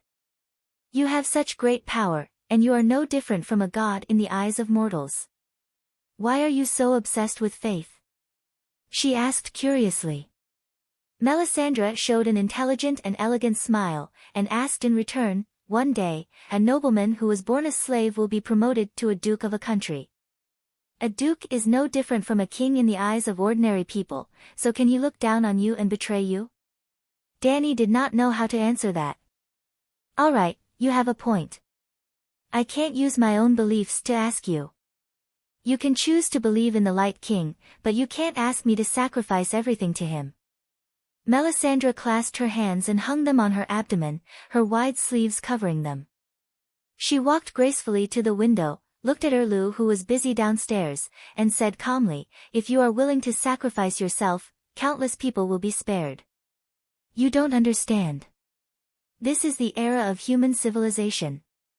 Humans are the main characters, and our fate should not be controlled by the hands of gods. As the child of the era, I represent the future of humans. If I die, humans will truly lose hope. Dragon Queen's expression was pained, as if her responsibility far exceeded that of a savior, and she was under great pressure. Melisandre's mouth was wide open, and her heart-shaped face was blank. "You are so arrogant," she said after a while. "No, I am not arrogant. I thought you would understand me." Dragon Queen's expression was hurt because she was not understood. "Sorry, I really don't understand." The red-robed woman's mouth twitched. "Don't you and Stannis have the same mindset?" Dany suddenly put on a smiling face. "Stannis thinks that he is the savior and has the responsibility to save the world, so he can make Longleaf sacrifice himself and let Aegon light his path forward. Compared to him, I can go one step further. As the strongest and most promising human to become a true god, I have every reason to think that I am the future of humans and the child of the world. So I can reject anyone and any god that wants me to sacrifice myself. On the contrary, they should sacrifice themselves for me. I am the mandate of heaven." This time, it was Melisandre's turn to be speechless. "I am leaving. What else do you want?" The red-robed woman planned to leave.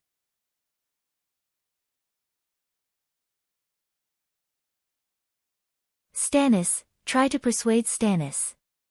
Persuade Stannis. If you have feelings for him, don't let him squander away the glory of the Battle of Winterfell. To be honest, you might not like to hear this, but Stannis dying in Winterfell is the best ending for him. You really shouldn't have revived him. Dany sighed. Melisandre's red eyes flashed.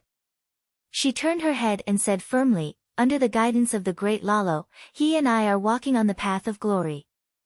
You can think whatever you want, but don't do anything that is out of line. I swear to you, I really don't want to kill the two of you with my own hands.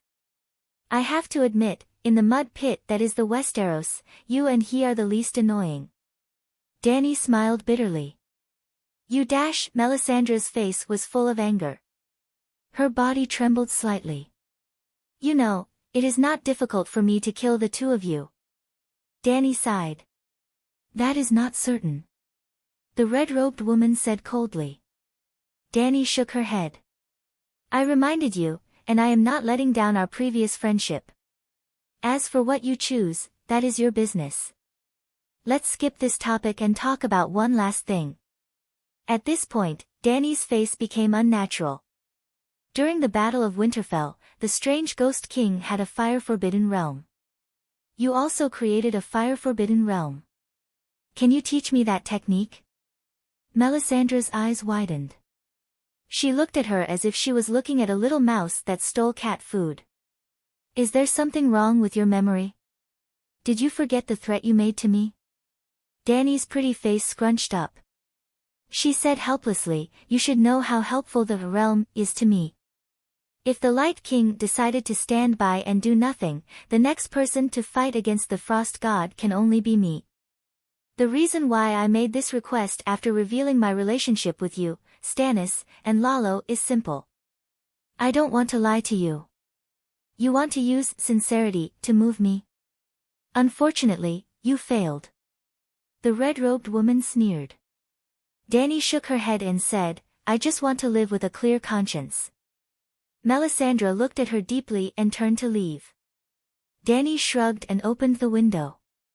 She leaned on the windowsill and admired the beautiful crystal city. Winterfell was embedded in an ice mountain, and the sky was a large piece of clear ice crystal. When the firelight shone on it, the ice reflected rainbow-colored light, and the ice surface reflected red clouds. Just a few torches created a fairy tale-like scene. Winterfell can be considered a blessing in disguise. This ice mountain is not only a barrier to the strange ghosts, but it also turned a dilapidated grey stone castle into the most beautiful building in the Seven Kingdoms. If Longlegs Lomas was still alive, he might have listed Winterfell as the 10th wonder of the world. You should thank me.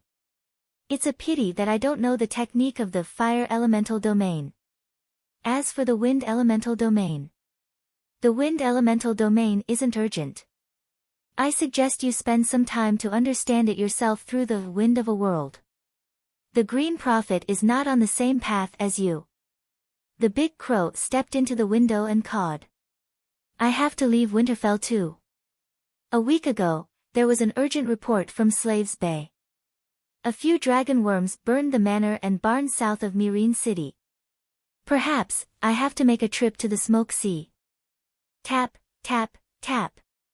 The sound of iron boots running on the stone walkway approached. Dany turned her head and saw a pockmarked knight trotting over in a hurry in the dim walkway. Your Majesty, we are leaving soon. Melisandre asked me to pass this to you. Without waiting for Dany to ask, Sir Richard handed her a ham sausage. It was as thick and long as 200 grams of ham sausage, wrapped in a layer of grey lambskin. Reaching out to take it, Dany immediately realized that it was a roll of lambskin. What is this? She shook it thoughtfully. It was quite heavy. Richard shook his head.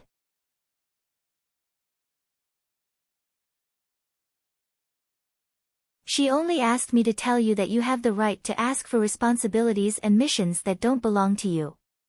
But when the time comes, she hopes that you won't back down. Dany smiled happily. She was sure of the contents of the lambskin roll. Tell her, who else can do it but me? To help the world and bring peace to the country, there is no one else but me.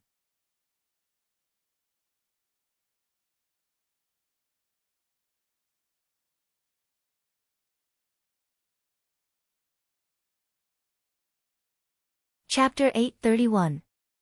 After the pterosaur flew over from the White Blade River Air Force Base, Erlu brought Aunt May and left Winterfell. Jon led a group of Northern Territory nobles to send the king off. Dany received Aunt May's gift and started reading it on the spot. You're right. Territory should be comprehended by oneself. After a while, Dany looked away from the thin parchment and thought hard for a moment. She sighed and said, I'm an unorthodox person and lack a complete system of teaching. I've reached this stage and formed my own school. I can't learn from other schools. Melisandre was very generous. Since she gave away the secret book, she didn't hide it. The process of a fire wizard becoming a demigod and the realm after becoming a demigod were all recorded in the parchment. It was different from what Dany thought. After becoming a demigod, one had to study the divinity that was compatible with the element of the meditation technique. However, they studied the polarity of their meditation technique. The so-called polarity was a characteristic that was born after studying a certain rule to the extreme. It was like chemistry in high school. In university, one would be interested in chemistry and choose the chemistry department to further study. However, the chemistry department was divided into inorganic chemistry, organic chemistry, polymer chemistry, chemical materials, and many other departments. If one chose the materials department of the chemistry department, one would choose a research project in the materials department during their third or fourth year or postgraduate studies. For example, fuel cells, lithium-ion batteries, and polymer membranes belonged to the materials department. Transcendents were also scholars. Their research project was the laws of the universe. When one studied the laws to the extreme and sang the song of the laws, one would become a true god. In the process of comprehending the song of the laws, a true god would develop the polarity of the song of the laws according to his talent, characteristics, and hobbies. It was like a university student choosing a specialty based on his talent, hobbies, and social employment environment. Dany, Sheepegg, and Lalo were the future, present, and past controllers of the Song of Fire respectively. They all had their own fire polarity. Dany's fire polarity was the creation of fire. Lalo's fire polarity was the most primitive, fire instinct, the greed of, fire-like invasion. The greed of fire. Sheepegg's fire polarity was, fire rage. Currently, the supernatural world recognized Grand Adept Valeglia's meditation technique as the most advanced fire meditation technique in the world. In fact, the red-robed priest's meditation technique was not weaker than the Grand Magus meditation technique. It was just that the polarity of the two was different. In the end, the meditation technique of the Grand Wizard and the fire meditation technique of the Red God Priest were both created by the true gods. They both used the Song of Fire of the true gods as the end point of evolution. After cultivating a true god's meditation technique to become a demigod, the cultivator would begin to study the polarity of the meditation technique, which was the polarity of a true god's song of law.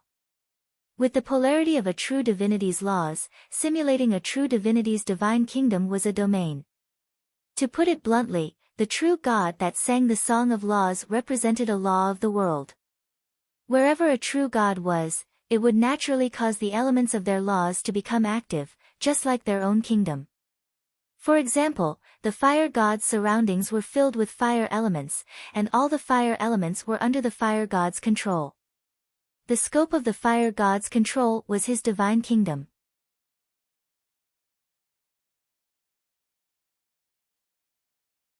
A demigod who cultivated the fire god's meditation technique and delved into the fire god's fire polarity could simulate a counterfeit divine kingdom, which was the fire domain that Dany desired.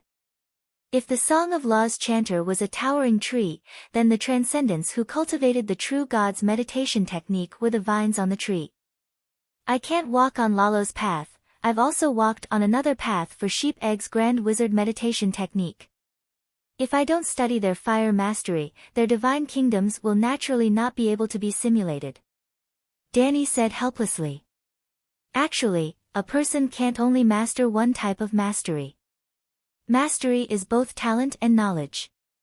Bran said. You're not wrong, but now isn't the time. If my Song of Fire is completed, then I'll study Lalo's and Sheep Egg's mastery and learn from their strengths to make up for my weaknesses. I'll definitely be able to improve further.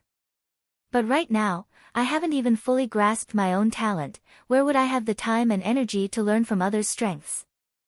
Then use your own fire mastery to develop the domain. Bran said in a low voice. Dany gripped the red-robed lady's parchment tightly and nodded with a heavy expression. Although it's difficult, this is the only choice. Caw caw caw caw. Amidst the shocked cries of the guards, a black torrent poured into the ice castle through the ice cave, spreading out a black cloud under the dazzling ice crystal sky. It was a large flock of crows. After half a year, you should have 1,000 fire elves and 1,000 wind elves, right? Bran asked. It'll be a little hard, but it should be possible. Bran's method of distinguishing the elemental attributes of the crows was ingenious. He separated a thought from the 4,000 crows, the thought of the child of the forest crows fusing with his own consciousness, and then burned it in the flames of the Dragon Queen. Because his own consciousness was in the thought, he could distinguish the sensitivity of the child of the forest crows to the fire and wind elements.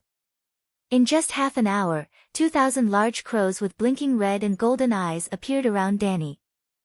Blackie spat out dragon flames, and under the control of Dany, the 2,000 crows were burned to ashes, leaving only the souls to enter the faith space. With a skillful flip of her hand, she pulled out a soul of a large crow and burned it until it screeched. In front of Bran, she repeatedly burned it for almost an hour. Boom! A pure, golden-haired double ponytailed elf with clear eyes was born. Mother Goddess. The little elf flapped her dragonfly wings and looked timidly at the Dragon Queen as she called out. Dany gently touched her apple-sized red cheeks and smiled. Look at your golden hair, I'll call you Peepa. He, thank you Mother Goddess, I'll be called Peepa. Peepa rubbed her chubby cheeks on Dany's palm happily. When Peepa entered the faith space of the 7 gods to participate in Misty's training, Bran said gloomily, Shui Che said he wanted to keep his original name. All fire elves are named after fruits, that's the rule.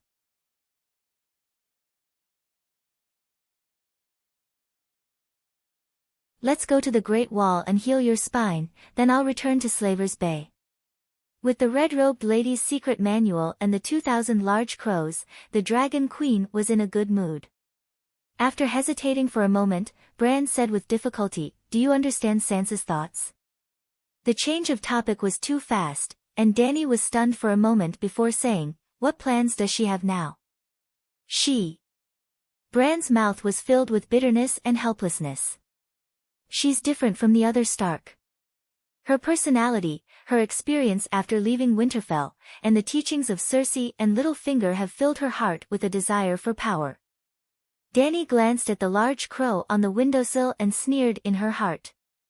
Different from the other Stark, I don't believe you don't know what your grandfather did. Stark had never been more indifferent to fame and fortune than the other nobles of the Seven Kingdoms. In other words, without the protagonist's life providence and halo, Stark was just a normal gamer. I'd had no desire for power because he was born as a second son and received the education of a second son. If I'd was replaced by Brandon, perhaps the one to sit on the Iron Throne would not be Robert, but Stark. In the Deer, Fish, Eagle, and Wolf Alliance, the alliance leader was Jon Arryn, the first godfather of the Seven Kingdoms. I'd and Robert had the same status. The first to enter the King's Landing was Stark, but I'd looked at the Iron Throne in front of him and handed it to Robert without hesitation. Jaime was stunned. Get to the point, I don't have time to waste, Dany said impatiently.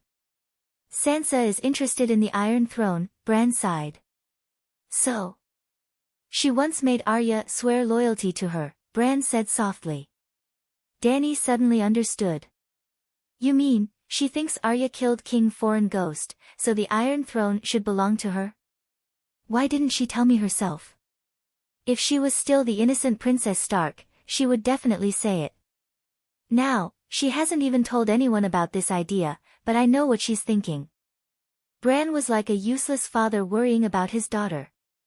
His voice was tired, powerless, and depressed. Since she only has an idea and hasn't said it or acted on it, what are you worried about? She may be ambitious, but she knows her limits, Dany said in confusion. I'm not worried about her. I'm worried about you. I'm worried about your opinion of her and her actions. The big crow's eyes were burning as he stared into Dany's eyes. You're worrying too much. I treat everyone who wants to fight for the Iron Throne equally. I have no bias, Dany said with a faint smile. After thinking for a while, she said, how about this, we digitize the oath of, the one who ends the long night shall be king, and determine who the king of the Seven Kingdoms is based on the final score. King Foreign Ghost did indeed die at Arya's hands, so the total score is 10. Sansa gets 5. Erlu risked his life and got 3. I also did my best and got 2. What do you think? Dany asked with a smile. It's meaningless. You're the only human who can summon the sun and end the long night, Bran said disapprovingly. Summoning the sun and dealing with the frost god is the job of the child of the era. It's not part of the bet, Dany said. If she could really summon the sun and turn over the frost god, how strong would she be? Wouldn't it be embarrassing for such an existence to fight with a bunch of mortals for the Iron Throne in the latrine pit? You really don't care about the glory left behind by the Targaryen ancestors? The Iron Throne isn't just an Iron Throne. It's the same as Winterfell, an ancestral property. Even though Bran knew that the Dragon Queen was indifferent to the Westeros and didn't have much desire for the throne of the Seven Kingdoms, he still couldn't understand her thoughts.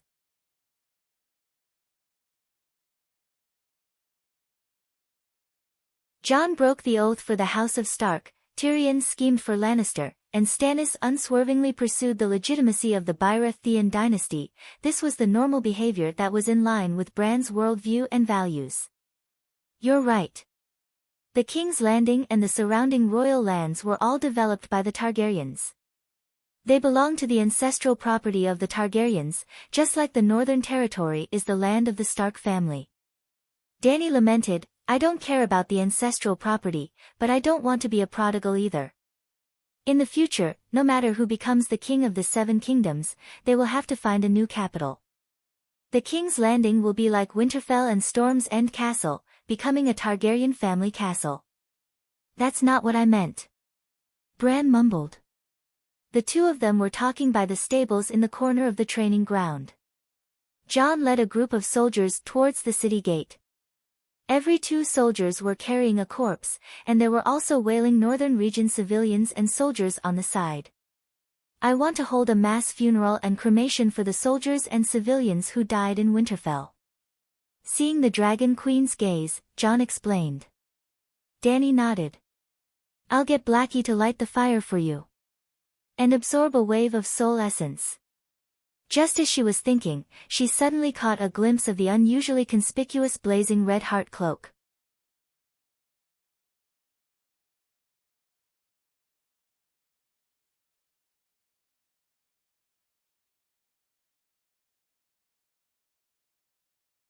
Chapter 832. Among the corpses in grey and black linen, the flaming red heart cloak on Clutton Sanja's body was especially eye-catching. Danny found it among the hundreds of stretchers at a glance. Stannis didn't even take care of his subordinate's body. She frowned. He left in a hurry, but he didn't forget Sir Sanj. Before he left, he asked me to help burn the body. At this point, John looked at Danny with a strange expression. You forgot that Sir Sanj went to heaven. Or did you forget to summon stranger to receive his soul? He asked. Danny was startled for a moment before she realized that when Sir Clutton Sanj was willing to die with the King of Strange Ghosts, he had asked her for an atonement scroll. At that time, she didn't have one on her. So, she entered the stranger's state and split a part of her consciousness to wait for his soul to appear in the world of death. The result was very bad. There was a large space in the stone tower room. Song Gu, Richard, and the King of Strange Ghosts didn't die. Then the forbidden spell appeared and the Dragon Queen dealt with the Frost God with all her strength. Danny was embarrassed.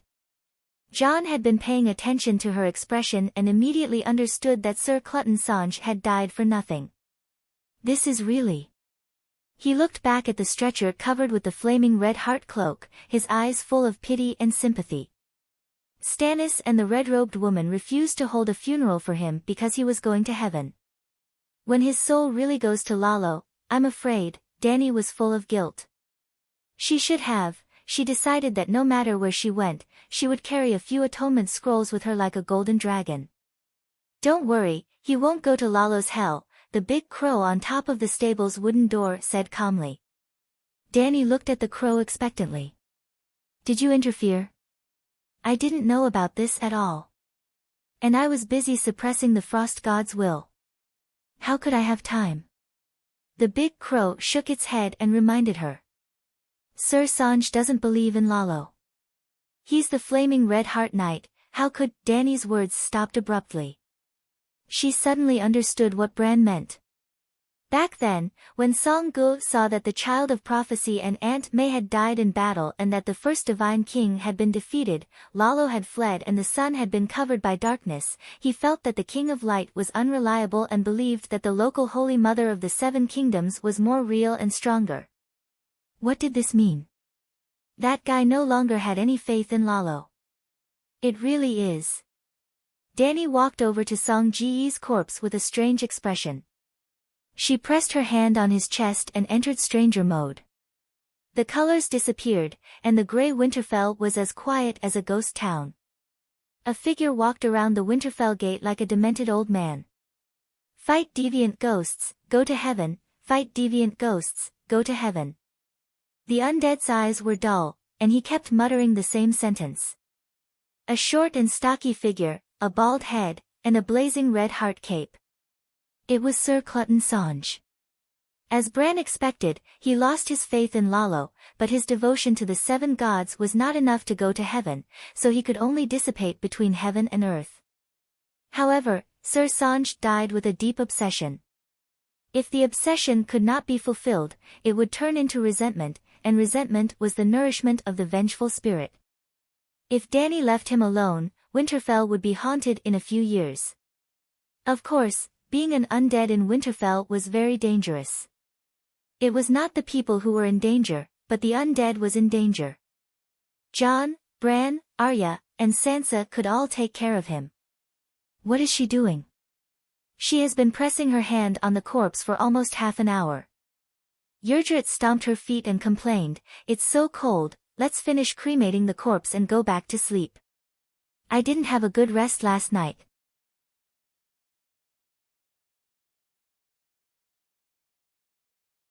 The big crow's red eyes stared at Song Ji's corpse without moving or speaking.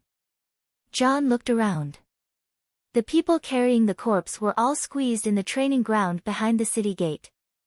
Their faces were red from the cold, and they looked impatient. Carry the corpse out and pile it on the crematorium.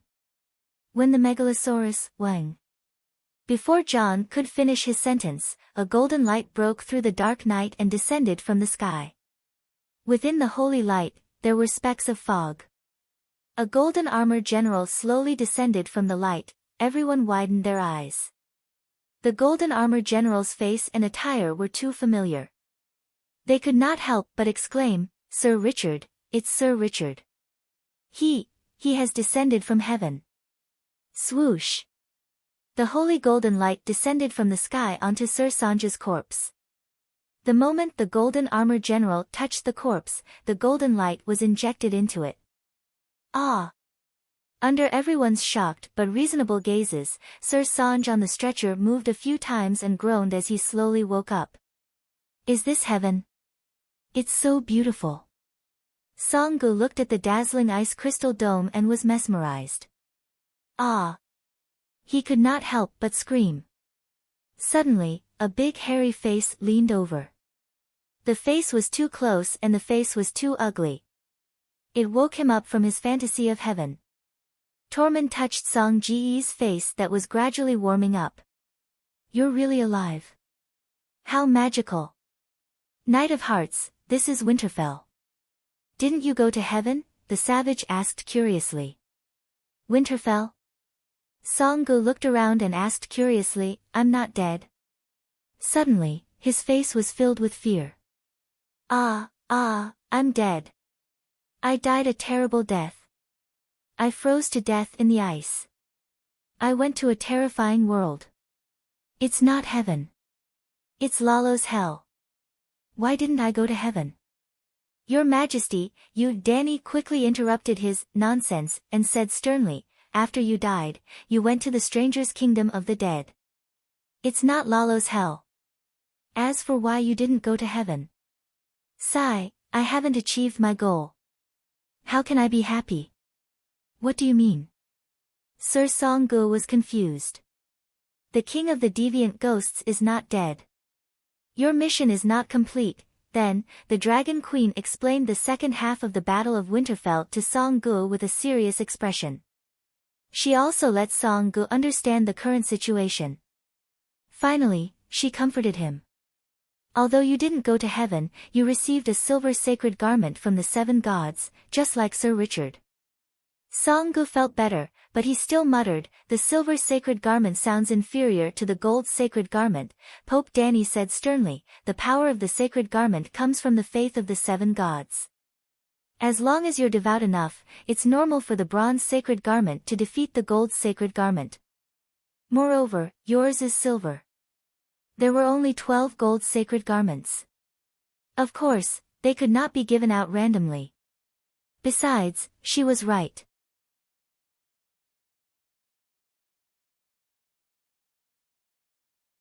Other than the difference in color, Song Ji's silver sacred garment was not inferior to Richard's gold sacred garment. Tormund rubbed his hands and smiled obsequiously. Your Majesty, can you give me a sacred garment? I've also fought deviant ghosts. During the Battle of Winterfell 2 days ago, I killed 146 ghouls. That's half a deviant ghost. I'll send you to heaven. Will you come? Danny laughed. If I can return from heaven, I'm willing to give you a sacred garment. Tormund patted his chest and said righteously. You don't believe in the 7 gods. Without the divine power of the 7 gods, you can't activate the sacred garment. Danny shook her head. Tormund looked conflicted. It seemed that he did not see any benefits from believing in the old gods. As for the 7 gods, Your Majesty, can you revive my brother? He's only 15 years old. A young savage in his early 20s came before the Dragon Queen and knelt down to beg. Your Majesty, please have mercy on my 2 children. They're only 3 years old at most. They can't live without a father. A northern woman sobbed. Your Majesty, my mother, in a short while, 30 to 40 Northerners knelt in front of Danny and begged for the revival of their loved ones. They've gone to heaven, or the heaven of the 7 gods, or the heaven of the old gods. That's the best place for them. Isn't it good to let them enjoy the sun and wine in heaven? What can they do after revival? What's the point of living? What's the point of dying? Danny advised loudly. Besides the huge consumption of energy during the revival, the flaws of the revival were apparent in the pockmarked nights. She could still control a small number of revivals. If there were too many flawed revivals and they formed a humanoid race with yin and yang spirituality, the situation would be unsalvageable. After Danny consoled them and offered to be the priest of the cremation ceremony, the Northerners who missed their loved ones were persuaded to return. At night, after the cremation ceremony ended, the Dragon Queen rode the Black Dragon and left Winterfell for the north. In the bedroom of Miss Stark in the Winterfell main castle. Jenny, don't. Close the door, close the door. I'm sorry, Jenny. Sansa gripped the quilt tightly like a person who was grabbing onto the last vine before falling off a cliff. Theon squatted by the bed and used a wet towel to wipe the sweat off Sansa's face and forehead. Has she always been like this? Arya stood at the end of the bed and frowned. She was fine before, but after she saw Jenny's body, she kept having nightmares. Theon sighed softly. What happened then? Jon asked. Sansa was terrified. When the white frost fell, I carried her and ran. She screamed and screamed as she closed the door. Then, when we entered the tomb, the guards locked the door. Jenny was left behind. Theon's expression was gloomy. His face was filled with sorrow and self-blame. When we recovered from the shock, we found Jenny blocked outside the door. Her cries and cries seemed to come from another world. She always did things that she regretted. But what's the use of regretting? Bran said coldly. In this bedroom, other than the dead Robb and Rickon of the Valley, the rest of the Stark siblings were present. Yes, Theon was Id's adopted son. He could be considered their sworn brother. If Id was still alive, he would definitely be happy to see this warm family reunion in the room. Bran. Sansa suddenly opened her eyes. Her beautiful eyes were filled with fear as they locked onto the big crow on the railing at the end of the bed. You're finally willing to see me. I really don't want to see you. Bran said flatly. You hate me? Sansa waved away Theon's towel and struggled to sit up. She stared into the crow's eyes and asked in a hoarse voice, Why do you hate me? Theon looked back and forth between Sansa and the big crow. He wanted to say something but stopped.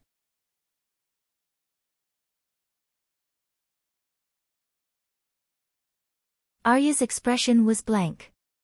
Jon quickly came out to smooth things over. He said gently, Sansa, you're overthinking. Bran didn't mean anything else. Jon, shut up. I want Bran to say it himself. Sansa suppressed her anger and said in a low voice. Bran was silent for a moment. He said helplessly, You're my sister. I love you just like I love Arya and Jon. But you've done, are doing, and are about to do too many stupid things. I have reason to dislike you.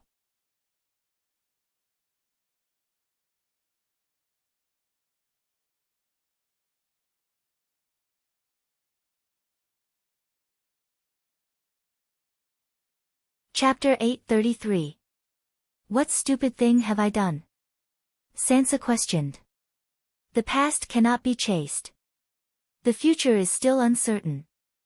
There is no point in talking about it. Bran sighed. What about now? Sansa was very unhappy. She insisted that her brother give her an explanation. The most important thing now is that you and your daughter can live through the night safely. But look at yourself.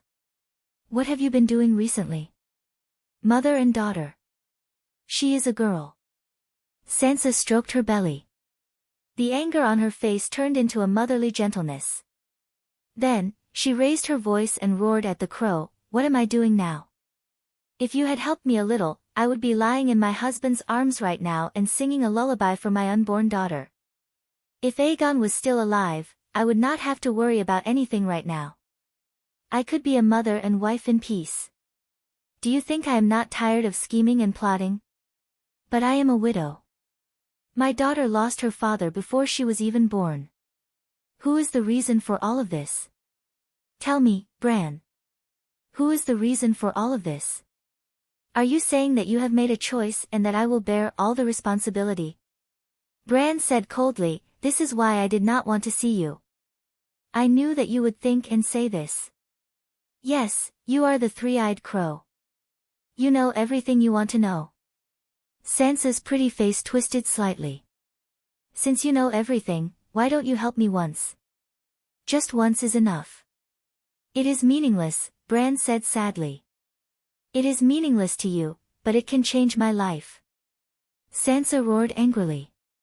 Sansa, if I told you that I was protecting you and paid a great price to help you avoid the most tragic fate, would you believe me? Bran sighed. Can I be worse off than now? Sansa obviously did not believe him. She thought that her brother was lying. She was so angry that her face turned pale and her lips trembled. The crow's red eyes swept across Jon, Arya, and Theon's faces.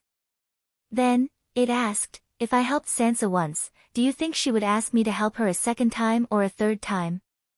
If I don't respond to her after helping her once, will she hate me even more than she does now? This. Jon lowered his head and rubbed his nose, silently agreeing with Bran's statement. Theon smiled awkwardly. Arya nodded without hesitation. She definitely will. Sansa pulled out a pillow from behind her and threw it at Arya. Bang! Ouch! Arya even had the time to roll her eyes. With a light punch, she sent the pillow flying back to her sister's head. I'm only asking you to help me once. Let Aegon live. Is this too much? Sansa asked loudly. If I want Aegon to live, I have to help you countless times. In the end, Jon, Arya, Rickon, and even me would be dragged into the abyss. At that time, not only will you lose your husband, but you will also lose your brothers and sisters, and even your daughter, Bran said indifferently. You're lying. Sansa shook her head hard. I don't believe that Aegon is destined to die. Dany Rise is not hostile to him. As long as she doesn't do anything, as long as you're willing to help, the Westeros will not be able to harm him. Your thinking is the main reason why he won't live. Bran sighed. No one is destined to die. But after meeting you, Aegon will die sooner or later. I'm helping him with everything I have. Why would I harm him? Sansa's eyes widened. If you didn't help him so much, he might still be alive. Sighing inwardly, Bran said bitterly, I've seen Aegon's various endings in the River of Fate. In order to save you and your child, he died under Melisandre's magic. In order to get food for Highgarden, he died under Uluen's evil scheme. In order to help you and our Stark take revenge, he was ambushed under Riverrun. Because you wanted to kill Cersei, Aegon had a trial by combat with the Kingslayer. He died under the Kingslayer's left sword.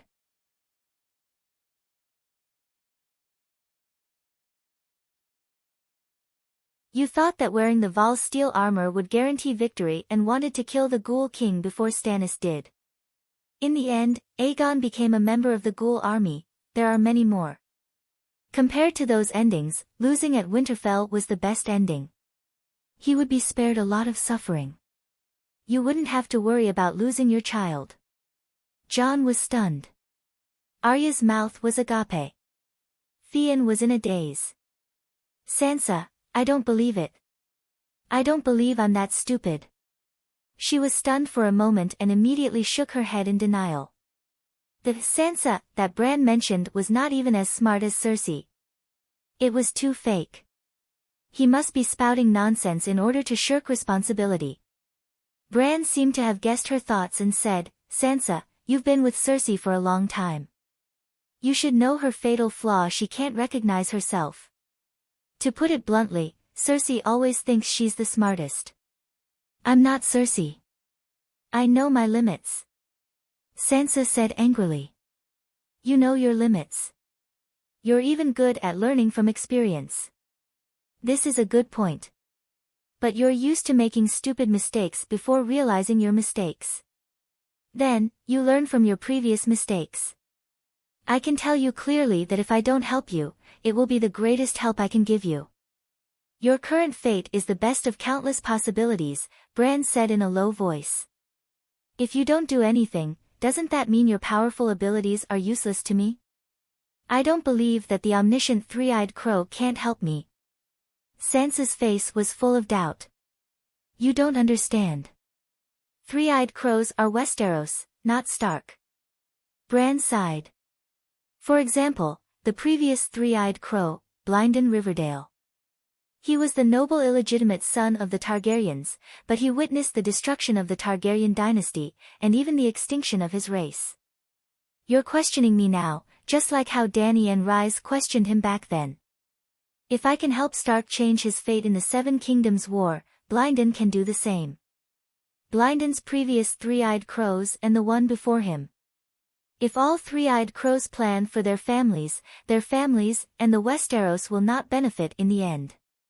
For example, if all three-eyed crows have free will, Blynden can see the future from the past.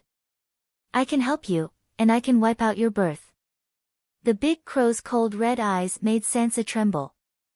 Everything I see now might have been seen by the previous three-eyed crows decades, centuries, or even millennia ago. If they're not satisfied, they will solve the problem at the source and get rid of you. I don't believe you. You're lying to me. You helped Jon and Arya, Sansa shouted. You're different. Your greed is insatiable, and they're just trying to save their lives. Sansa, trust me. For you who wants to fight for the Iron Throne, not getting involved with me is the best choice, Bran said sincerely. Ah, Sansa, you want to fight for the Iron Throne? Jon shouted in surprise after realizing what had happened.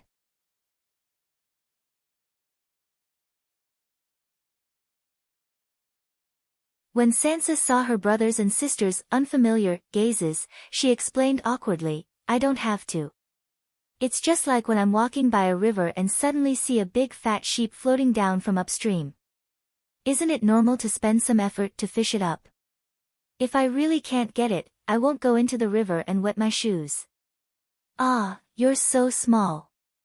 Dany said in surprise.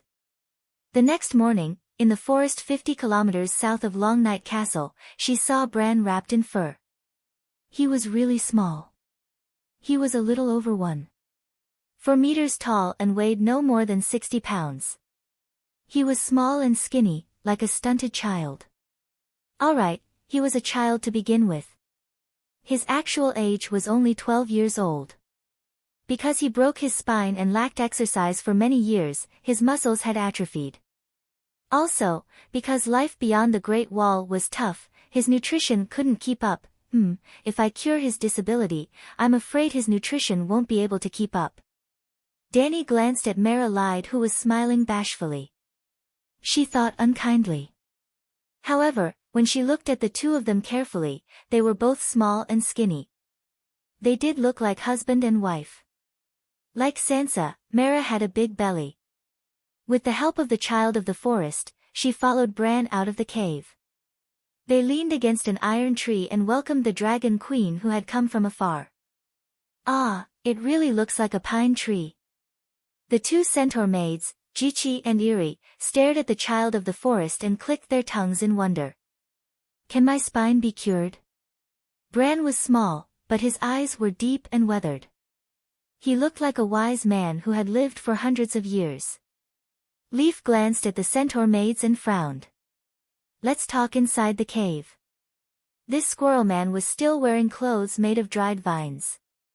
His hair was messy like a chicken's nest. Why aren't you wearing clothes? Even if you're poor, you should at least have fur and linen clothes, right?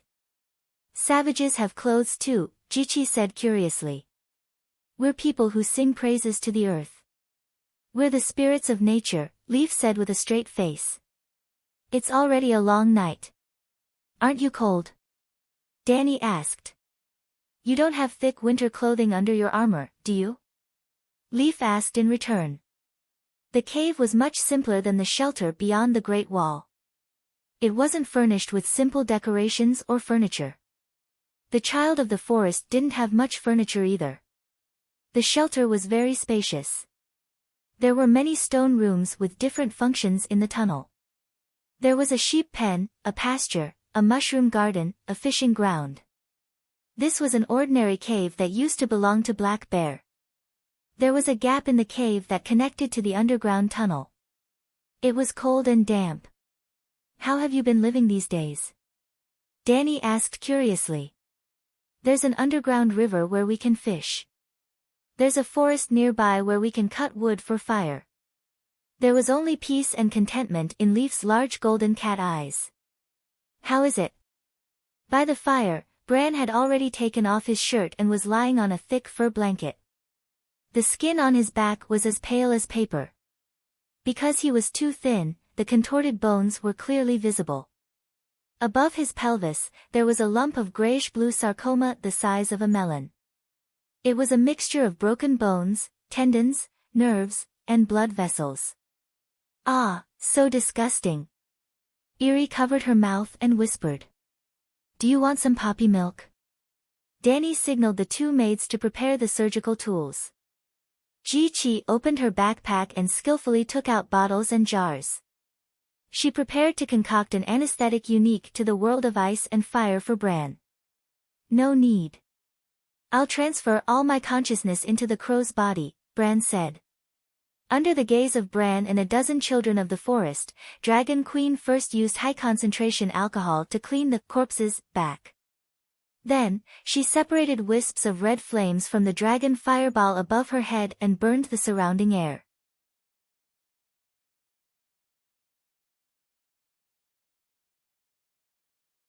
The scalpel danced in her hand.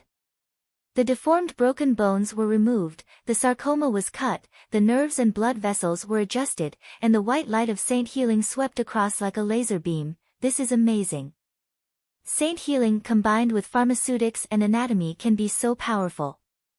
2 hours later, Bran muttered in shock as he looked at the smooth skin. Go in and try, Danny said. Ah. It hurts, it feels so good. I can finally feel the pain in my lower body. Bran howled and laughed as his soul entered the body. You're tuning into the Blissful Bookshelf YouTube channel. We're so grateful for your support, and don't forget to subscribe to join us on this incredible journey through captivating stories. Your generosity through donations truly makes a world of difference, as it's the primary source of revenue that allows me to expand and enhance this channel for you. Thank you from the bottom of my heart for being a part of this adventure.